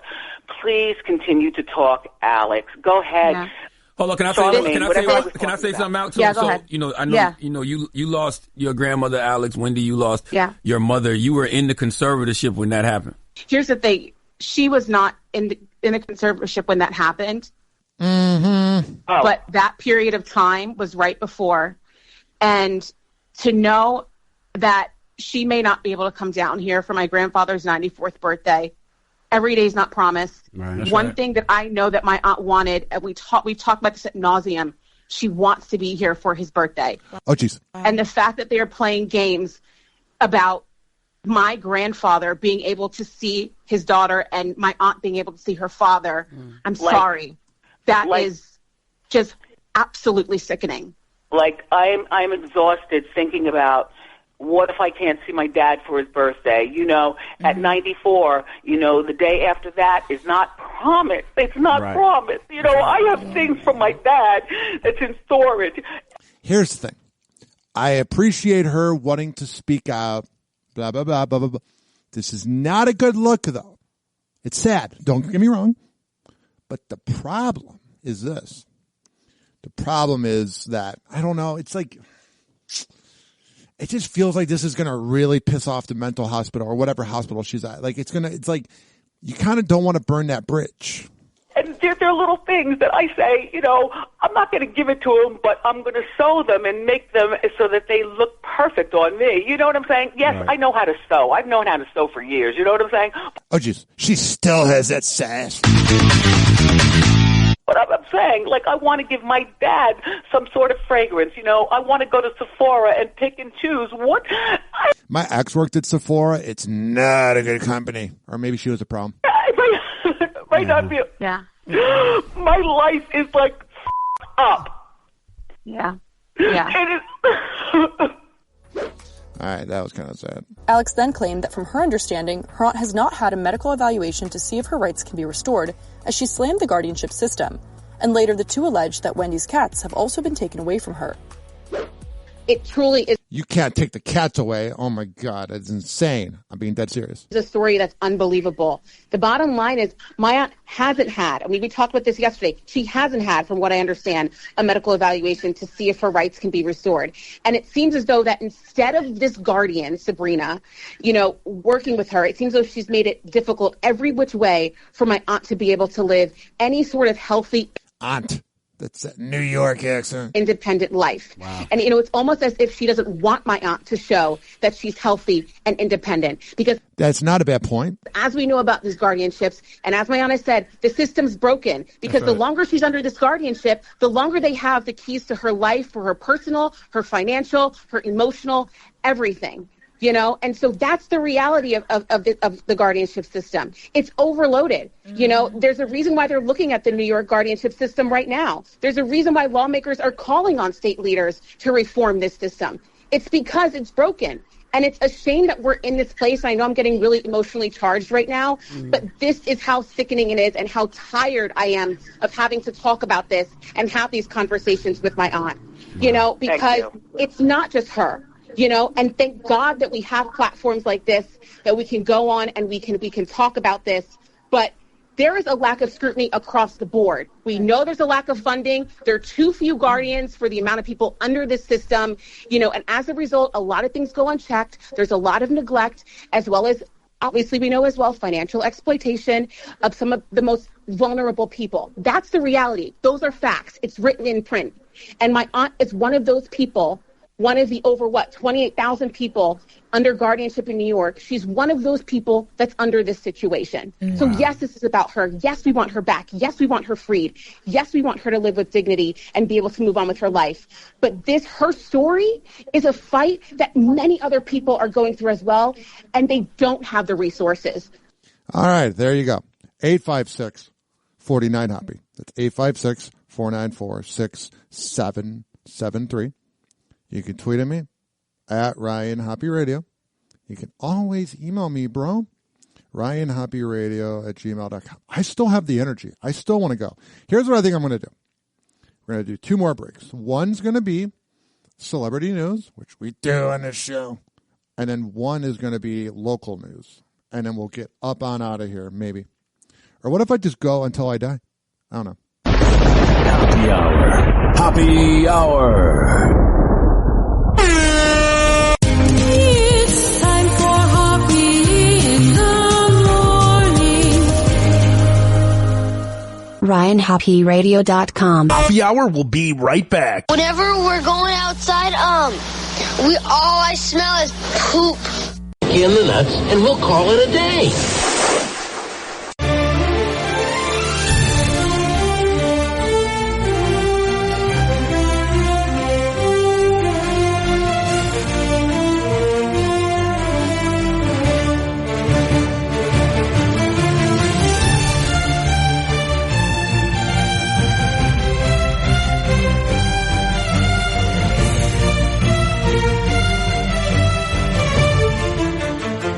And me and Ryan Hoppe. Doors closing.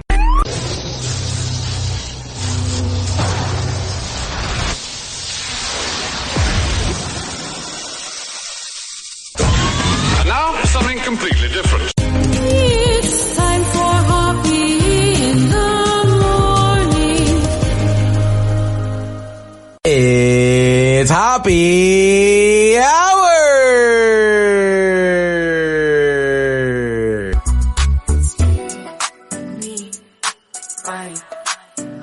Hey, this is Rick Rumble from Rumble in the Morning on FM 99 in Norfolk, Virginia. And you are listening to Hoppe Hour with my buddy Ryan Hoppe. Hey, you're listening to Hoppe Hour with Ryan Hoppe.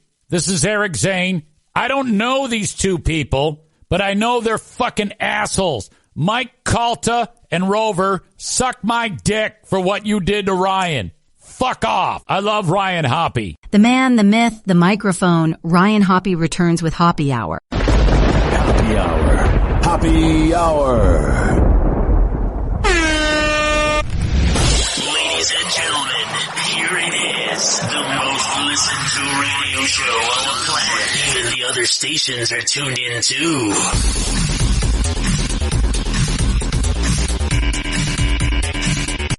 Happy hour starts with a grin so sly. Ryan at 6'9", reaching for the sky.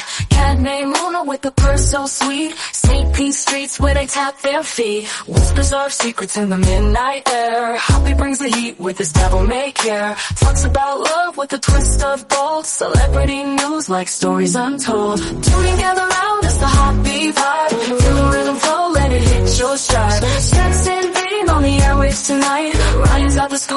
make you feel right. 856-49-HAPPY. 856-494-6773. It's about to ignite. You can tweet at me at Ryan Hoppe Radio. The light, happy hour. Always email me, RyanHoppeRadio@gmail.com. I'm reaching for the sky. Cat named Luna with a purse so sweet. St. Pete streets where they tap their feet.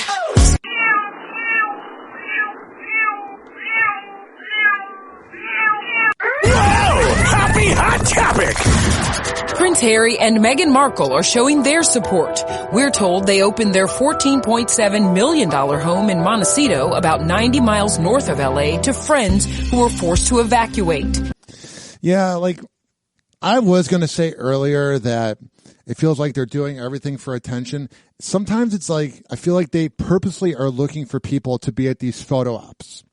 They'll have people be like, make everyone see that we're doing good things. And they jumped in to volunteer. That's Harry and Meghan talking with those impacted at an evacuation site in Pasadena on Friday. Meghan, who was born and raised in LA, was also spotted giving hugs. Yeah, I thought they were going to say someone else. That was for Harry. This is their second visit today. We were here earlier today, and they were... Is Victor Gordo, the mayor of Pasadena, serving food anonymously. No one knew they were serving food. But then you had to tell us. They didn't come out here for publicity. Was it that anonymous? They came out here to work, and they're just very caring people. That's good. Because of the fires, the Duchess also pushed the release of her new Netflix lifestyle show, With Love, Meghan. Oh, so she's trying to look good after releasing that and realizing that wasn't the smartest decision. Instead of premiering this Wednesday, it will now debut March 4th. No one cares. Love is in the details. And from the former Suits star to the new Suits LA, the spinoff is back in production after it was halted last week. Suits is where you got to see her naked back. But interviews with the cast that were supposed to happen today have been canceled.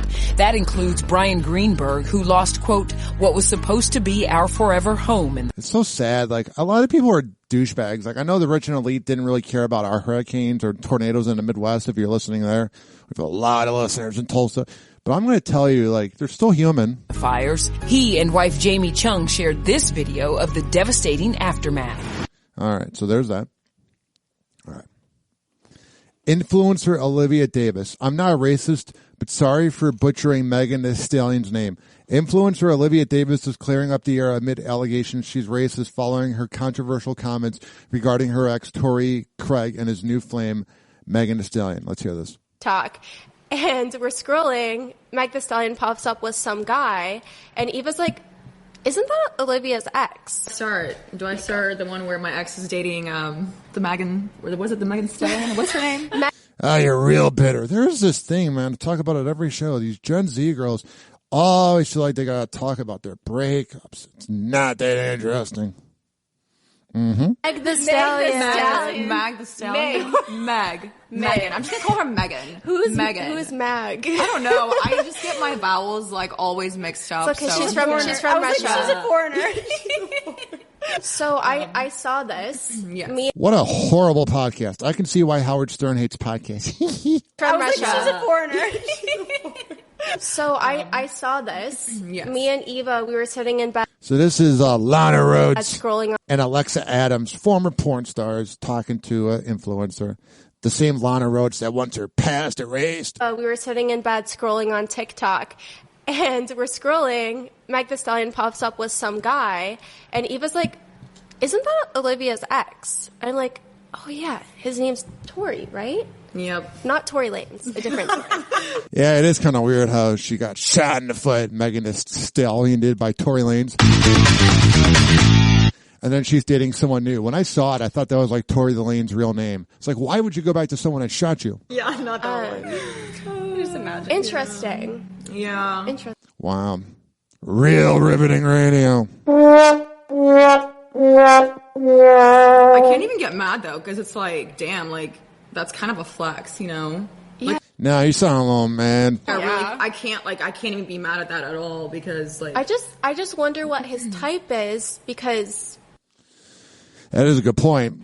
you guys dated, then he was talking to other girls when he was talking to you, and like they all looked very like similar. Like you we guys. all looked, Yeah, it's called something with a vagina you like. So I'm just curious what his type is. What I've learned in my 29 years, men don't have a type. They like whatever they like. It could be a wide range. Like, It's a very good point. She's the smartest one in the room. I truthfully don't know a man that is specifically like on point with what exact type to be. All right, so there's that.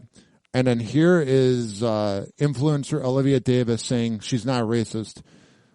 She said the name wrong. How is that racist? When you say everything's racist, it's kind of like the boy who cried wolf about actual racism. The internet's really coming for you right now with what you said about Meg and Tori. Do you feel like people She doesn't look so confident without the microphone. are misinterpreting what you said? Yeah, definitely. I'm going to be honest. I've never been called a racist in my entire life. Yeah. So She's really skinny. Get a cheeseburger. it's just like a little bit of a shock to me. What do you say to people that are calling you racist? I'm sorry, what? What do you say to the people that are calling you racist? I mean, honestly, I've been kind of just like staying silent right now just because of like the disaster that's happening. So I just feel it's a little insensitive for people to be attacking. I obviously understand if they're offended, and I deeply apologize for that. I know her name, obviously. It was just a stupid, dumb, blonde moment, I think.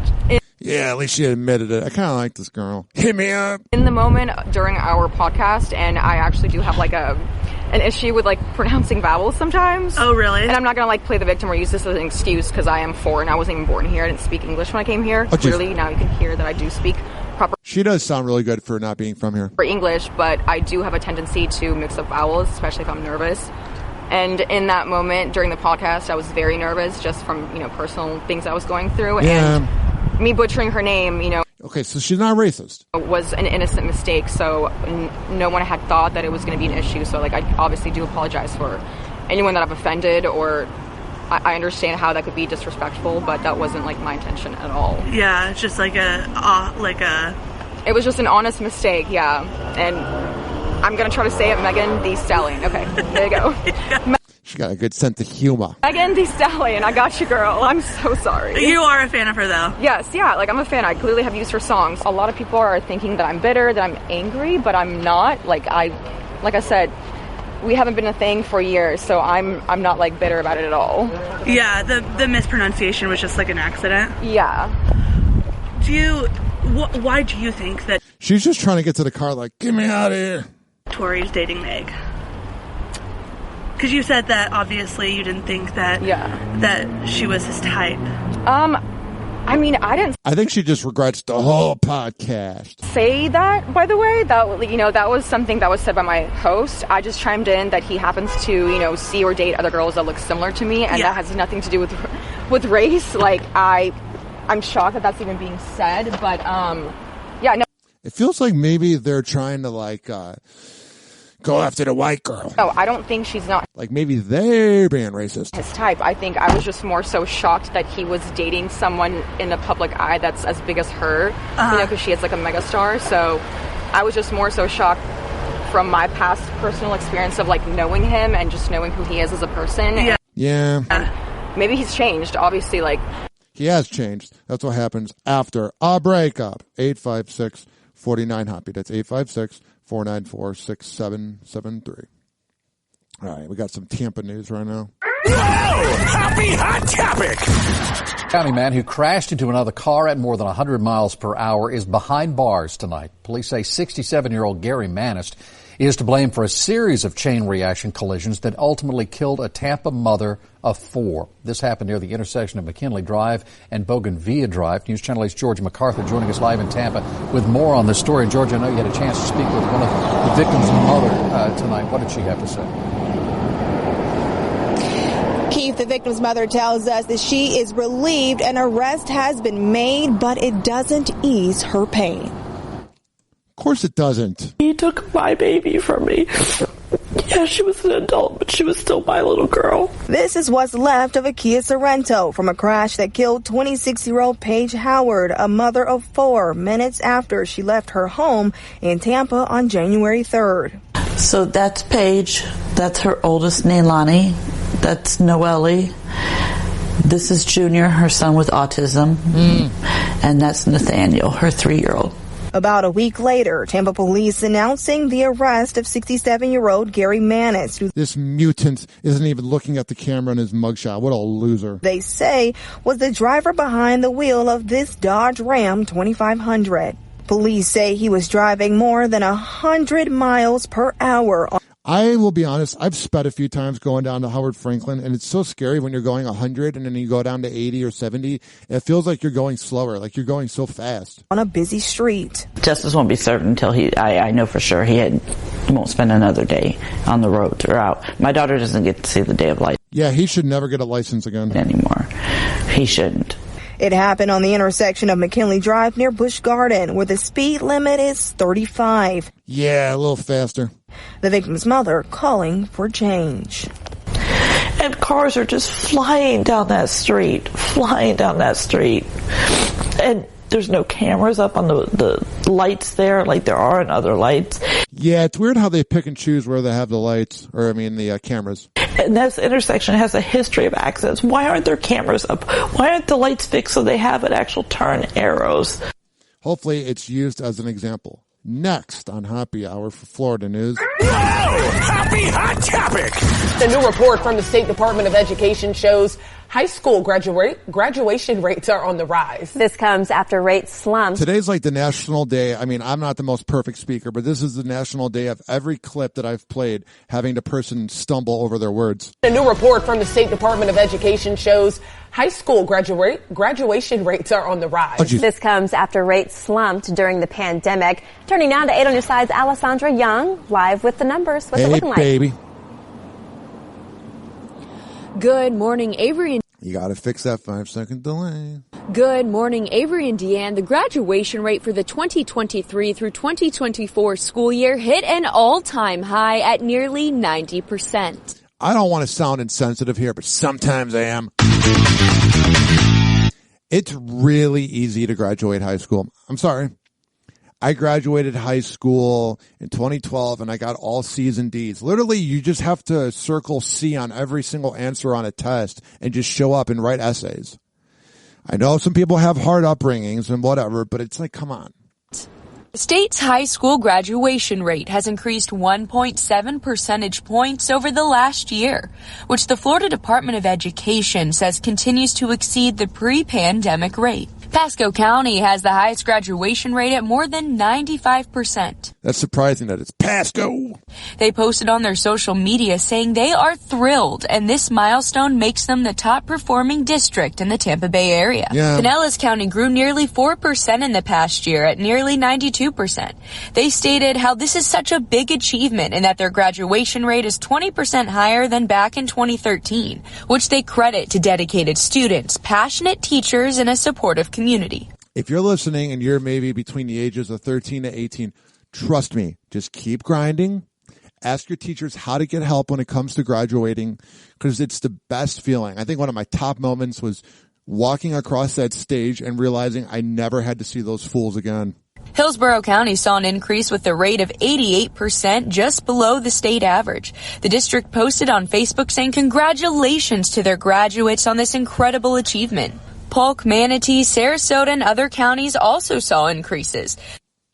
That's good. 856-49-HOPPE. This next headline's not as good. Happy Hot Topic!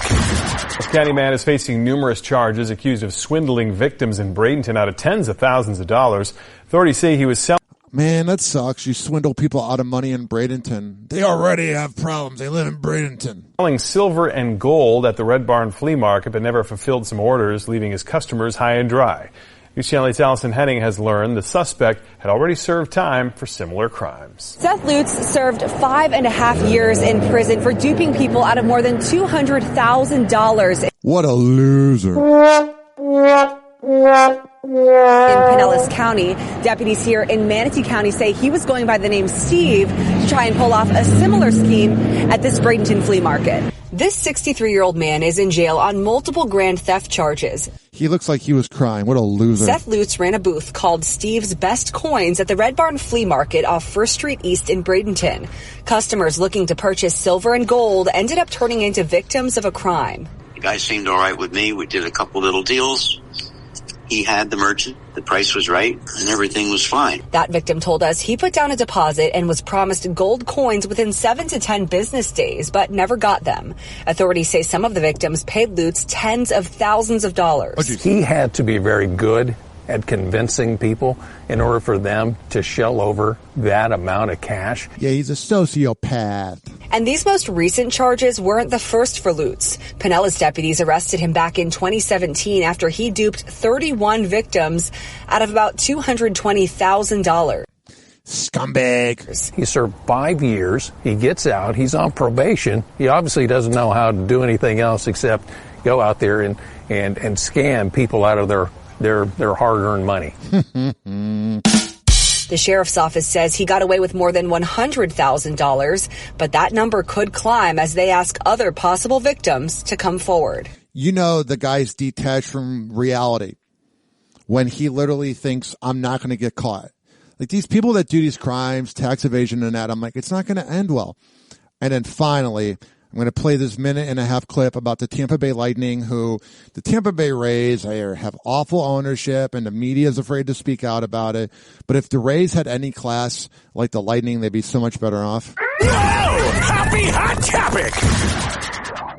It was a heartwarming morning inside Amalie Arena as patients and families of Florida cancer specialists got to step away from treatment and instead enjoy a special day with their favorite team, the Tampa Bay Lightning. This was our outlet to put that behind us for a few hours and just have fun and cheer for our team. They do so much for so many people. They make everyone feel special. Cancer is really just kind of a bump in the road. You know, you got to have light. You got to go on. You got to have other things in life. And lightning is certainly one of the best things to get away for a diversion. And the group received a behind-the-scenes look at Lightning hockey from one of the newest members of the Bolts Hall of Fame, Brian Bradley, a visit from Thunderbug, a private viewing of Lightning practice, and a meet and greet with Lightning forward Mitchell Chafee. And it's just awesome that they're even able to come out here and support us, and they're taking their time to come support us is pretty amazing. And a lot of people are always affected, and families are affected in one way or another. So it's just awesome that I can take a little bit of my time to come out here and try and make their days. For Chafee, this event hits close to home. His mom, Kathy, has non-Hodgkin's lymphoma, so he knows firsthand how rare it is for these patients to get out and enjoy an experience like this. It's a big part of our life. Like I said, it's being there and supportive, not only as a family member, but, you try and support other people, and especially all these people coming out here. You want to cheer for them and support them in any way you can. Happy Hour. Happy Hour.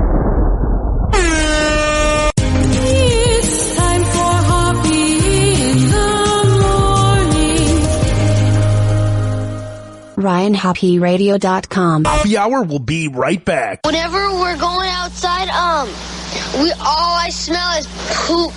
In the nuts, and we'll call it a day. As a reminder, if you don't feel like listening to this next song, you can skip over it. But Ryan Hoppe of Hoppe Hour takes pride in his selection, so stick around, folks. Hey! For life somewhere sexy. Somewhere up top. You know what it is. Heavy as heaven in 07. Gemini. Shows of the world, yeah.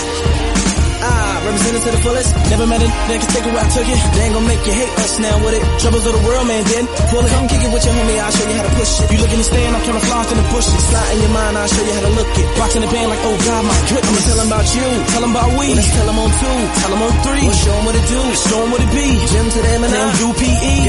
Go watch it, go change. Folks chopping, so played. Beat, knock, we rock, Chicago, man. Gotta understand this who we are. Purple murder service and comedy gone song. Any given time we purchase a new car. Somebody call us surgery, we hurting it too hard. Us taking the light, it's taking it too far. What you expect, Playboy, we 2 stars. Screw stars, we the new Mars. Looking for Venus, you a chick.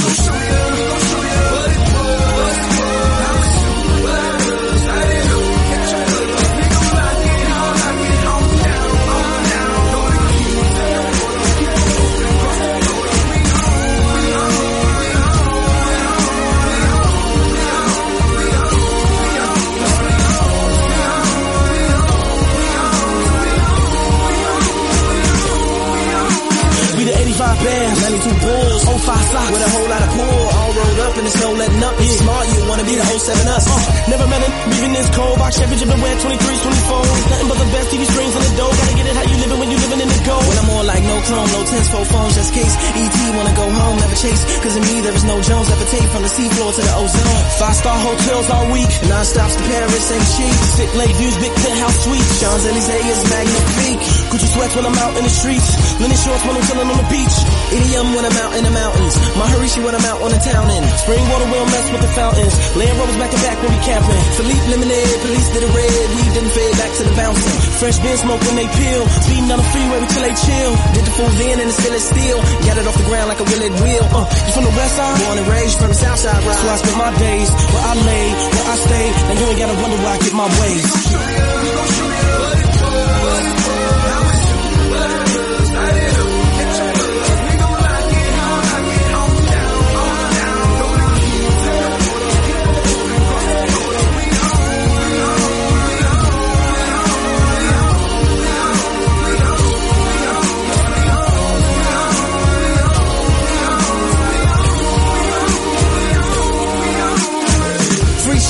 We will, God willing. And I'm missing was 10 at the end. Got the spirit all in them. Not sis, dealing with the lyrics I'm penning like I ain't really tripping cause I know that God's with them. Till we meet again against Fremont.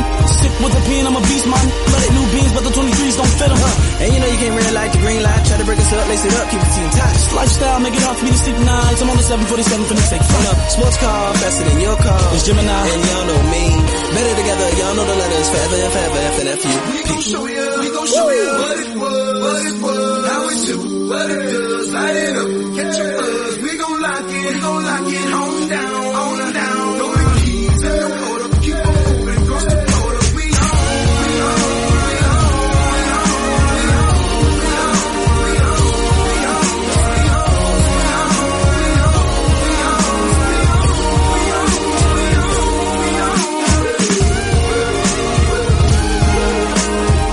Oh yeah, that was Lupe Fiasco and Gemini with We Own.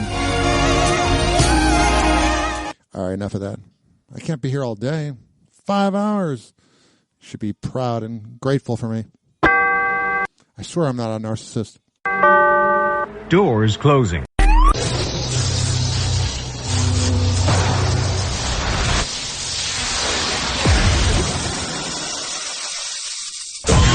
Now, something completely different. It's time for Hoppe in the morning.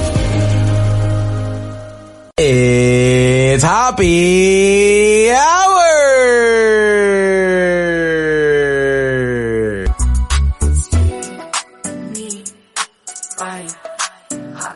Remember this commercial?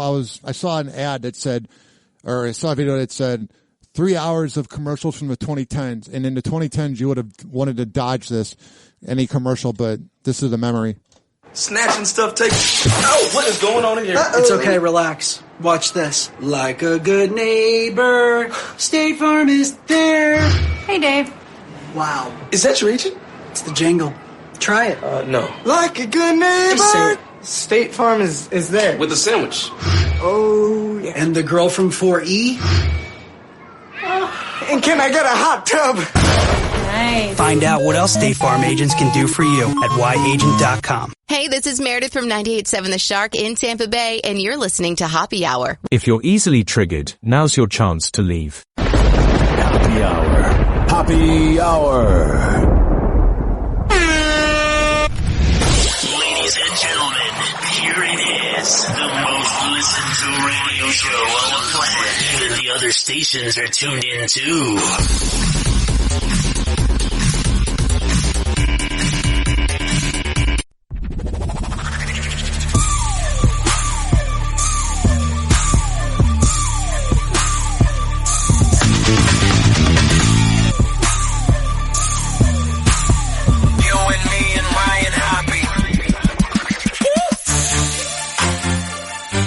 Oh, yeah.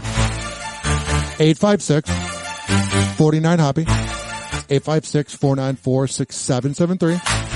You can tweet at me at Ryan Hoppe Radio. You can always email me, RyanHoppeRadio@gmail.com. This next headline's interesting. This is a guy talking about aliens. This is from TMZ. Topic. I should probably, when you play a clip off of TMZ, you should probably unmute it, right? Mm-hmm.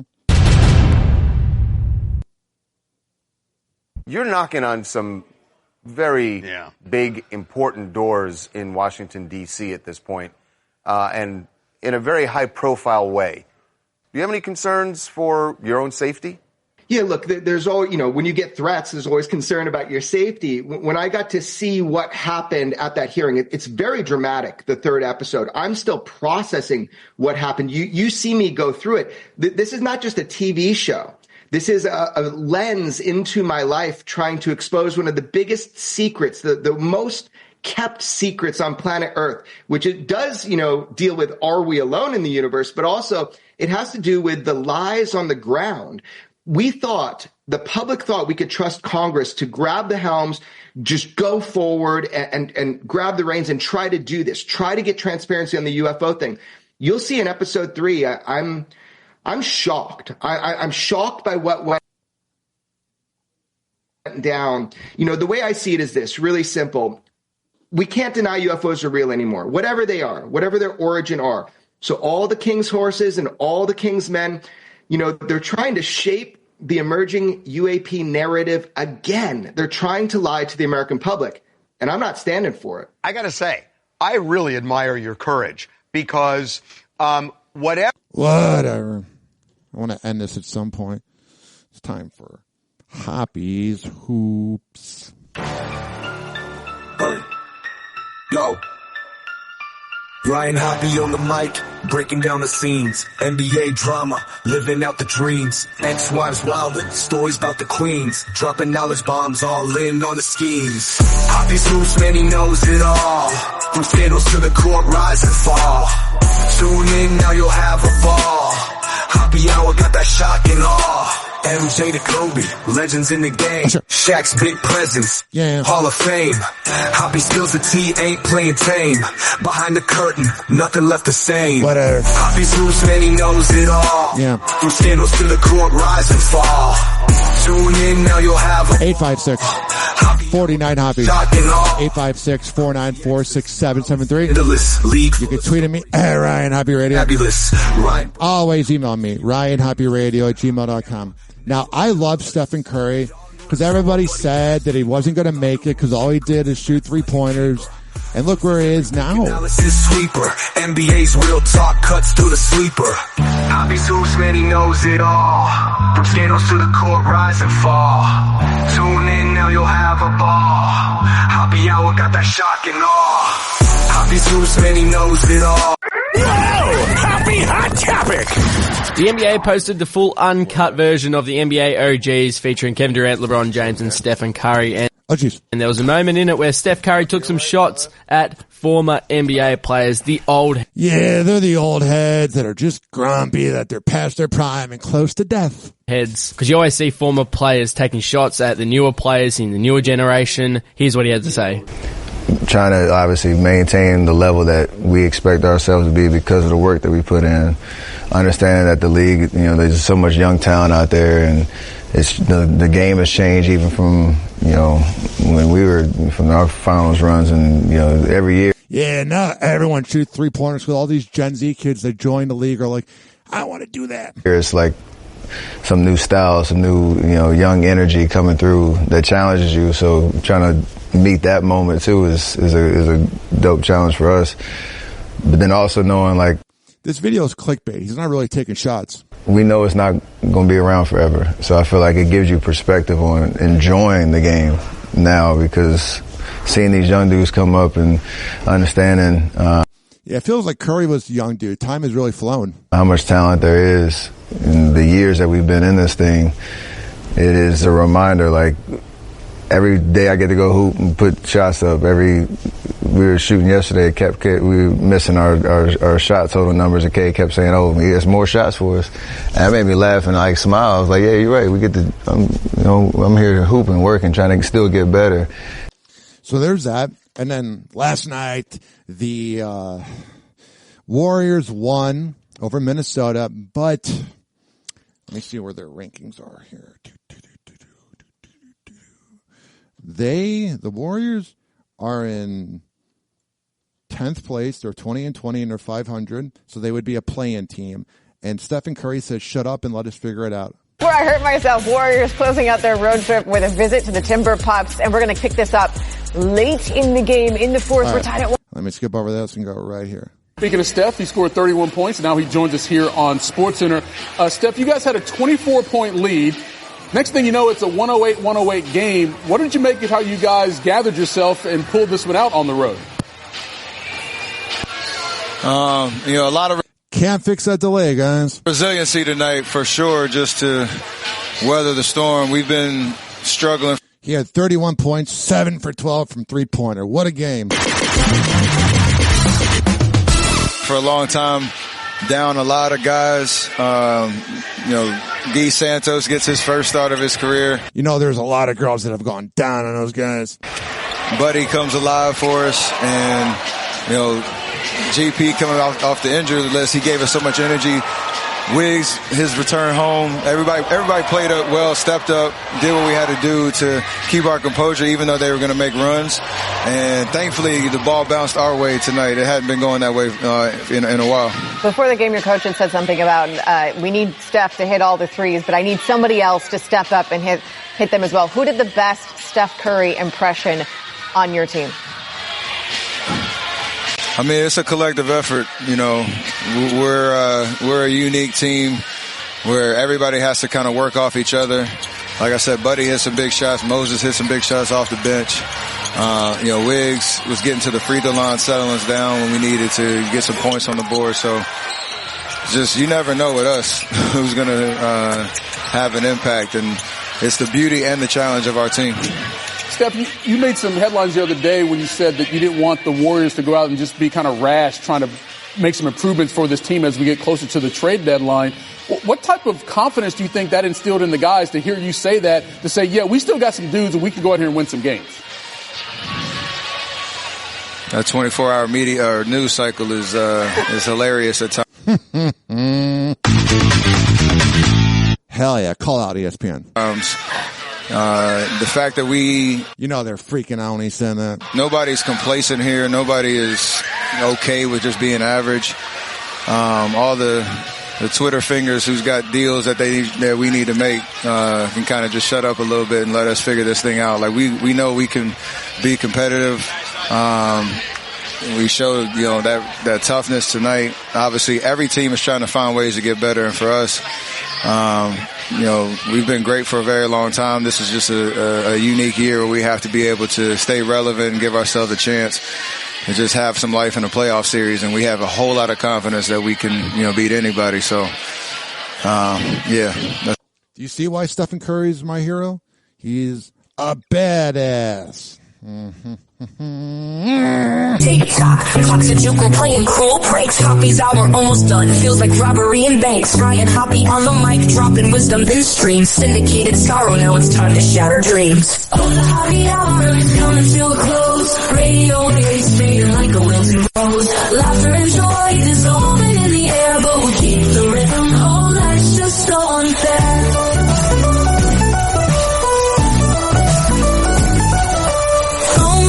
But the laughter's growing dim.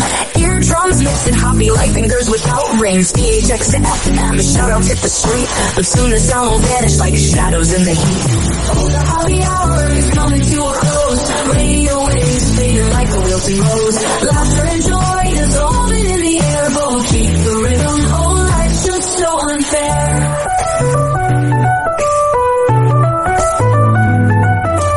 Phone lines buzzing, but the laughter's growing dim. Drums mixing Hoppe like fingers without rings. PHX to FM, shout outs hit the street. But soon the sound will vanish like shadows in the heat. Oh, the Hoppe hour is coming to a close. Radio waves fading like a wilting rose. Laughter and joy dissolving in the air, but we'll keep the rhythm. Oh, life's just so unfair. Oh, life's just so unfair.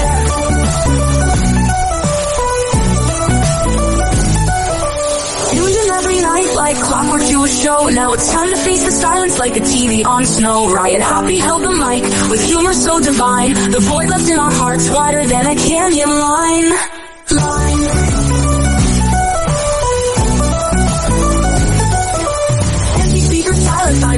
to an end like a roller coaster stopping round the river's bend. Hobby strokes and jabs, these are daily grind. Now silence louder than the thoughts we can't rewind.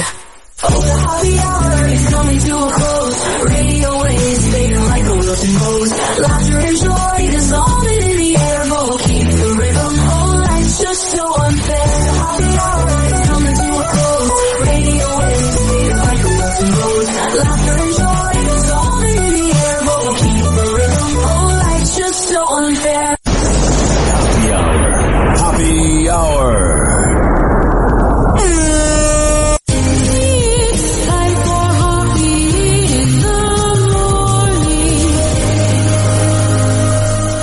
RyanHoppeRadio.com. And like that, he's gone. Whenever we're going outside, all I smell is poop. I'll kick you in the nuts and we'll call it a day. Hoppe Hour is now over.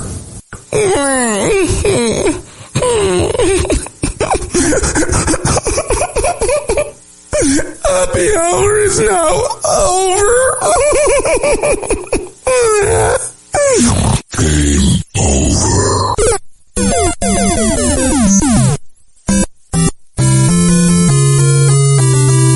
This concludes our broadcast day. Good night, and God bless America. Doors closing.